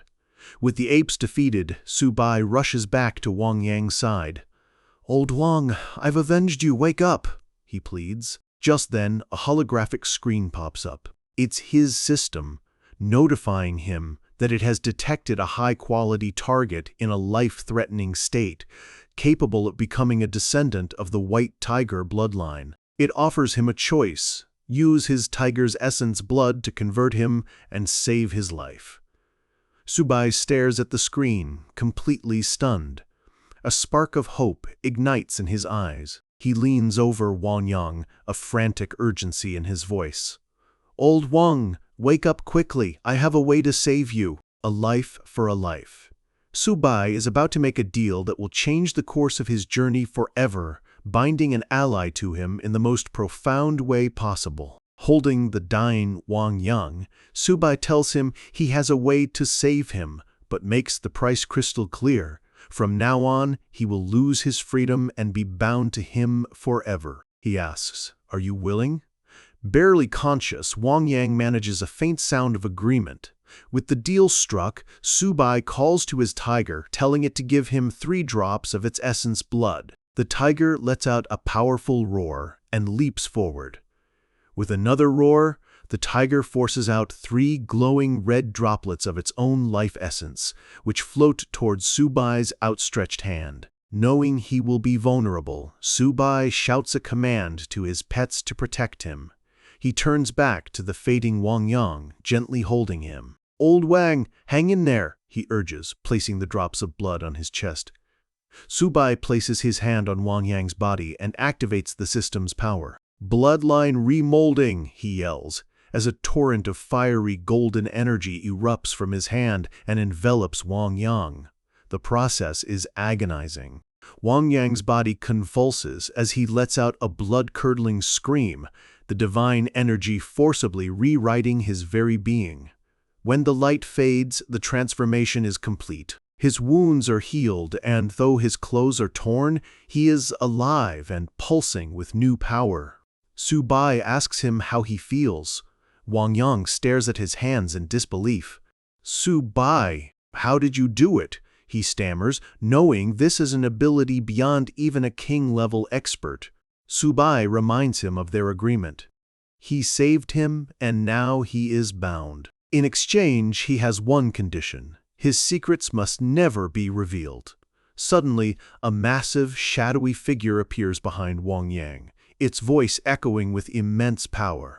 It is the spirit of the contract, declaring that he is now forbidden from revealing any of Subai's secrets. Any violation will result in the destruction of his soul. Terrified, Wang Yang can only say that he understands. Subai gets up and smirks, telling Wang Yang that it took a lot of effort to save him, and his life is now worth far more than the swords he lost. The cost for this, he implies, won't be cheap. Wang Yang just looks on, completely bewildered. Just as they're talking, the ground begins to rumble and crack. "Watch out!" Subai yells as the ground cracks wide open. "What are those?" Wang Yang shouts. Hordes of snakes begin to erupt from the ground. Wang Yang exclaims in shock as Subai curses himself, realizing he shouldn't have let that damn beast escape. "Xiaobai, get rid of these disgusting things," Subai commands. The tiger leaps into action, tearing through the snakes, but it's not enough. The snakes they cut down simply dissolve into goo. They aren't real. Subai and his tiger are both confused about what's happening. A hissing sound fills the air as more and more snakes pour from the ground. Wang Yang shouts in frustration, "Why are they multiplying the more we kill?" Just in time, Han Zhan and Hu Qingshu arrive, asking if Wang Yang is all right. Still surrounded, Wang Yang complains about how long it took them, but assures them he's fine. Hu Qingshu quickly assesses the situation, telling Subai that the snakes seem endless and that someone must be controlling them. Subai agrees, concluding it must be the snake they failed to kill. "Old Wang, lend me your gun," Subai says, preparing for a more direct approach. He scans the forest and spots a shadowy figure hiding behind a tree. "Over there," he shouts. He fires a beam of energy that slams into the figure. Hu Qingshu is surprised, noting that the enemy has regained its human form so quickly. He remarks that this enemy is not simple. A mocking voice emerges from the trees. "That was just my clone. Do you think you can kill me?" The real Dizang mystic snake appears, holding the dead body of another student. The team is horrified. Wang Yang roars in fury. "I'm going to kill you!" He charges forward, but the snake is now much stronger and easily brushes him aside. Subai's own anger boils over. Golden energy crackles around him as he shouts, "Watch me slay you and take you back to make snake soup." He unleashes a flurry of his most powerful skills, becoming a blur of golden and green light and launching an attack that creates a massive explosion. From the smoke, the snake emerges, laughing. "As expected, you're quite something." He stands there, a sinister grin on his face, and taunts Subai. "Insect, come out!" Subai shoots forward, his fist glowing with golden energy. "Your grandpa is here," he roars. His punch connects with a massive bang, sending the snake flying backward. The snake skids to a stop, surprised by the force of the blow. He looks at Subai, a new respect in his eyes. "It looks like you're much stronger than before." Subai knows he can't win with brute force. He decides to unleash his ultimate technique. Xiaobai, Xiaobai, 7 stars. 3 evil formation. A massive glowing symbol appears in the sky, with the ethereal forms of his turtle and tiger taking their positions. Subai explains that this is his ultimate secret technique, one that allows him to combine his own strength with that of his 2 divine beasts. With a final determined cry of "Go die," he prepares to unleash the attack. He fires 2 massive beams of energy, one blue, one gold, that roar toward the snake. The snake leader creates his own defensive barrier, but concedes that Subai's move is still too weak. The 2 attacks collide, but Subai's power is overwhelming. The beams shatter the snake's defense, engulfing it in a massive, earth-shaking boom. But it's not over. The snake reappears, now in a monstrous 3-headed form, and lunges toward Subai with its own powerful technique. Subai is immediately swarmed by a whirlwind of snakes, a technique called the green snake's demise. The entire area is consumed by a cataclysmic explosion. From a safe distance, Wang Yang watches in horror, marveling at the terrifying power and wondering how anyone could defeat someone like Subai. He screams into the smoke, "Subai! Whether you're dead or alive, at least say something." Pushed to the absolute brink, Subai is about to break through his limits and unleash a power that will shake the very heavens. Inside the swirling vortex of snakes, Subai is holding on by a thread. His golden barrier cracks under the immense pressure as he marvels at the sheer power of the attack. The strain is immense. Subai and his two beasts are battered and bleeding, but their connection holds firm.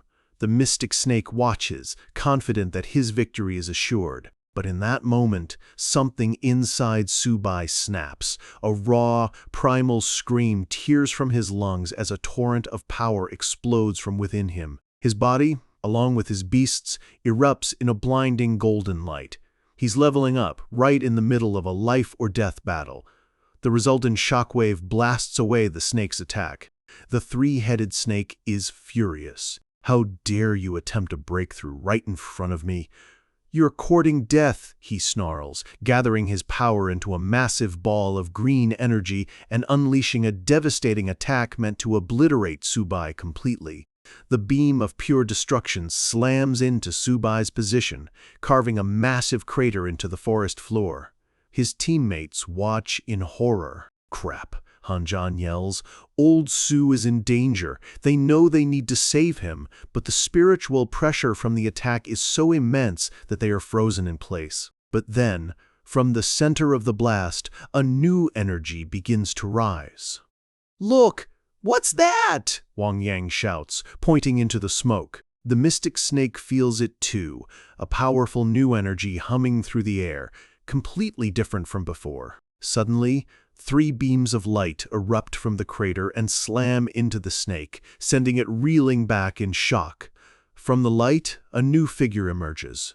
It's Subai, but he's transformed. He's floating in the air, his body wrapped in the spectral energies of his 2 divine beasts. The white tiger forming a blade, and the black tortoise a shield. His eyes glow with golden power, a single, cold word escaping his lips: kill, with no mercy. He is now clad in sleek, powerful green and gold armor, a physical manifestation of his bond with his beasts. His teammates stare in absolute awe. They recognize this phenomenon, the legendary sacred beast armament, an ultimate technique that only a mythical figure was said to have used. Even the mystic snake is stunned, recognizing the legendary power before him. A system window congratulates Subai on awakening the armament, but warns him that he only has 3 minutes before the power consumes him. Now, a godlike warrior, he looks down at the terrified snake and asks, "Are you ready to die?" The mystic snake can only cry out, "Impossible!" As Subai moves. In a flash, Subai is on him, his new sword slashing through the snake's defenses as if they were paper. The snake screams in disbelief and pain. In the distance, a powerful king-level beast commander senses the shift in power, infuriated that a mere youngster is besting one of his subordinates. But just as Subai is about to deliver the final blow, a massive blade of golden energy cuts between them. A new figure appears asking, "Do you really think I'm dead?" It's Ni Qing, the king-level commander of the human forces, who has just arrived on the battlefield. His attack slams into a powerful purple energy blast as his own rival, the commander of the myriad races, appears. The beast commander taunts him, saying his time is running out and humanity will surely be destroyed without him. Ni Qing just laughs, declaring that he's still waiting for that day to come. The 2 titans are locked in their own battle, far from Subai's location. Back in the forest, the strain of the armament becomes too much. The energy around Subai shatters, and he falls from the sky, landing hard on the ground. His teammates rush to his side. His pets, Xiaoba and Bai, are also exhausted, having collapsed beside him. Hanzan tells him he shocked them once again. Hu Qingshu recaps their incredible victory and Wang Yang laughs, saying he could brag about this for a year. But Han Zhan brings them back to reality, reminding them how dangerous it was and somberly mentioning the student who died. Su Bai, catching his breath, warns them that the smell of blood will attract other beasts and they shouldn't stay here for long. But as they prepare to leave, a cold voice declares, "None of you are allowed to leave." As a shadowy blade slices through the air toward them, a swirling vortex of turquoise energy intercepts the attack, saving them. They know this is a Lord level, or even stronger enemy. The new enemy unleashes another attack, a massive energy serpent that screams, "Die!" as it lunges at the group. Su Bai grits his teeth and crosses his arms, bracing for an impact he can't possibly survive. Suddenly, a figure appears in front of them. It's a man in a white lab coat who effortlessly dispels the energy snake. Su Bai thanks him for the timely rescue. The man, a Lord-level expert named Hu Huanshan, turns to face their new enemy, scolding him for attacking a group of youngsters. The attacker, another Lord-level beast expert named Long Ao, sneers at the rescuer. He declares that today he will definitely take away the one who awakened the sacred beast armament. He proclaims that his race will never allow another hero like Luo Fan, who also used the armament, to appear. Hu Huanshan simply replies, "Don't even think about it." Long Ao challenges him, condensing a massive sword of energy and summoning spikes from the ground. "Then I'll see if you can protect him," he declares. He unleashes his myriad snake domain, and the entire area is flooded with massive snakes, some of them even at the platinum level. The students are horrified. A small note from the author appears here, just a little rant. The scene then cuts to a peaceful university campus, with a note wishing readers a happy holiday. Sometime later, Su Bai is seeing his friend Lin Yanren off. She waves goodbye, telling him she's going home and will miss him. He just gives a simple, "Okay." His other friends are heading out to have fun, telling him they can't help because he has to finish his work. Su Bai looks confused. A dark, gloomy aura surrounds him as he realizes his fate. With dark circles under his eyes, he thinks, "Everyone's off having fun. Why do I still have to draw? So unfair." He lets out a silent internal scream. "I also want a holiday." The battle may be over, but the war for Su Bai's future has just begun, and the players are titans far beyond his level. The Lord-level beast expert, Long Ao, focuses his energy, but his opponent, Hu Huanshan, isn't even looking at him. "Where are you looking?" Hu Huanshan asks calmly.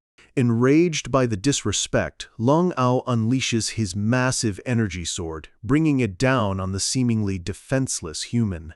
But Hu Huanshan simply turns and unleashes a massive column of light from his own body, meeting the attack head-on with a deafening boom. Meanwhile, on the ground, Su Bai and his team are still surrounded.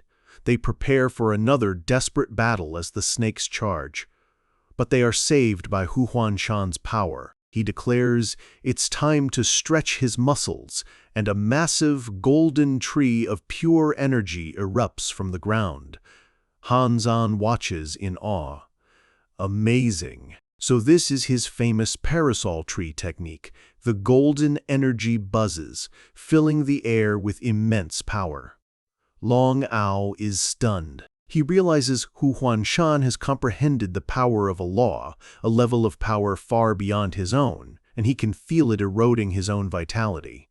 Realizing he's completely outmatched, Long Ao concedes. "Hu Huanshan, I'm no match for you today." He creates a rift in space and prepares to leave, but not without a final threat. "You may protect this brat for now, but you can't protect him forever." As he disappears, his voice echoes back, vowing that the myriad clans will kill Su Bai the moment he steps outside the Great Wall. With the enemy gone, Hu Huanshan turns his attention to the remaining snakes. With a single word, "Begone," the golden tree unleashes a wave of energy, vaporizing the entire snake domain. The students are left speechless. So powerful, one of them whispers. They wonder if this is how a battle between the strongest is supposed to be, where each move wields the power of heaven and earth itself. Huanshan descends, offering them a piece of wisdom. He tells them that no matter how strong one is, there will always be stronger opponents. The only person they ever need to surpass is themselves. All right, little ones, Huanshan says, we should head back. He creates a massive golden teleportation array around them. With a flash of light, the entire group is teleported away. They reappear back at the Great Wall Fortress. Hanjan is amazed at the speed, marveling at how a master like Hu Huanshan can activate a teleportation array with his own strength. Subai can only look on, wishing he had such power. Just then, another figure appears. It's the king-level commander Ni Qing. He addresses Subai directly. Subai, well done. Congratulations on mastering the sacred beast armament. Subai is stunned, unsure of who this powerful man is. Ni Qing then orders Hu Huanshan to take Subai to the meeting room. With a simple, okay, Hu Huanshan complies and Ni Qing vanishes. Subai is left confused, wondering where he went. He asks who that person was. Hu Huanshan is surprised. You don't recognize him? He explains that the man was Ni Qing, a hero of the human race and a king-level expert. Subai is completely shocked. What? He is Ni Qing. Hu Huanshan just tells him to come along, saying they can talk while they walk. He explains that Commander Ni Qing is from the same era as the legendary Luo Fan. Ni Qing witnessed firsthand how Luo Fan single-handedly turned the tide of war. With Subai's awakening, humanity finally has a glimmer of hope again. He tells Subai that while their generation is struggling, if he rises, the next generation won't have to suffer. He advises Subai not to take on the burdens of the nation just yet, but to focus on his own strength for now. Subai nods. Okay, I understand. A heavy door creaks open. Hun Huanshan announces his arrival. Subai steps into a room filled with the most powerful figures in the human military. He's immediately nervous, especially when he spots a familiar, imposing figure, Lin Yanran's father. Ni Qing begins the meeting, getting straight to the point. He explains that Subai's awakening of the sacred beast armament has caused a great disturbance, and the myriad races have already sent a lord-level expert to assassinate him. He opens the floor for discussion. The room erupts in agreement.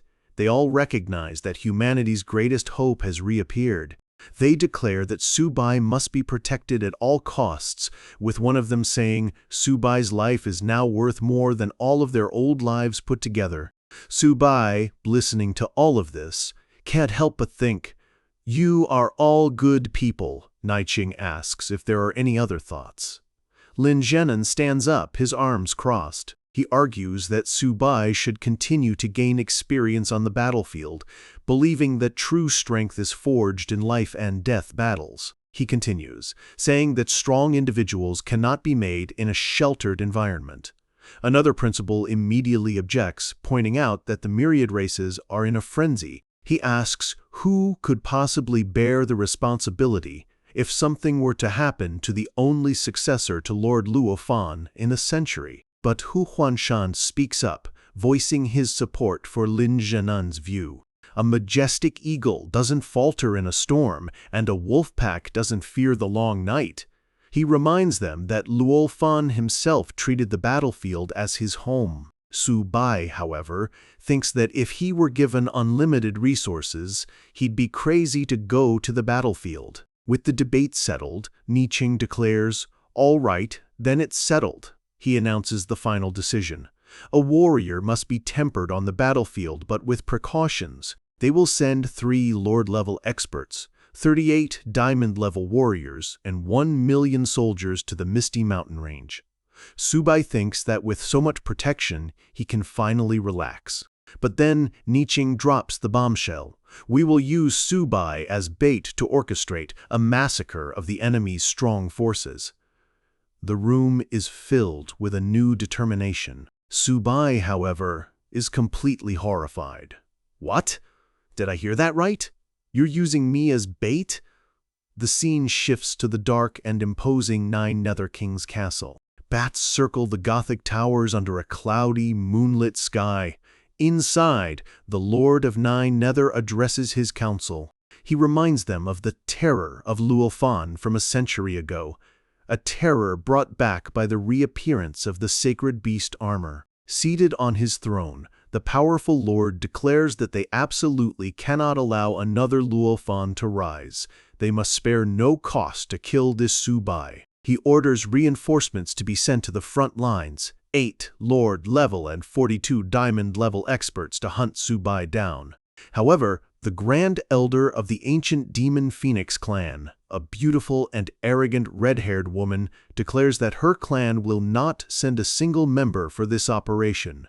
The Grand Elder of the Nine-Tailed Heavenly Fox clan, an equally beautiful and cunning woman, agrees, stating that her clan will not participate either. The Lord of Nine Nether looks down at them, his eyes narrowed with cold fury.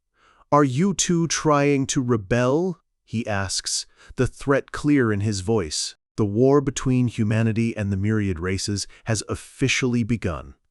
At the heart of it all stands one man, Subai, who has become both humanity's greatest hope and the enemy's biggest target. Meanwhile, deep within enemy territory, the leader of the Nine Nether clan sits on a crystal throne, his face a mask of pure fury. He glares down at his allies, reminding them that their 3 great royal clans were ordered to the battlefield together, and he can't believe they're thinking of backing out now. A woman with fox ears and another with fiery red hair stare back, completely unfazed.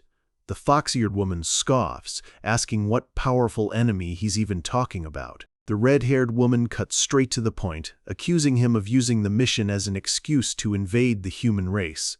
The red-haired woman steps forward, radiating confidence. She tells him it looks like his Nine Nether clan is the only one who truly wants to wipe out the humans. Her clan, she declares, is only interested in the treasures of the Forbidden Zone and will take no part in his war. With that, the Heavenly Fox clan also announces they're leaving. Their clans turn and walk out, leaving the Nine Nether King alone on his throne. His face twists with rage as he yells after them, "You too!" He rises from his throne, his anger hardening into cold resolve. He shouts that even if they refuse to join him, his clan will carry out the attack alone, ending with a chilling warning that they'll regret their decision. Outside, the red-haired woman gathers her people. Noting that the great battle is near, she asks with a hint of urgency if their holy maiden has been found yet. One of her subordinates sighs, saying, "The girl has always been unruly." Her expression is serious as she gives a firm command. "Find the holy maiden before the war begins, at all costs." Her subordinates reply with a sharp "yes" and take to the sky, disappearing into the night. Back on the human side, after their own council meeting ended, the Supreme Commander, Ni Qing, holds up a glowing green pendant. He explains to Subai that this Sky Dome Jade will block everyone's senses from detecting his aura, with the sole exception of Ni Qing himself. He tells Subai that with this, he won't be so easily targeted. Subai takes the pendant, a grateful smile on his face, thanking him for the incredible treasure. But then, a cheeky grin spreads across his face. He tells Ni Qing that just hiding his aura isn't enough, and it would be better if he also got some more gear to boost his strength. Ni Qing just laughs, remarking that Subai's principle was right. He really is the best at taking advantage of a crisis. With a dramatic flair, Ni Qing says, "How about you look at these?" He swings open a massive chest, and Subai's eyes widen in absolute shock as he lets out a gasp of, "Wow!" Inside is a treasure trove beyond his wildest dreams, a gleaming diamond-grade armor set, a shimmering 10,000-year ice heart, and even several Lord-grade monster cores. Subai's eyes turn into literal stars. "And so many medicines," he exclaims, his mouth hanging open. He holds up a piece of the armor and asks in disbelief, "Are all these for me?" Niching calmly confirms they are all his, but adds the catch he'll be giving them to him gradually, in installments. Subai's excited expression immediately falls into one of utter shock. "What? You're going to pay me in installments?" Subai drops to the floor, desperately hugging the diamond-grade armor. He tries to bargain, saying Niching should at least give him this one piece, or else he'll regret it if he ends up dead. Niching just laughs it off. "Dream on, kid." With a flash of light, the armor vanishes from Subai's hands. Subai is left clutching at empty air, his jaw dropped as he cries out, "Isn't this way too harsh?" Niching simply tells him to hurry up and train hard. Subai walks away looking utterly defeated. He mutters that countless treasures were right there in front of him, but he hesitated for just a second. As he sulks down the hallway, he spots a towering, muscular figure and freezes. Is that Yanran's father?" "It is indeed," Lin Zhenin, who calls out to him. Subai immediately gets nervous, thinking he's in trouble over his daughter, and starts rambling that they're completely innocent. But he collects himself and follows, saying, "All right, Uncle Lin." Lin Zhenin asks if Subai will blame him for the decision to keep him on the battlefield. Subai quickly puts on a cheerful smile, patting his own shoulder. "Of course not. I know you're doing this to help me become a true powerhouse." As they walk, Lin Zhenin mutters that he doesn't know what his daughter sees in him. Subai tries to clarify that they're just good friends and know what's appropriate. Lin Zhenin waves it off. "Forget it. I don't want to get involved in your young people's drama." He turns and holds out a brilliant golden chest plate. "This armor is my gift to you. Be careful out there, don't lose your life."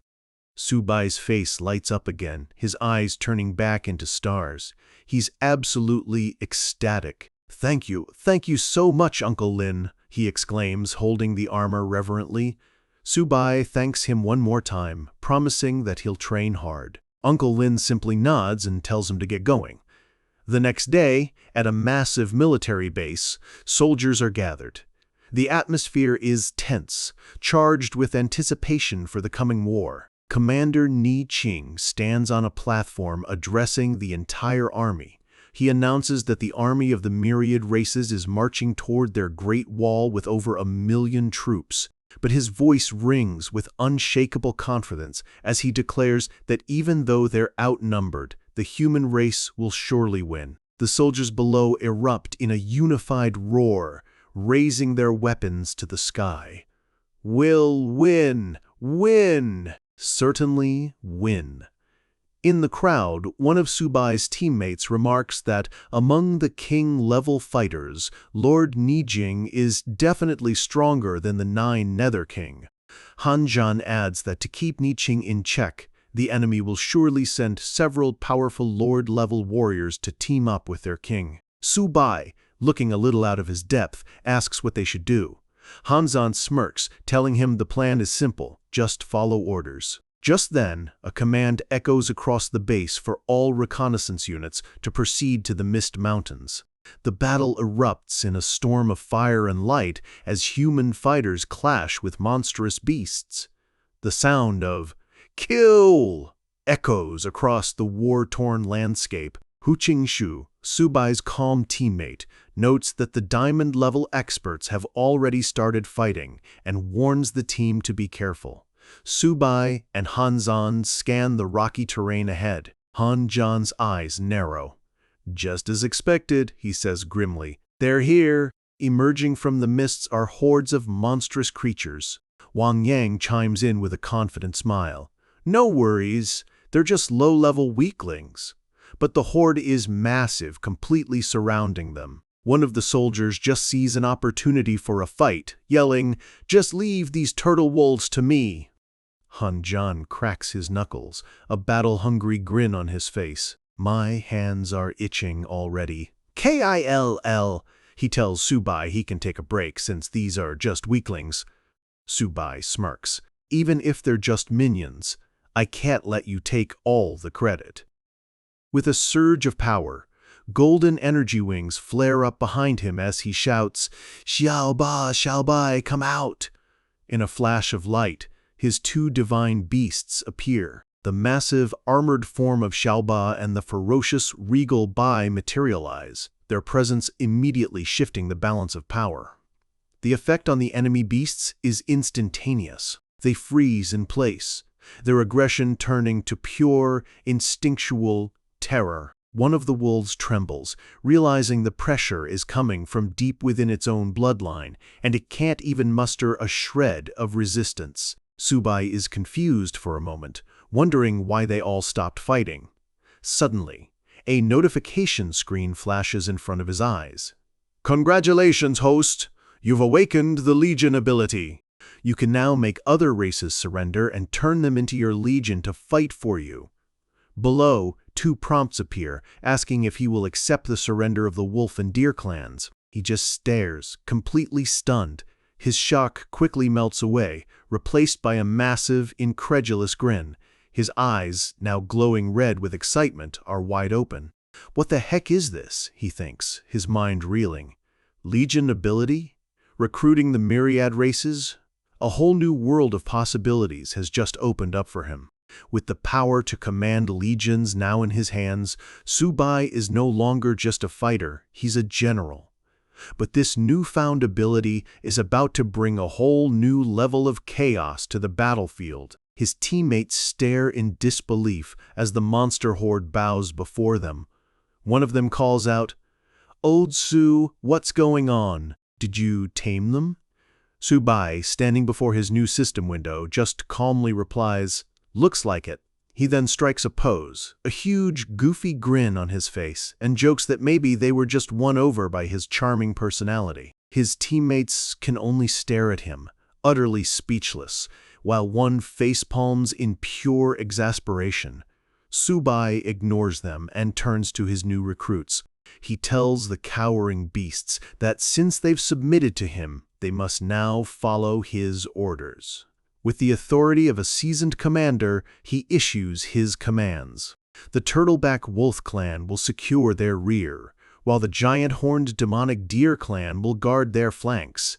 The beasts lower their heads in silent obedience. "Go then," he says, and with that, his new legion moves out. As the team moves forward, flanked by their new monster guards, Subai remarks that they can now speed up their scouting. His teammates agree, but Hanjan is still mystified, asking him how he managed to talk the wolves into this.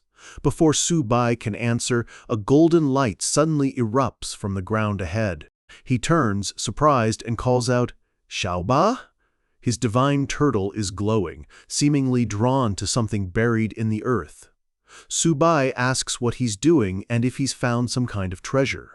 Without warning, the ground erupts and a monstrous segmented creature bursts forth. It's a massive centipede, towering over them as it sends Xiaoba flying. Whoa, that's one huge centipede! Hanjan's face drains of color as he shouts a warning. "Everyone, be careful! This is a sawtooth centipede." He explains with a look of pure terror that it's also known as the Ghost of Hell. More of the terrifying creatures emerge, surrounding them. Subai looks at the horde of giant centipedes, then back at his friends' horrified faces, and wonders to himself, "Is it really that terrifying?" Hu Qingshu elaborates, his voice tight with tension. The centipede's body allows it to vanish underground without a trace, and its legs are like saw blades that nothing can withstand. Hanjan agrees, saying that wherever these creatures pass, not a single blade of grass remains. It's a true natural disaster. But Subai is just confused. The terrifying monsters his friends are describing are a world apart from what he's seeing. In front of him, the so-called ghosts of hell are acting like giant, playful puppies, nuzzling up against Xiaoba with little hearts floating above their heads. His tiny turtle seems to be having the time of his life. And just like before, a holographic screen pops up. It reads, "The Sawtooth Centipede clan offers their allegiance. Do you accept?" Subai's jaw drops. Really?" This is also possible? Meanwhile, in another valley, a woman with purplish-red hair stands surrounded by a group of massive, ape-like beasts, stating her belief that the human ants will pass through here tomorrow. She confidently states her belief that the humans will pass through here tomorrow. Suddenly, the ground begins to tremble. Spikes shoot up from the earth all around them. The woman yells, "Alert! Full army on guard!" Before they can react, one of the ape beasts is grabbed by something horrifying. It screams, "What the hell is this thing?" as a sawtooth centipede wraps its bladed legs around its arm. In an instant, chaos erupts. The sawtooth centipedes swarm the ape beasts, tearing them apart with brutal efficiency. The woman looks on in horror, recognizing the attackers. Sawtooth centipedes? She can't believe it. How can there be sawtooth centipedes here? Panic sets in.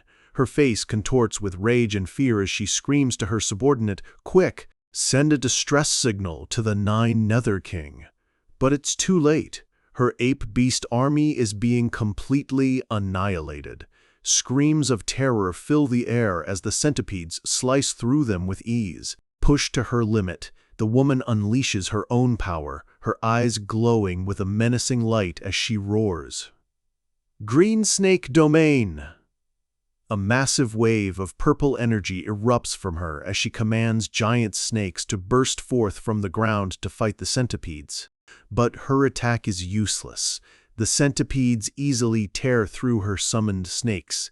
She watches in disbelief, muttering, "Impossible!" as her own kin scream in agony. "Damn it!"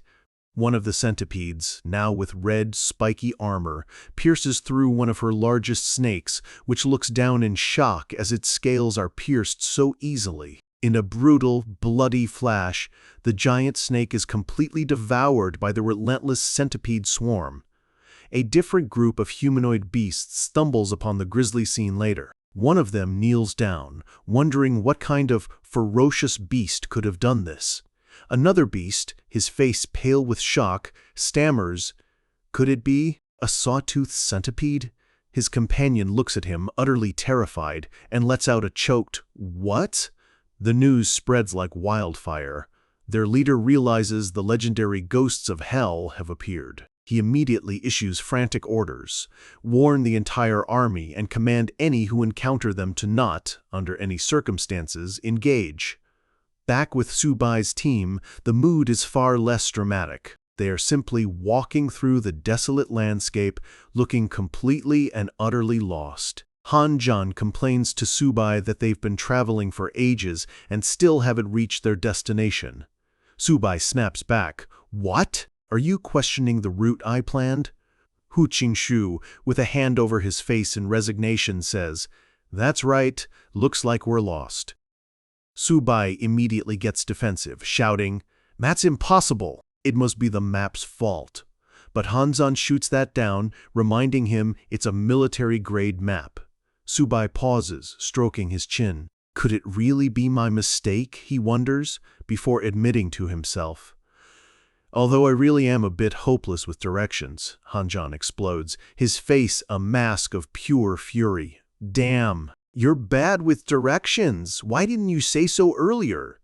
Subai just looks away, flustered and silent. Hanjan sighs, asking what they should do now. Then Hu Qingshu speaks up. "Oh, actually, I'm bad with directions too." Hanjan looks completely done as he realizes they are a team of 3 directionally challenged people. Subai's eyes suddenly flash with an idea. "If that's the case," he says, "then we have no choice but to use our last resort." With a dramatic flourish, he lifts his pet turtle Xiaoba into the air like a trophy. Xiaoba just dangles there, looking utterly confused. Subai grins, declaring that if an old horse knows the way, an old turtle should work too. He offers Xiaoba a treat, telling him to lead them to Clearwater Lake. Xiaoba happily chomps down the food and begins to waddle forward. Subai stands proudly, hands on his hips, and says, "Hurry up and lead the way." His teammates just stand in the background, looking on with skepticism. As they follow the turtle, Hu Qingshu lets out a sigh of relief. Thanks to Zhao Ba, otherwise we wouldn't know what to do. Han Zhan agrees. Yeah, Xiao Ba is really much more reliable. Su Bai overhears this and is absolutely mortified. What? You're actually saying I'm no better than a turtle? In the distance, Xiao Ba just continues to waddle along, a smug look on his little turtle face. Su Bai has turned enemies into allies and chaos into opportunity. But sometimes, even the most powerful warrior can be defeated by a simple lack of direction. Guided by Xiao Ba, the team continues their trek. As the turtle waddles along, one of the teammates notices the air changing, seeing that the mist has thinned out a lot. They look around at the clear skies and lush trees. A wave of relief washes over them as they realize they've actually made it out of the dreaded, misty mountains. Su Bai laughs, patting his turtle, who puffs out his chest with pride. Who would have thought, Xiao Ba, he says, you can really find your way through. But just as they're celebrating, Hu Qingshu's expression shifts. A bead of sweat rolls down his face as a sense of dread creeps in. Something's wrong, he says.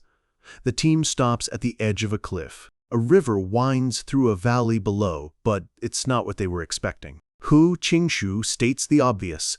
This doesn't look like Clearwater Lake. Su Bai turns to his pet, his voice filled with confusion. Xiao Ba, where did you take us?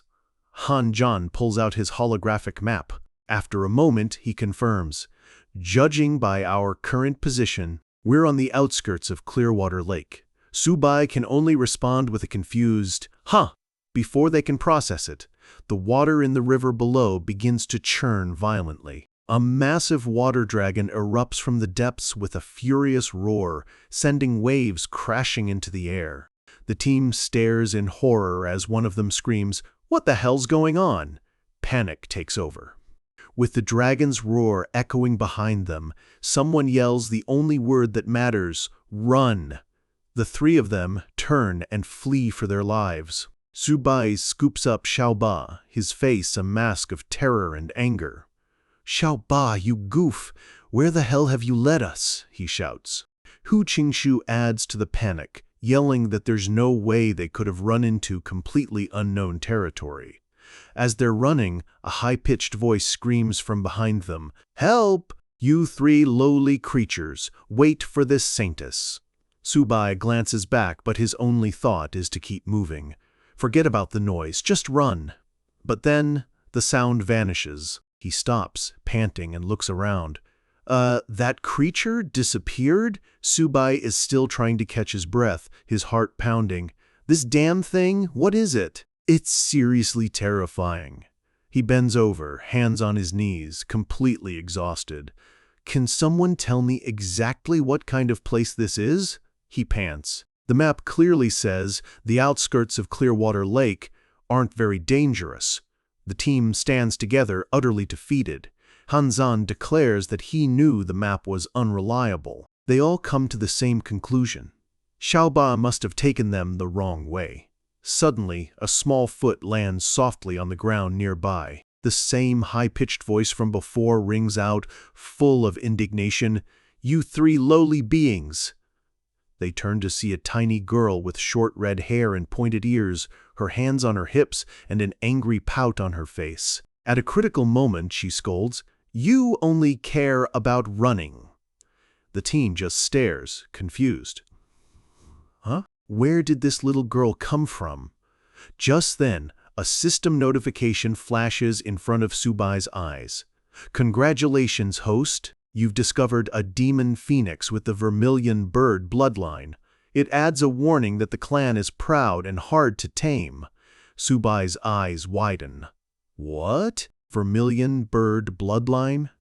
A detailed stat sheet confirms her identity as an ancient demon phoenix saintess. She possesses the legendary Nirvana ability. As long as she isn't wiped out instantly, she can revive herself. The screen confirms what he suspected. She's not going to be easy to tame. Su Bai stares at the little girl, his mind reeling. The vermilion bird I've been searching for turns out to be just a kid? The girl stomps her foot, infuriated. Who are you calling a kid?